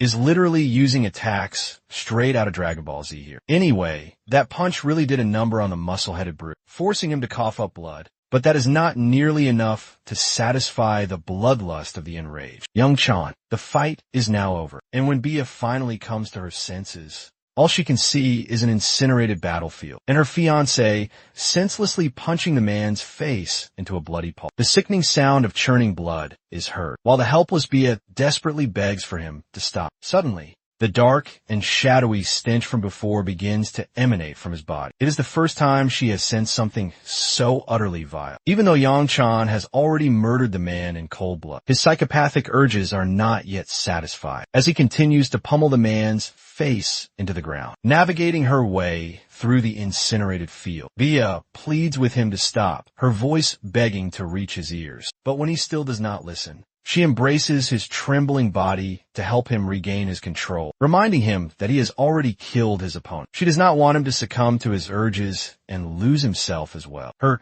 gentle words are the only thing that finally calms him down, enough for him to fade away, unconscious within her grasp. As for the Shadow Organization, they are stunned to learn that their regional leader has not yet returned from his mission. They are somewhat concerned about his condition, but it is clear they cannot act independently and must obey their orders. The objective is to launch a full-scale assault at dawn. Much to their surprise, an old man has somehow infiltrated their organization, and it is none other than the most badass old geezer of all time. The Sword Sovereign is absolutely furious that these men are the ones responsible for the disappearance of the disciples from Manhwa. One of the foolish clowns believes he is just a random, senile old man who has wandered here without a thought. And well, that same man ends up getting cleaved clean in half, without the Sword Sovereign so much as batting an eye. This man is the very definition of pure aura. The rest of them are horrified, questioning who this man could possibly be. They cannot even begin to fathom what the hell just occurred. The Sword Sovereign confesses that the true beauty of a blade is found when it is concealed by its sheath. He also believes that malevolent intentions should never extend beyond one's personal feelings in life, and they should never be translated into violent actions. During his prior meeting with Lord Hua, he learned about the mysterious disappearance of the disciples. They both suspected that the Dark Knight Palace was the one responsible for this, because the clan leader himself was unable to leave. The Sword Sovereign was made a single request to eliminate every last one of these despicable scumbags before completely annihilating them. However, the old man offers them a single chance to drop their weapons. But of course, these arrogant warriors still choose to attack him, thinking that this is some kind of jujitsu case. In return, all he needs to do is flick his hand. A single, devastating sword wave cuts past every single warrior before it. The entire group is vanquished with but a single strike. As the wise Sword Sovereign remarks on their utter foolishness. Back to the current state of our hero. Yang Chan awakens in a state of sheer panic. His flight or fight instincts are going into overdrive. But thankfully, the divine physician is there to help him calm down. Apparently, the boy has been in a deep coma for 2 full days and is currently undergoing treatment for his energy overload. Bro is pinned with acupuncture needles in every part of his body, hopefully not including his mini young master part. Anyway, Young Chan questions why there is smoke coming from Elder Tae's mouth, and if that signifies a brand new form of ascension. The physician corrects the confused kid, stating that he is actually absorbing the smoke to aid in his recovery. He then returns to his previous diagnosis of calling the boy nothing but a walking corpse, and that he could perish at a moment's notice due to his volatile and warring energies. Even now, despite having depleted so much of his internal energy, Yang Chan's body appears to be in a strangely calm state. It surprises both him and the great physician, but he is not concerned with that at the moment. What our hero truly cares about is the state of Bia, as well as the current condition of his sister. Fortunately, they are both safe and doing perfectly fine, bringing him the immense mental relief that he needed the most. While speaking of those very same girls, all 3 of them ended up knocking themselves out on the floor, just waiting anxiously for the young master. Mine has also fallen fast asleep too. Yang Chan is now back in his room, contemplating how he had just committed the first murder in his new life. But what is truly bothering him is the voice he distinctly heard, the voice that commanded him to devour. In a state of deep meditation, he reflects that there was still much he needed to comprehend in his life, especially after the dire warnings issued by Elder Tae. The kid goes for a routine internal check on his body to determine if his internal energy is functioning correctly. He notices immediately that his blood flow is obstructed, but his overall strength is increasing, and that he may be able to overcome that issue very soon. Perhaps the most astounding part is that the same chaotic energy from before has now evolved into something beyond his wildest imaginations. Yang Chan now officially wields true demonic energy. On a different note, the leader of the Dark Knight Palace quickly receives news of the assassination of Yahello. The ominous figure demands to know who could have possibly defeated such a powerful warrior. As he was a professional martial artist at his physical peak, he learns that a mere rookie from Manhwa